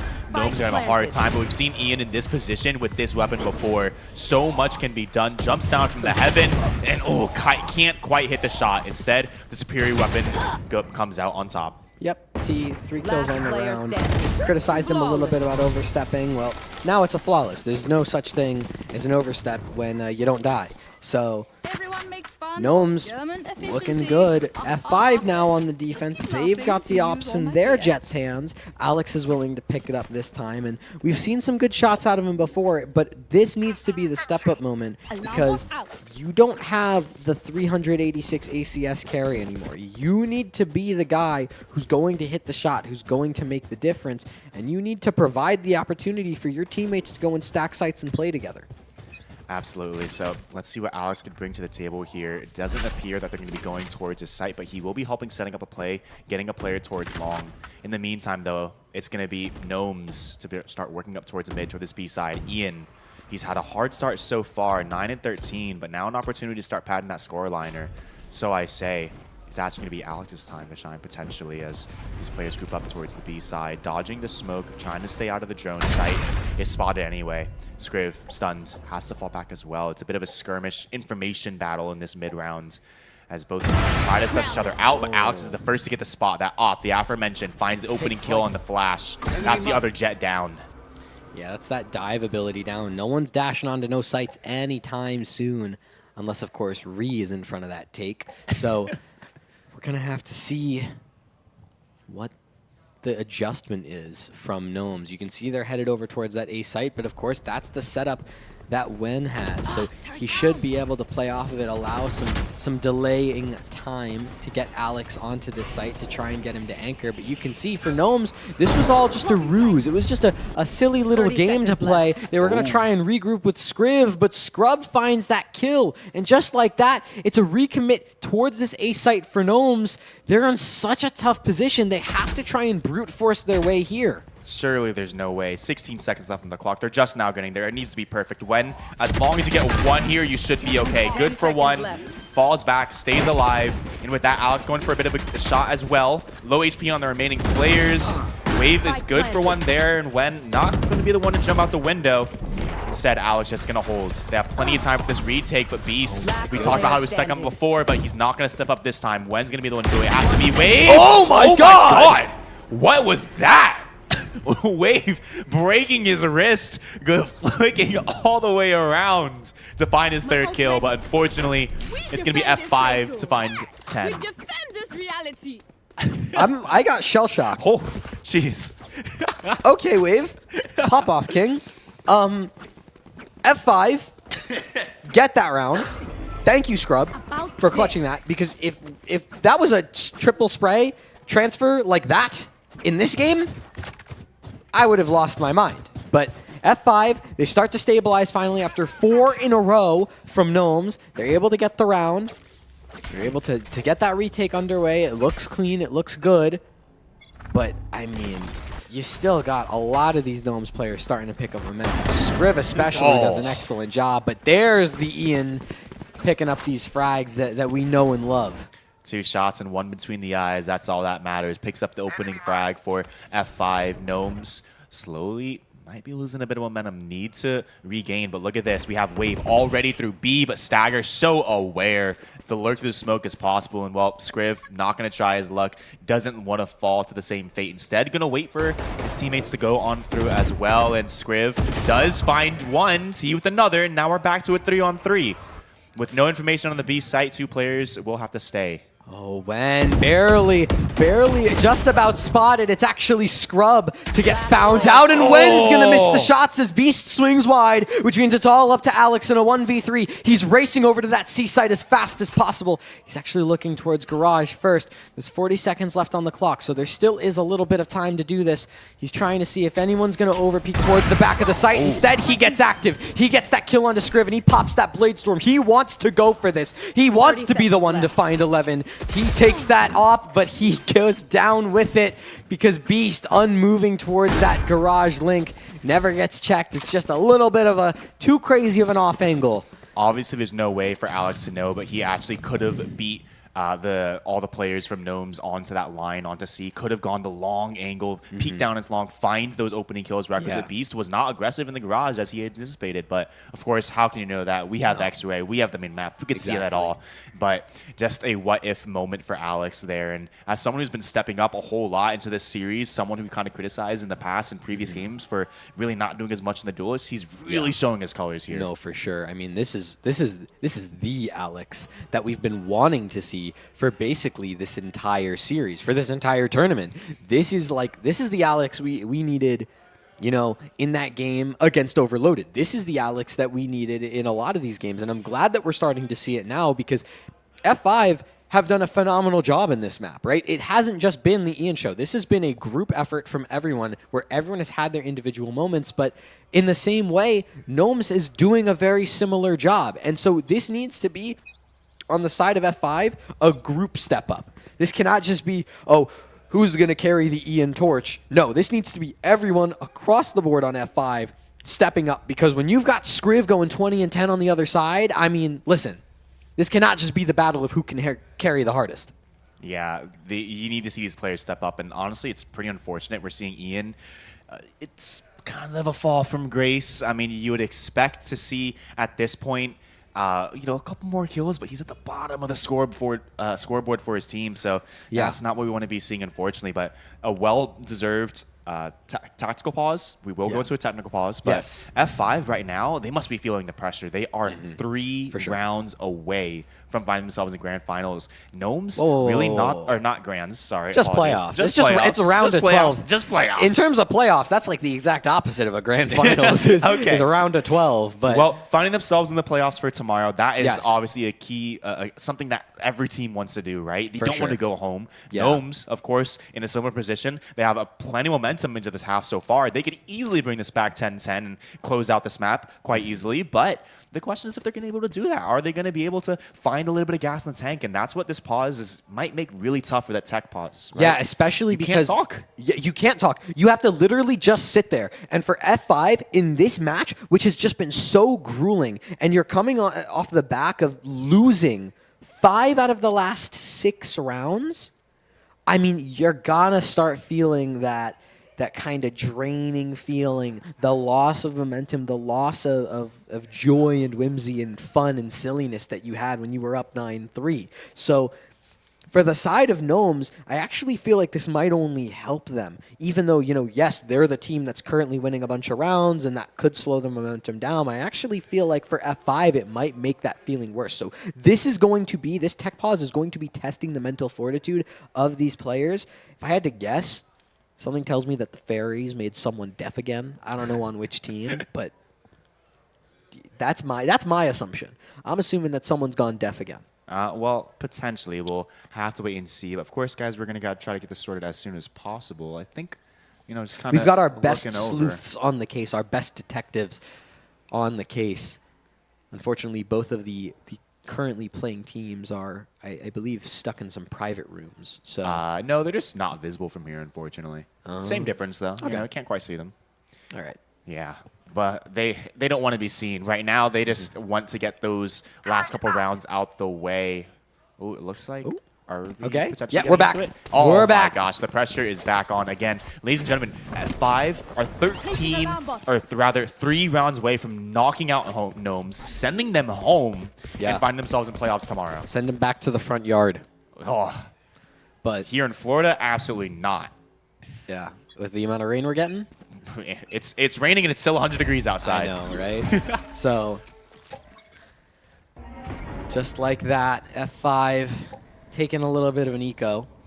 Still dangerous. It is, but it's nothing crazy. I mean, listen, we have seen some crazy shots from Alex and Ian. So yeah, if Beast can be hitting shots with the Sheriff, I know Alex can do it. I know Ian and Stagger can do it as well. Well, you know, you don't want Alex to overstep right now. You don't want him to just jump right into the lion's den. He is going to take a little bit of a jiggle, but nothing more. Going to eventually decide that his life is probably better saved for a different occasion. Might spam some bullets though. Nothing wrong with spamming a couple bullets through the side of a wall. Gnomes once again going for an aggressive play over towards C long, but it's just the wrong place to go right now because F5 have grouped up entirely towards this A side and with a boatload of abilities behind him. All the ults ready to go. Wen does have a classic, but not going to be enough to the smoke. Flash will get the first kill, and now this execute comes to fruition. Oh, hey, Alex. Those shots were a little too close, even though you were inside of a smoke. Wave is going to be able to find 2 on the flank, and that means that there's 2 players remaining. It's the 2 aimers we were talking about, Alex and Ian. Let's see how many kills they can find. You want to take a guess? Well, Ian's not finding a single one, and Alex... It's looking the wrong way. There's actually a shadow spike that was planted over on B. That's what that was. He realizes that a shadow spike, you can't defuse that one.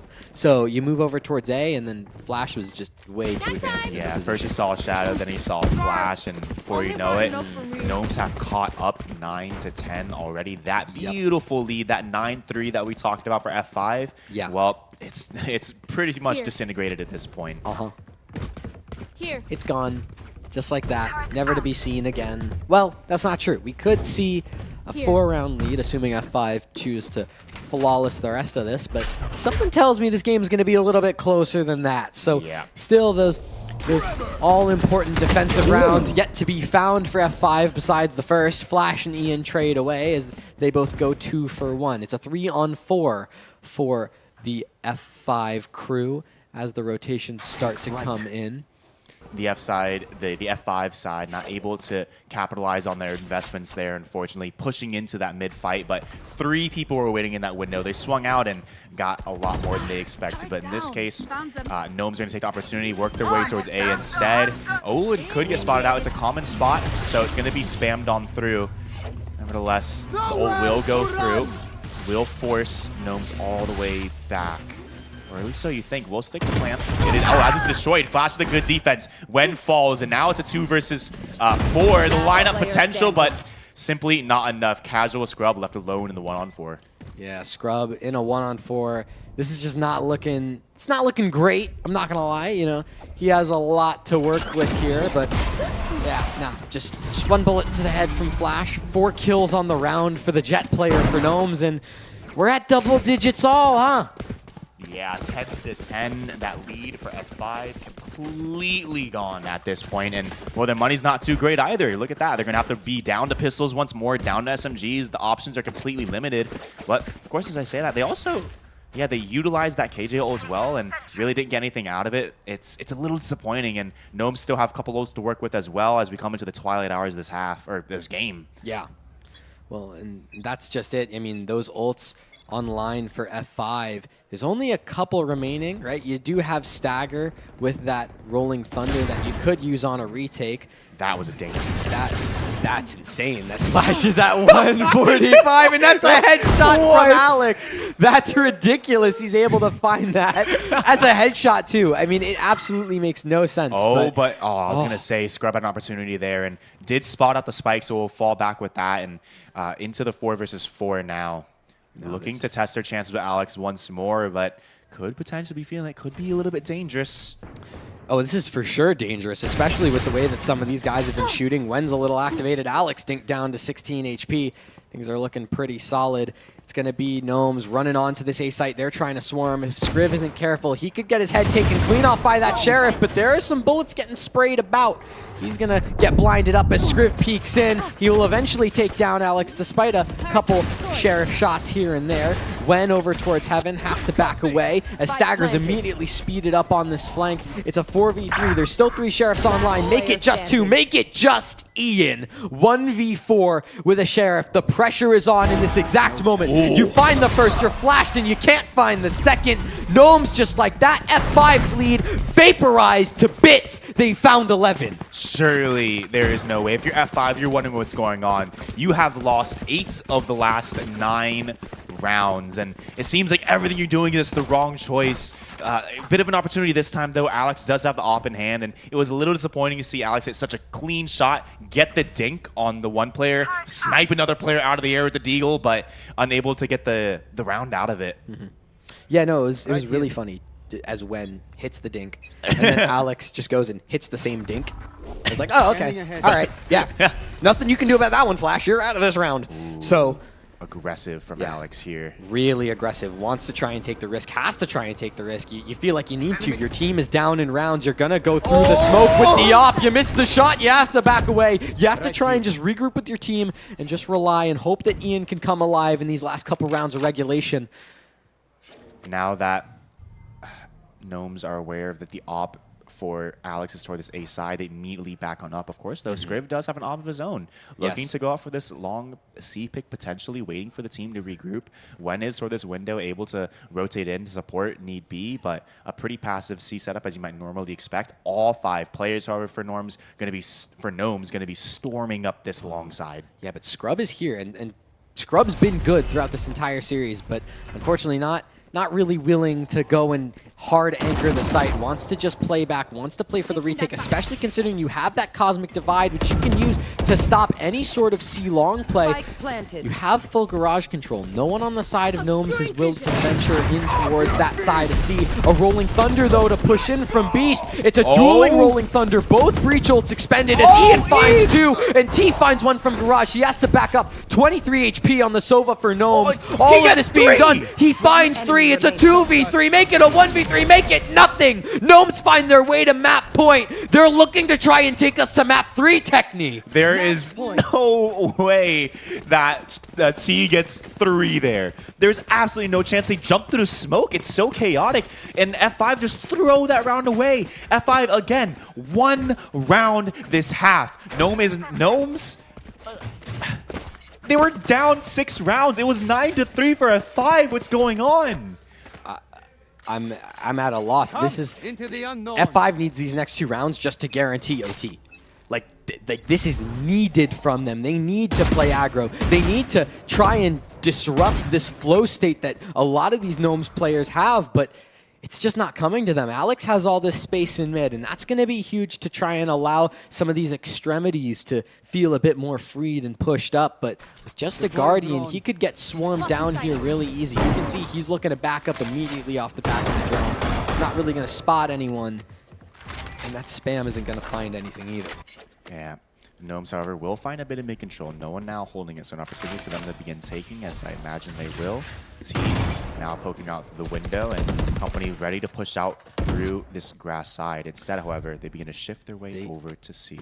Yeah, no, they've shifted their way over to C, and something that's really nice about this is the fact that, you know, Scrub is here, and Scrub is hard anchoring this site this time. It's not like he's playing back for a retake, and he's playing a super long angle with this Guardian, so if he's hitting some shots, he could really disrupt any sort of site take that Gnomes want. There's the jiggle peek, and there's that immediate play. It's going to kind of trigger everything to fall apart. You can see the rotations, but look at where Stagger is all the way in attack respawn. Finds the first, but there's the trade as Scriv finds Ian. That stun comes in, but Flash is good for the peek instead. Alex just trying to run around, try and find his way to A. Scriv is able to take that shot, and then it's just up to Wen and Scrub. There's 15 seconds! There's 15 seconds. They have to run to the site. They have to plant. Scrub is able to find the kill in the meantime onto Scriv, and just like that, it's going to be this 3v2. There is that shot available. You have this ult right now. You can use it, possibly block off some of these players. You can see that Cosmic Divide ready to get primed, just like that off the fade of the smoke.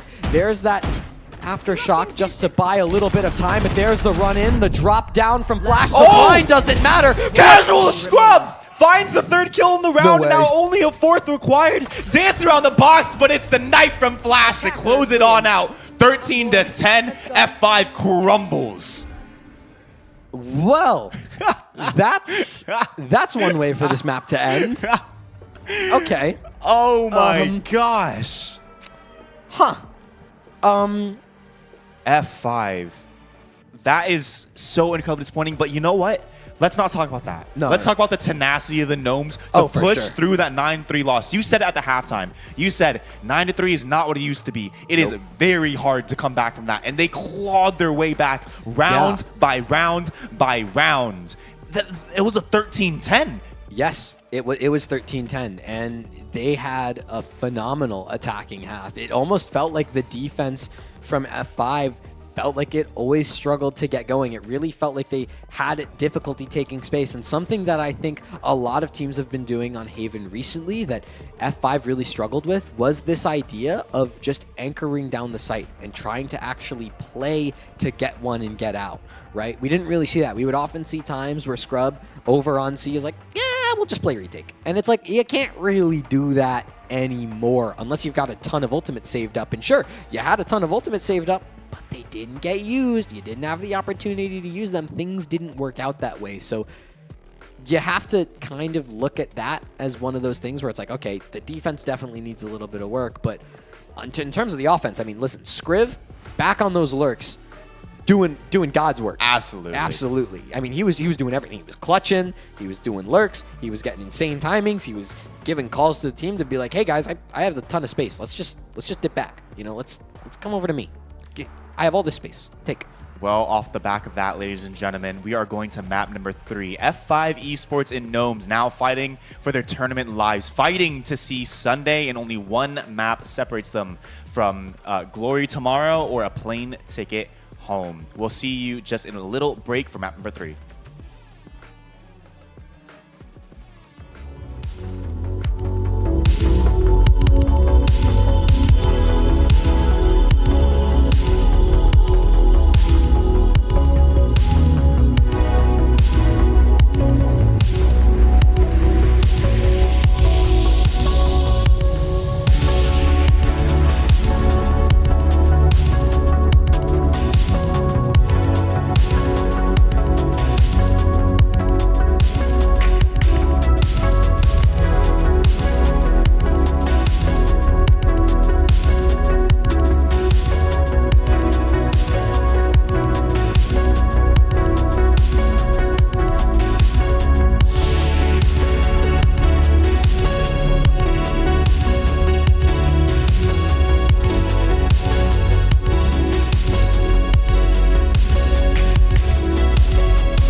Gentlemen, welcome back to Run It Back 2024 here at the ROK Esports Center. It is a late Saturday night, but definitely worth the while. We are going into map number 3 of our very last series, F5 Esports versus the Gnomes, fighting for the very last playoff spot. One team will advance tomorrow, the other will go home, and look at this, we're already into it. Yeah, we're going straight in. We have no time to talk about the insanity that was Lotus, 16-14, all 30 rounds needed. Ian dropping 40 kills, 41 kills actually, and going to absolutely insane 386 ACS. Then moving into Haven, we saw a complete turnaround from Scriv and the other Gnomes are going out there, having wonderful games, had a nearly flawless attacking side, only dropping 1 round to F5 to spawn a 9-3 comeback to win the game 13-10. Now we're coming into Icebox, and we're already seeing, you know, kind of a blast from the past from the side of F5. They're running that really kind of old-fashioned Sentinels comp. They're running the double duelist with the Jet and the Reyna. That's going to be super exciting. And then on the other side, for the side of Gnomes, they're running that Gecko, right? They're kind of bringing in some of the new stuff. That's going to be super cool to kind of visualize as we're going through this battle of old versus new. Yeah, I'm really... Ooh. Oh. Jeez, okay. Jump scare. You needed that cough drop during the break, huh? I did, man. Okay. Well, in any case, really excited to see what these teams have on offer here. We got a chance to speak to some of the teams, or rather both the teams going into this one, and both of them are equally as confident. You know, F5, they know what they have in the store. They understand, like, hey, 9-3 curse, anything can happen, right? But then going into that third map, or going into this third map, Gnome's like, hey, we had full control. We came back. They are broken right now. They feel like this is their opportunity to start to close this one out. And I guess we'll just have to see. Absolutely. It's something that I think that F5 coming into this, they need to try and regain their confidence on. They're seeing now, as we've seen Ian be that top performer for this squad before, I think moving on to the Sova maybe was a little bit too much to ask. So they're like, you know what, Ian? You need to do what you do best, and that's frag. So we're putting you on the Jet. We'll let Alex start to try and take over for the Reyna on the other side of the map, but Flash just completely annihilates Ian, and there's going to be that trade going in from Scrub. So at the very least, it's going to be a 4-on-4 as this mid-round starts to play out, because F5, I think they're realizing that there might be a bit of an A stack going on. Yeah, a lot of bodies there for the Gnome side. So F5 thinking a little bit better than to go over there, but early wall over is going to allow for some easy cross for this B site to begin with. But we do have this one lurk coming in from Casual Scrub. He got the 1 kill with the Deagle earlier, and now an opportunity to get a second, but Gecko's still lurking. That's T on T, and well, on point indeed, ready for the flank that's coming into fruition. The plant goes down, but Alex pushes the smoke, and from above, Beast comes out from the sky, gets the next kill, and we're into a 2-on-3. Stagger, Wen versus the Gnomes. Stagger and Wen both stuck towards yellow. 30 seconds left on the clock, and the bomb's not planted yet. They need to try and get this down at some point. It seems that they're going to go push through Wen's wall to try and go back to site. Beast at such low HP. There's so much to be done now, all up to the IGL of Wen. And sure, he's able to take out Beast, but no one else as Wave can clean things up. It's the Gnomes to find that pistol round. Yeah, continuing that off the back of the momentum in the previous map now. Just tearing it up, but of course, once again, another conversation to have about how dangerous these conversions can be. We've seen it again and again this weekend, how dangerous these Deagles are. Anyone, it seems, from both sides can just whip out a couple of headshots, and, well, that could really change the tide of the round. Oh, man. Already? Yeah, it appears we are going into a bit of a technical issue here. Hopefully looking to resolve soon. But anyway, how about we talk about Haven then? Okay. Why don't you bring us back to that? Yeah, we can kind of recover things a little bit and just recap before we, let this map go on its merry way and start jumping all around. Gnomes did a really good job on that map of just playing to themselves. And, we happened to venture out into the wilderness during our break, and we did end up meeting some of the mystical gnomes. And I believe it was T that was talking about the fact that he said at some point when F5 called a timeout and it was 2-5, that all they needed to do was win 3, and then it was winnable. And I think there's that sense of calmness and there's that sense of confidence from the gnomes that is actually helping them a lot in these kind of down and out positions that they were able to build back into the game. And for the side of F5, you know, obviously they're the ones that are down right now because they did lose that pistol, but I think there is going to be a certain amount of pressure there, considering the fact that they did win that first map. It was such a close affair, and then that map 2 was, you know, is a little bit tougher. And for this squad that, you know, does have a coach, does have, you know, a fair bit of backing, you do feel like there is a sense of you know, yeah, we probably should try and make playoffs. We want to make playoffs as much as possible. Obviously, everyone wants to make playoffs, but I think there might be a little bit of outside pressure for F5. Absolutely. That Gnomes might just not be dealing with. On the other side of things, Alex was pretty disappointed with his performance. He said, yeah, I was heating up map 1, but map number 2, I wasn't doing quite as well. I went negative. I wasn't providing for my team like I know I could. So I'm hopefully, you know, walking around, I saw him. His team was kind of taking a break, walking around. He decided, no, I'm aim training. He hopped into a death match. He hopped into the range and started clicking heads, making sure he could do it, and hopefully he could try to recover some of that momentum he had in the first map here in map number 3. Revealing area. We're going to have to see if any of these players on F5 can find any success here as they go and opt for a mid approach with these Sheriffs. Scrub the only one with a classic, as Alex already found his way all the way up into kitchen. Just kind of aiming around, walking around. There's that drone. It's going to go in, and those shots go a little bit wide, so T's going to be able to take care of that. Ian, though, very quick on the trade onto Scriv. Ian's continuing to pad onto the site, and there's a second shot onto Wave. The dash goes in, goes through. It works out. When still with that Sheriff, just hanging about, trying to find T. It doesn't happen. That's a second kill for the Bulldog on the get-go for the round. Ian picked up that other Bulldog, though, and is able to frag find 3. Stagger gets one himself, and there's T in the 1v2. He's able to find the first. 4 kills on the round. Can it be the ace? You can see Casual picking up that Spectre and running over to the site to go plant, but T's there. And T's trying to wrap around. He has 20 HP, and he goes for the peak. Scrub actually wraps around. This is oh so close. Neither of these players have seen each other in like 30 seconds. They have no clue how close they were, like ships in the night. Casual Scrub's going to try to play this a little intelligently, wrap around, try to cut off the get-go, but T all the way around is playing this slow. They're both trying to outbrain each other here, playing this as slow as they can, waiting for another mega stake. Oh, but the ace denied. Casual Scrub plays that perfectly. Find the timing to shoot T from behind and bring it back. We talked about it before. Those Sheriffs are deadly, and F5 ties it up on the second round, 1-1. Those Sheriffs are deadly, and Ian's Sheriff did an excellent job there, opening up the round, finding 2. That Bulldog to find another as well to turn things into a 2v1 for T. Listen, T did an excellent job at equalizing, but unfortunately, with the way that the HP was, and you have to give credit as well to Scrub. Beautiful play, wrapping around through kitchen. It works out perfectly. Able to get that first round on the board for them, able to stop the momentum from Gnomes, and now they're getting rewarded with an anti-eco of monumental proportions. 4 full rifles here as Ian starts already by taking out Beast. Yeah, Flash is going to return the favor, though. Has the Deagle in hand, drops Scrub, makes sure he can't continue his tear from the previous round. Ian will continue his tear, however, drops Flash. That's a second into the round, and of course, just pistols to worry about. I say just pistols, but we know how dangerous they could be. Doing a good job so far, maintaining this man advantage. Do have to dig out this last player on site. Meanwhile, however, Scriv's always going to rotate to the back line. 4-on-2 now. Minute 10 left from the clock as the F5 side takes their time. Going to start diving in now as they found the first.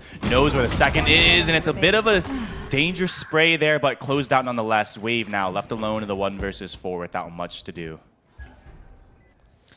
When just going to be able to wrap things up onto Wave. Just wraps all the way around, all throughout mid. Good lurk, good kill. Just like that, you get your second, and while it wasn't flawless, it might as well have been, because the economics are looking good for F5. They're going to have not only a full buy in this round, but also a full buy in next round, regardless of the outcome here. So while this is going to be a very expensive buy-up for Gnomes, where you can see an AWP on Flash, a glass rifle on Wave, and Hype, okay, going to be able to get a full buy at least. But at first I was like, Hype has a classic. What's going on? But, you know, this is a pretty risky buy from Gnomes. They're fully committing to this round number 4 here. Indeed. So let's see how this gun round is going to play out. F5 now really going to take their time, looking toward this B side right now. But Gnomes have 3 players on this side of the map ready to activate. Viper's going to drop that initial smoke, fall on back as well. And slowly the F5 group will work their way in. This execution on the cards. Oh, but Wave with a quick shot drops Ian, trying to go for an aggressive play. A shot out the air. 4 versus 5 now. As the spike goes down, Alex overextends a little bit too much, trying to recover the situation, but T responds. Scrub, though, over in mid. I mean, that lurk, it's going to get called out eventually, and there's that op from Flash finally coming into play, taking out Scrub, dealing quite well. Wen and Stagger now 2v5. There's so much that needs to get done. You're just trying to maybe look for a spike plan or something. You get a 1-for-1 trade thanks to Wen, but Scriv is still sitting on that site, looking pretty, finding 2 kills, taking out Stagger, ties things up 2-all. Immediately responding back. It's going to be a close game. I can feel it in my bones already. In with the reinvestment F5, as you said previously, their money looking really, really good. So they can go ahead and buy again to this next round, have another opportunity, but they got to find a solution to the op of Flash coming in this next round. Yeah, especially because if you lose this, then you get to that eco, Gnomes, then, you know, presumably 4-2 lead. That's when they can start really building momentum. They're going to get some good ult cycles going. I mean, on the side of F5, you do have both the Jet and the Reyna ults available. The Bladestorm does get popped for Ian. Alex, presumably that Empress could get used. Whoa!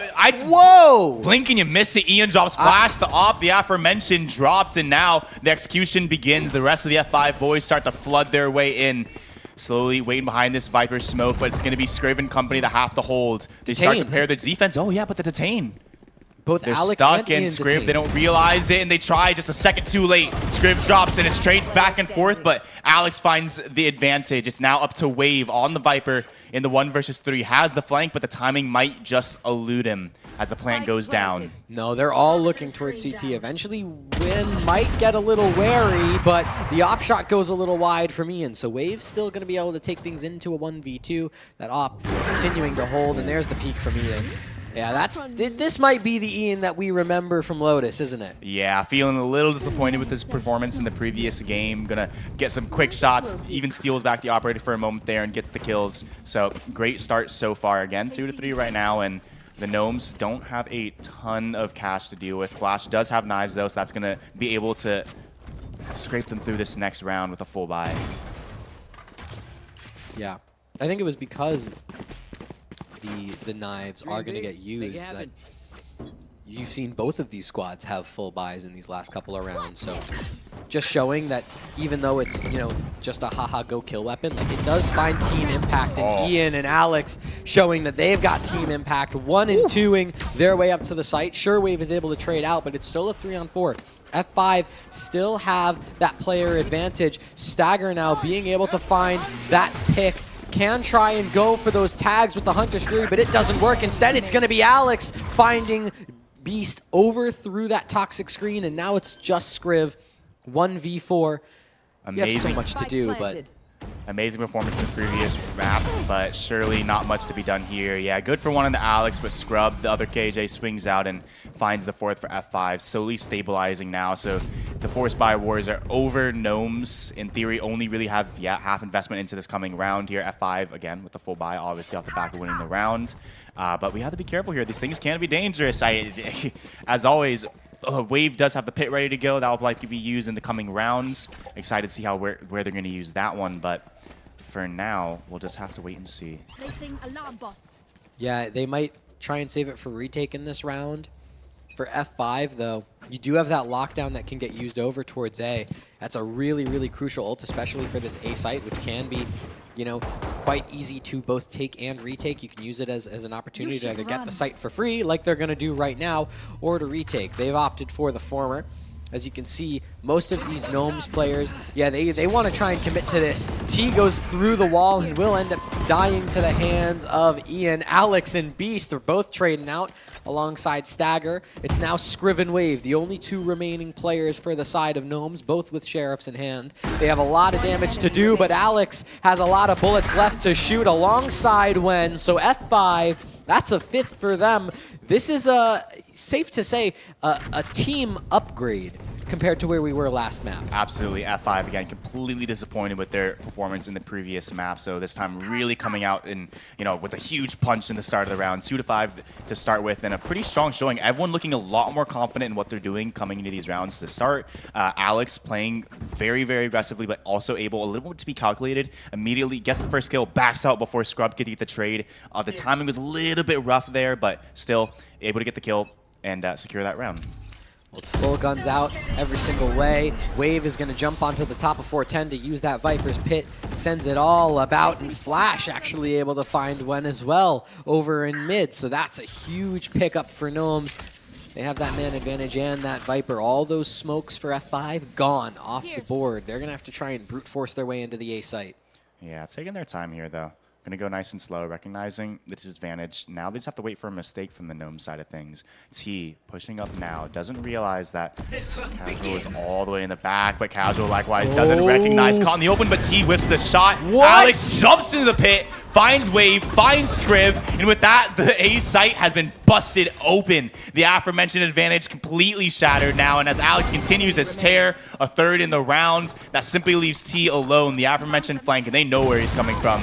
The swing, it's good for one, but now in the 1 versus 2 has a whole lot to do. You have a whole lot to do, but not a lot of life to do it, because you just get spammed down by Stagger just through the corner of the pipes there, and that's a 6th for F5. I do have one concern. This being? We've seen F5 be up fairly a lot before. But otherwise, I mean, they're looking great, right? They are on the attacking side. It does seem to favor them quite a bit. Ian seems to prefer this side. Alex seems to be performing amazingly on this Reyna. I mean, you were talking about him locking in, doing that aim training. I think it worked. I think whatever he was doing, whatever that deathmatch routine was, it was working, and it was working well. Once again, another attempt at the A site. Should be a bit easier. Just the pistols. Ooh, it's a little bit of a contact there. Gets a little tricky, but Ian will fall after getting the first. Alex, of course, to fill in the gap and to go right up above. T gets away with his life, but still, the attack is still going on. 3 players for the Gnome side here. However, in the meantime, Casual Scrub all the way controlling mid. That's going to allow his teammates to rotate all the way back around and reset this round, not walk into the full stack, and use their man advantage to their advantage. Well, for T, Beast, and Scriv, you still have a long way to go before you can call this round collected. You do have that Thrash now on the board for T, so there is a chance of you being able to use that to great advantage in the retake, but when Wen uses that Viper's Pit, you got a lot of area that you need to clear out now, and you still have to be careful because Alex is on this route through Kitchen. Could potentially be used for a quick little shot as long as you get your timing right. No, Alex. No. Okay, this is really good trigger discipline, but you're able to find the first and you spam down most of these other players. And so now Scriv, decayed in the Viper's Pit, down to just 1 HP, will get caught by Alex. Yeah, you know what? I don't know who this guy is because this is not the same guy that we saw in these first 2 maps. Yeah, like we said earlier, very disappointed in his performance. Now up on the top of the scoreboard, 14-4 in only 9 rounds of play. A beautiful showing so far. I like that kind of play from F5 there, just pausing, recognizing, hey, they're probably rotating in by now. They had Casual already working out towards mid, so they simply regroup, play as a pack. They have the man advantage, they have the weapon advantage. Just simply go B. Don't walk into that stack. And it works out.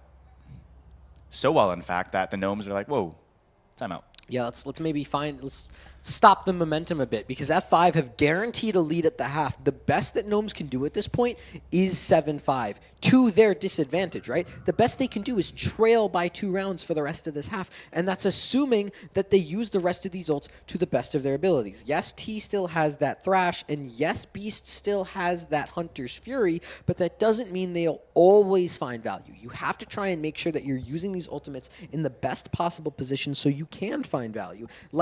Exactly like with Scriv, right? You don't just want to pop that lockdown down wherever you feel threatened. You want to use it for a retake. Use it to stall out. Make sure an execute can't come to pass. Use it with your teammates to anchor down a site and force a rotation. Whatever you need to do, you need to make sure that these ults find value because F5 are doing the exact same thing on the other side. Yeah, I think one problem right now is that Gnomes, it feels like they never really have a informational or positional advantage. They're never really pushed up anywhere. These big flanks, they had one that T did all the way to push towards B, but didn't really amount to anything, unfortunately. So I'd like to see a little bit more active, defense to come out from Gnomes here, but that is yet to be seen.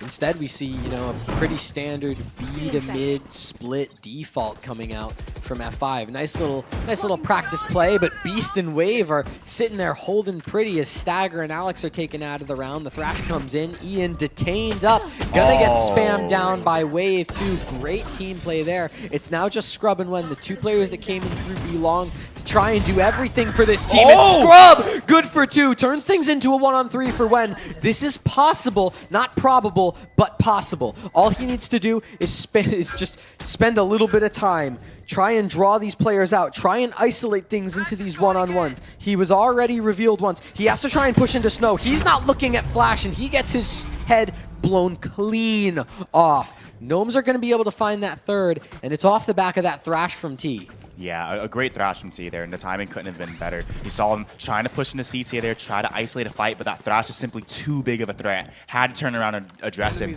As soon as you turn around, that's when he gets executed from behind. Yeah. And, well, a good response there from Gnomes. It seemed a lot more cohesive there. It seemed like they really had a plan to control mid and to deny F5 the space, and it worked out. It worked out beautifully, and now for Gnomes, you know, you're finally getting the ball rolling again, right? You still have those 2 ults. Flash is coming up on those Blade Storms again. For F5, it's more about just trying to figure out what worked and do it again. You have 7 rounds to work with, so you have quite a big sample size of what did end up working.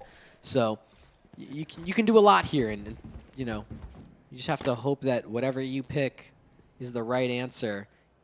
Like how Flash is pushed all the way up on pipes. That was the wrong answer, because when you get face-to-face with Alex when he's on a heater like this, yeah, it's kind of hard to win that fight. And they're continuing to snowball towards A, and Wave doesn't catch Scrub at all. So there's a monumental timing. Oh, no.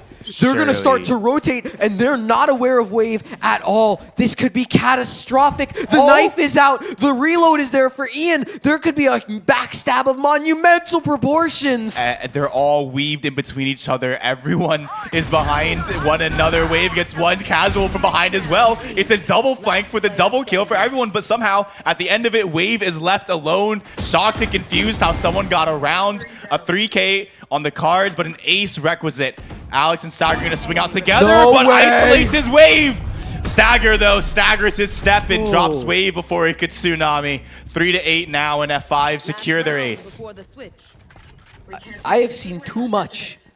I have seen too much to believe that there was about to be an ace clutch on the board. They had Wave on a flank there. My God. Casual. Wave finds 2 on the flank. Casual finds 2 on the flank. And at the end of it all, that's a mind-boggling round. Yep. And that's Thank really goodness for F5 to be able to win that, because if they lost that 1v3 to Wave, oh, the Spirit would have been crushed. But they're able to get it. Now you can see a lot of these ults starting to get used. Blade Storm on both sides coming out. A bunch of ults. Empress from Alex also being used. The pit. Viper's Pit from Wave, exactly. And that ult again from Scrub. It is all-out chaos on A, forcing everyone out, and slowly F5 will gain control of this site of the KJ as it fades away.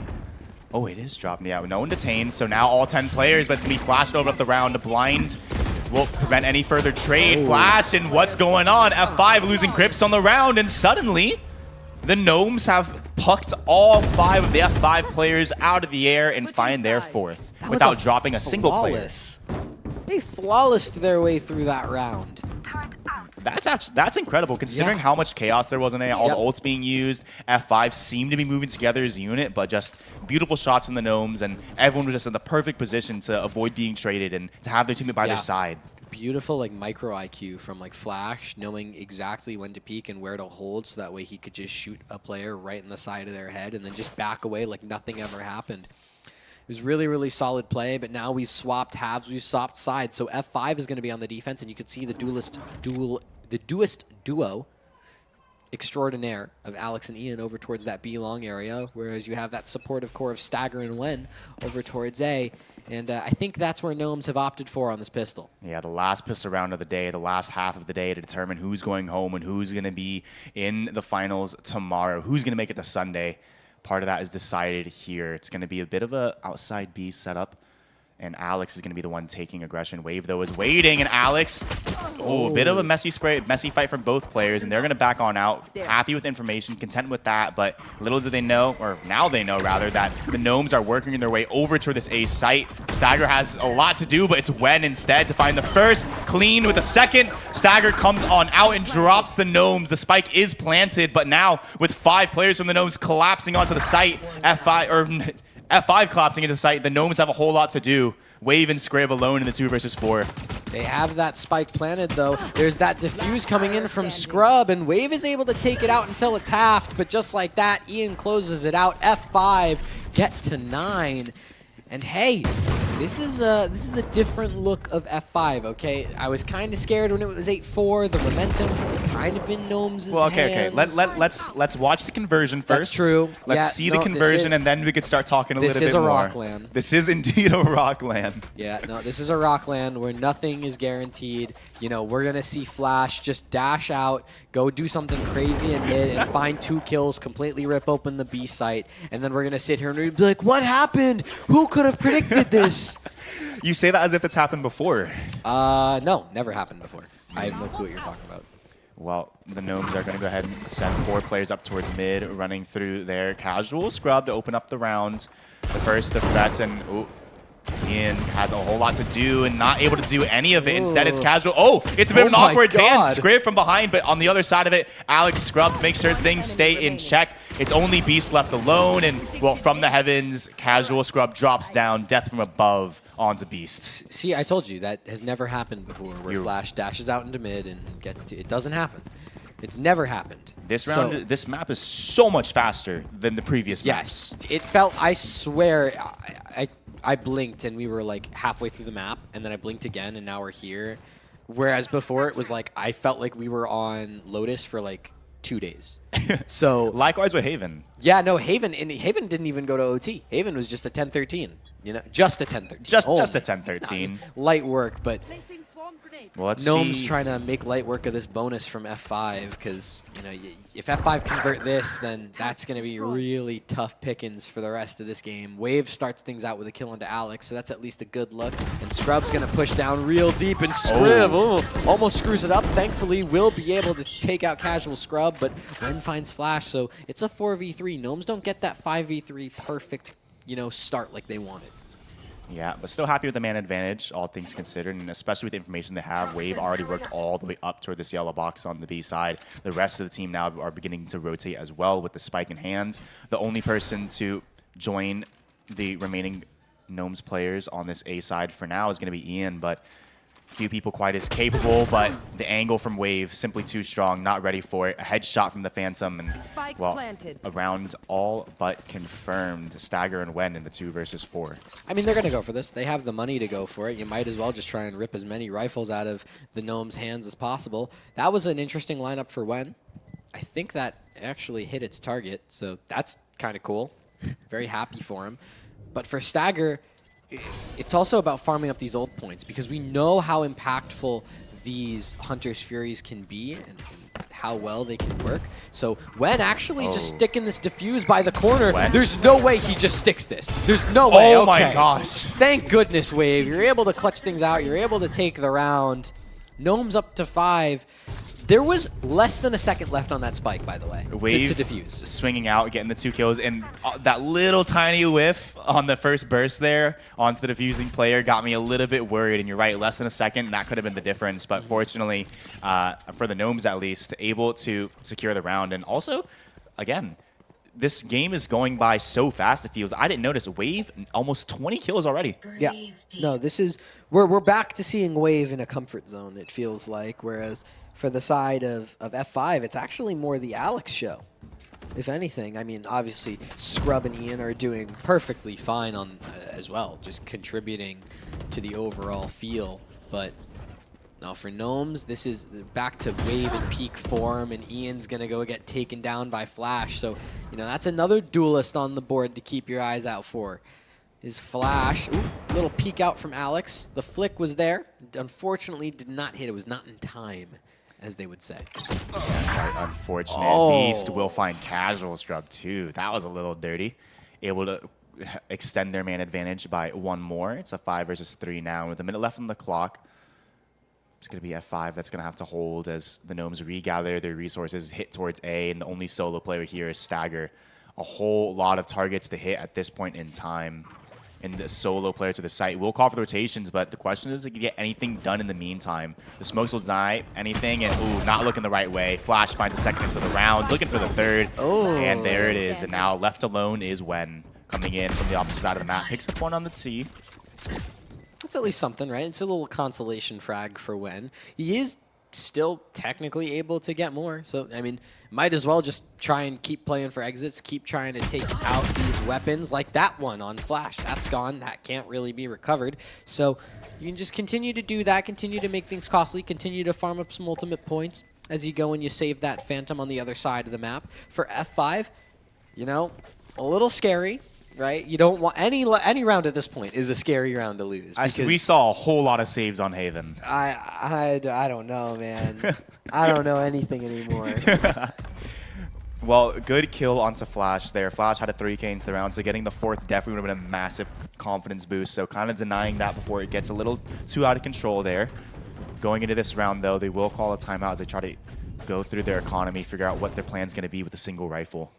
Yeah, they've got that single rifle on Wen, and I think there's actually a lot of room that you can use to make this work. The big thing that you need to think about is, do you actually cycle it? Because what you could do in theory is give this to another player, like for example, to Scrub or Alex, and you could get them to their ults a bit faster. I totally understand keeping it on Wen, right? He saved it, he gets to use it, but Wen is also, you know, an IGL for this team. He's not the primary defensive caller, but he is still a very big vocal voice in this team, and he might just decide, you know what, sometimes it's about Alex go kill, sometimes it's about Ian go kill, and I need to give up the rifle to do that.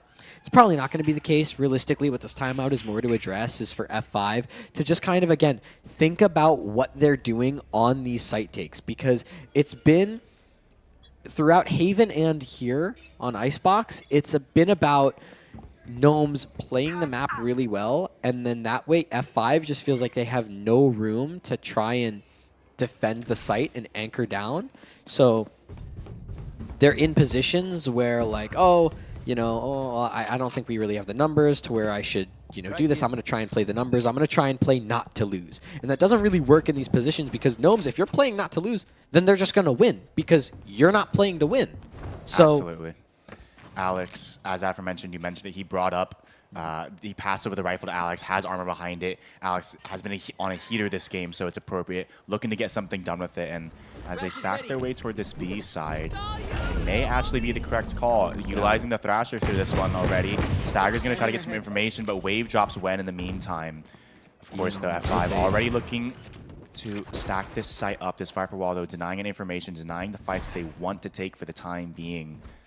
And as time ticks down, the Spike actually not fully committing. No, they're going to rotate. I think they're starting to I think Gnomes, they're starting to get that there's some sort of a stack going on. Something's not right. There's no way that you're this confident into holding the site and you're not using any utility to anchor things down. What's going on? Something's a little fishy here. Let's go work our way towards mid. Let's go try and discover what's actually going on.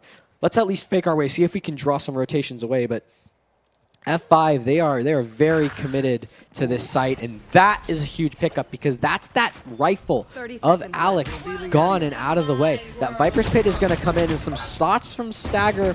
I mean, it connects and do a little bit of damage, but it's no kills confirmed. Instead, it's going to have to be up to Ian to find the first and potentially Scrub to find anything more. Instead, it's Wave with a 3K, and any chance that the Gnomes or that F5 had into this round is simply gone at this point. just a deagle, a single bullet, and well, T's going to be the one to swing around and get it. I think one thing that Gnomes is doing really, really well right now is utilizing their time. They go for these good executes, they go in deep, they're willing to use the Thrasher to clear things out, but they're like, hey, if I'm not comfortable with the situation, I got a full minute on the clock, I'm going to go back and explore my options real quick. Yep.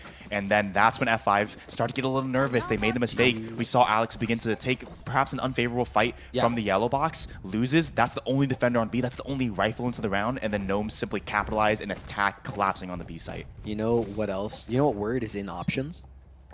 Which word? Op. Look at Ian. Ooh, you're right. Ian bringing out that op, and that's going to be a Look little over bit scary. at Belt. That could be a deadly position. He's the only player over towards that A side of the map, and he has that op. He's ready to use it. Alex is also pushed down tube, taking a fair bit of space. Ooh, that drone didn't spot him. Opts to dash up towards screens. That's a good reposition. Can fall away if he needs to. Get one and get out. It's pretty solid play. You can see all of this space being taken over towards A, all of the space being taken over towards B. It's left F5 in a position where they feel more comfortable stacking towards B, but ultimately it's mid. Mid is going to be the focus of the attackers, and they need to try and find their way around it. Alex has to try and do so much here. That Reyna's gonna flash out. That ultimate ability was trying to get collected by T, but Skriv pays his price for it. Yeah, now opting to reboot toward this B side, and only 2 players here to hold in the time being. Time dwindles away as the Gnomes. Not too sure. They've really lacked a lot of information so far into this half. So stacking 3 players towards A, only 2 B to defend, and 4 players for the Gnomes are going to be running into this. Behind the wall already, and presence made now. Wen falls on back, and well, that's the ult to be used. It's a good ult, and you can see there's a push-up from Wave. It gets punished by Wen. Scrub able to punish on the Beast, but T and Flash are there to respond. Stagger thankfully starting to stabilize, means that it's just T and he's detained. So there they go. Stagger's going to stick that defuse. T, I believe, will get undetained, but it doesn't matter. This round, it's already gone the way of F5, and just to add insult to injury, Alex is going to take out T anyways. What a great round from F5. Yeah, fantastic reaction. Scrub waiting that back line, already positioned to drop down that lockdown, prevents the Gnomes from really doing anything, makes them panic. You saw Wave start climbing the rope for some reason, gets spotted out, sprayed down to the smoke, and immediately F5 begin to collapse onto that B site, retaking it before they could even begin to hold on the Gnome side. Once again, Ian has the op now, looking to do some damage with it. This time going to be towards A. And that's going to be the correct call. The Gnomes are actually going to be grouped up here as well. Knives going to be used in an early commit. Alex already super aggressive on to the platform. Might get spotted out, but Alex not going to be able to get the kill. Able to get out though, fortunately with the information. Ian looking for a frag with the op, but isn't going to find anything. Instead, both teams backing on out, not wanting anything to do with the fight that happens on the A main. No, you don't want to get caught up in that. Instead, you just want to be able to find that way in over towards B. When it pushed so far up and Wave was prepared for it, able to get that punish, it means that that B site, there's going to be some rotations to kind of accommodate. There's also something going on in mid. Scrub's going to try and get a little bit dangerous here, and Skriv could try and punish, but won't be able to do it as Scrub and Ian go and take out 2 each. There's another one from Ian, but there's that trade from Wave. It's going to be a 2-on-2, but look at that. Scrub's already on the site. He gets pinged out by the bolt. He's going to get wrapped around by Wave. Oh, this is scary. There's something here. There's an ability there for Wave to find his way in, but Stagger's able to shut that down. It's just up to Beast in a 1v2. We've seen him having some insanely hype moments so far. It's just up to this. He finds that first onto Stagger, and now Scrub's alone in the back of the site. There's so much pressure on him to close this out. There's so much pressure for him to do it, and he does it. And pressure makes diamonds. Scrub closes this out and kicks F5 to series point. Indeed, 12 rounds now, 5 opportunities to close this out before overtime. A bit of money built up in the back line. Wen does have the op as well, pulling it out for F5, and now Gnome's back against the wall. Things are going to get tricky. What a great round to come out there. And honestly, that was a game of milliseconds. Any later, Stagger doesn't get that kill. Suddenly the flank comes in. It's a 1v1. The round could go completely different. That's my job. That was a beautiful clutch, though. Absolutely, and well, this gets scary. Look at this early peek already from Ian. Might get punished for it, gets the knives, but Tay trades. Alex, though, already continuing this aggression. Might be able to catch out a player Oh, but Tay's looking for it and turns. Spots half HP, can't commit to this fight. Tay drops the wingman instead and gonna go ahead and back on off. In the meantime, Casual Scrub pushed up all the way toward this T spawn, but Gnomes, they're walking their way up towards mid. There's a giant gap in the middle of this wave pushed on up. They may not be ready for this. Stagger needs to do his due diligence and clear these corners, but gets caught in a fight. They don't know. Alex is going to swing, and there's 3 people there. Beast doubles up, and a breath of life into the Gnomes in the twilight hours of this game. Suddenly, Casual, Scrub, and Wen left alone in the 2 versus 4 as a spike goes down on A. Wen's just going to say, I think Wen even threw out the op. Wen's like, forget it. You're not getting this, Gnomes. You do not get this op. We're going to go for this. We're going to try and punish your economy as much as possible. Scrubs is going to be here just to try and, you know, see if he can play some distraction a little bit. But it's actually both players on the flank. I think at this point, that's going to get calmed over. You can see that Wen already sitting here, trying to do as much as possible, trying to take some fights. Scriv able to find one, Scrub as well, able to take out Wave. And now that you're pinged up by that drone, you're just going to back off because you know that the time's not there. So you might as well just try and save this Vandal as quickly as possible. Getting hunted down, however. Aware does hear those footsteps behind. So soon Beast may peek, and no, they think better of it. Instead, just going to keep everyone up. Gnomes understand they have a long battle, or actually maybe not that long, only 4 rounds away, but they need to keep their money up if they want a chance into this game. They've beaten F5 in this position, this exact position before, and they want to do it again. Oh, of course they do. And F5 down to kind of an eco, like a half-buy situation. You know, there's a couple sheriffs on the board for Alex and Stagger. Ian does have that Guardian, which could, you know, it could play a factor here. But considering Gnome's kind of propensity to head towards this A site, it's really all going to be on Wen with this Phantom in this Viper's pit. 3 players charging the way of Wen. They slow down. Not going to jump straight into the pit just yet. We're going to let the other teammates work on the opposite side of the map to try to create some space, to create some options. But there you go. You hear that ult coming on through. That's Beast to use it, but not going to spot anything, at least not initially. Counter ult not quite as fruitful as the Viper's pit. But meanwhile, look at this mid presence all the way up. Casual Scrub able to get one. Surely you don't get away though. Being chased down by the Viper. Everyone is collapsing onto the position. Wave might take this 1v1 though, but a quick tap drops Scrub, equalizing into the 4 versus 4. Alex in position, however. All Alex needs to do is stay alive for just a little bit. All he needs to do is get a good timing, but he whiffs the shots at just the right moment. And now you can see Wave, oh so far up, willing to take that fight and willing to behead Alex in the worst possible moment for those players. That B site's going to get swarmed upon like a pack of hyenas. Ian and Stagger, the first 2 players here, the only 2 players here. And there's that Hunter's Fury. It's going to go down. It's going to take out that wingman, and Ian's going to be able to hit the shot onto T. There's no wingman that's ever going to be able to plant this spike in round number 21, as it's more Guardian shots peppering about. Weapon disadvantage for the F5 side, but a 3 versus 3 nonetheless. There's an opportunity, especially when Ian's alive. We know what this guy can do.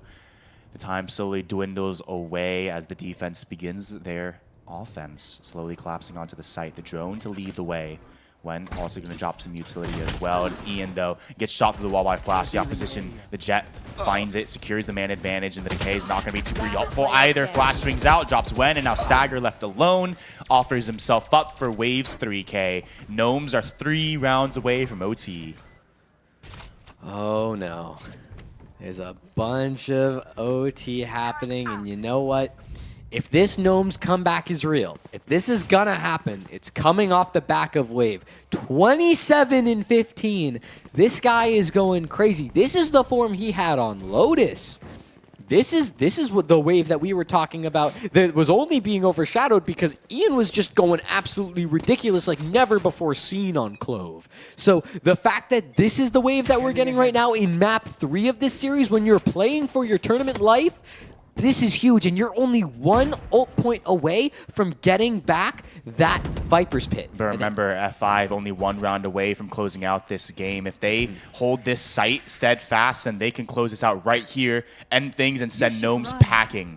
Right now, though, 4 players for the Gnomes grouped up side towards A. Similarly, however, for the F5 side, the KJ is going to force everyone back, drop some util at the very end of it to make sure they have a chance to retake, but for now, the site belongs to the Gnomes. Yeah, Gnome's going to be able to backfill all that space off the back of the lockdown. You can see all of that just to get that wingman to go and plant that spike towards Nest, but Alex is ready to start fragging in alongside Ian, but Scriv and T making sure that the duelists can't do that. Ian's going to get detained. He's going to get spammed down, and Scriv finds Scrub, which means it's all up to Wen with the stinger. Once again, called upon, but what can you do? You're rotating from the opposite side of the map. You relegated yourself down to the stinger so the rest of your team can buy. Sure, you could upgrade your gun, but there's 4 opponents, 4 Gnomes standing in front of you in the bomb right now. There's simply nothing to be done, and thinking better of it when saving once again, even detained by the Thrasher. Insult to injury, salt on the wounds, and Beast is just gonna, you know, sacrifice, or rather put down Wen out of the misery. Yeah, just don't, at least it's not a knife kill, Just take that with you. Well, at this point, you have to give credit where credit is due to T and Beast. I mean, they've been doing just excellent jobs. That ult from T, that thrash, beautifully done. Both times it got a detain. And you also have to give credit to Wave as well, right? Nothing really big in the fragging department, but it seems that always, these mollies, these smokes, they're always finding something of value to displace players, move them around. They're looking really solid. For F5 at this point, it's all about that Marshall from Ian trying to find a way in here. Doesn't find anything at first and has to back away. Just trying to get some chip damage in with that Marshall, so that way this Sheriff to come in and clean things up. But F5 recognize the danger, or rather Gnomes recognize the danger, back on out once more. Of course, however, on the other side, we do have Wen pushed up. We saw how aggressive they could be. Pushed up now with the Stinger. You see these players walking in. There's an opportunity. Wen could be the difference maker here. Oh, but spotted out, blinded. This Gecko T has been so on point. Every fight that F5 try to take, they're blinded. They're hit by the Thrasher. And now locked out of the site completely. The Viper's pit goes up. The wall's there as well. There's simply no weapons. They have a scout. They have 3 Deagles ready to try to push in, but what can you do? You have a drone. You can ping someone out. You can possibly spam them down. Classic right click away. T is going to be gone. So at the very least, that's 1. There's something there. Stagger has that Sheriff. Is going to start just peeking in, but yeah, Beast instead is like, I have a Phantom. I can spray you down. This is getting ridiculous. F5, their old habits of not being able to close out a map are coming back to haunt them. Gnomes once again up again, 1 round away from overtime here. Yes. This is F5 really need to get something together here. They have 1 ult going into this on casual scrub, but one thing I want to talk about real quick is that we really haven't said Ian's name in multi-frags. We Alex was fragging out at the very start of the game, but the rest of his team's caught up at this point. Who do you even call upon? I don't know. I mean, personally, I think Scrub has been doing an excellent job, especially on this defense half, of just playing some anchors and being really solid. But we've seen F5 in this position before where they've been up and they've not been able to close things out. That's what we saw on Lotus, and they were able to get it. It took 30 rounds, but they got there in the end. So they've proven that they have the tenacity. Yes. They've proven it to themselves, but now they need to prove it one more time. They need to make it happen, this last chance, and Wen's going to be the first point of contact. Good damage, but not quite the frag just yet. Jet going to dive on in. Stagger's going to finish out the kill, and now the exec, it's going to be all onto Stagger and company. They back on out, give up the site, and look to play retake. Meanwhile, though, Waves on this mid flank could have an opportunity to close things out here. F5 now have the man advantage. Now's their chance. Wen doubles up as well. The Gnomes run. Their comeback could fall apart right now. Wave and Scriv with it all to do. The shots aren't good. Ian gets the frag, and now Scriv, the 1 versus 5. And sure, the spike's planted, but what can you ask for? They get 1, and Scriv closes it out here. 13-11. Every map going the distance. And F5 finally close out this series to find themselves in the playoffs tomorrow. Gnomes are going home. Yeah, they're getting sent back to the front yard. Just like that. F5, it took 3 maps. And mind you, guess what the score for that was? 13-11. It came back to help them in the end. They got it done, all 24. The cursed score. They hate that scoreline so much because it came back to haunt them in their dreams. They went home day 1, and it haunted them. They lost every single time they hit 13-11, except for like 1 map out of like the 8 maps they played. It was ridiculous how many times that 13-11 scoreline would show up with the defeat right in the middle of it. But this time, it works out. It's ironic that it's the last game of the play-in that's 13-11 to get them into playoffs, and it was a team effort. There was no one single player to bring them across the line this time. It was Alex having moments, Scrub having clutches, Ian with entries. It was Stagger in those mid-rounds with the great utility to set up Wen to get those perfect team plays that allowed them across this line. And that's how they do it. That's how this play-in closes, with Rain above and Overloaded taking a nice stroll into playoffs, and this grueling F5 squad. It took game after game, round after round, clutch after clutch, frag after frag, calm after calm to get into playoffs, but they find themselves there. A golden opportunity indeed for F5. An uphill battle, and they have to fight for every single inch. The trenches indeed in the lower bracket run in the LCQ. But, you know, their battle does not stop tonight. They find themselves in playoffs tomorrow, fighting for a chance to get into those grands, a chance to win it all. Who really knows? I guess we'll have to find out tomorrow. We'll talk a little bit more about some of our teams come tomorrow morning, so we hope to see you there, guys. We'll be back tomorrow. Enjoy yourselves. My name's Techni. My name is Ancient Angel. And make sure to follow ROK Esports on Twitter.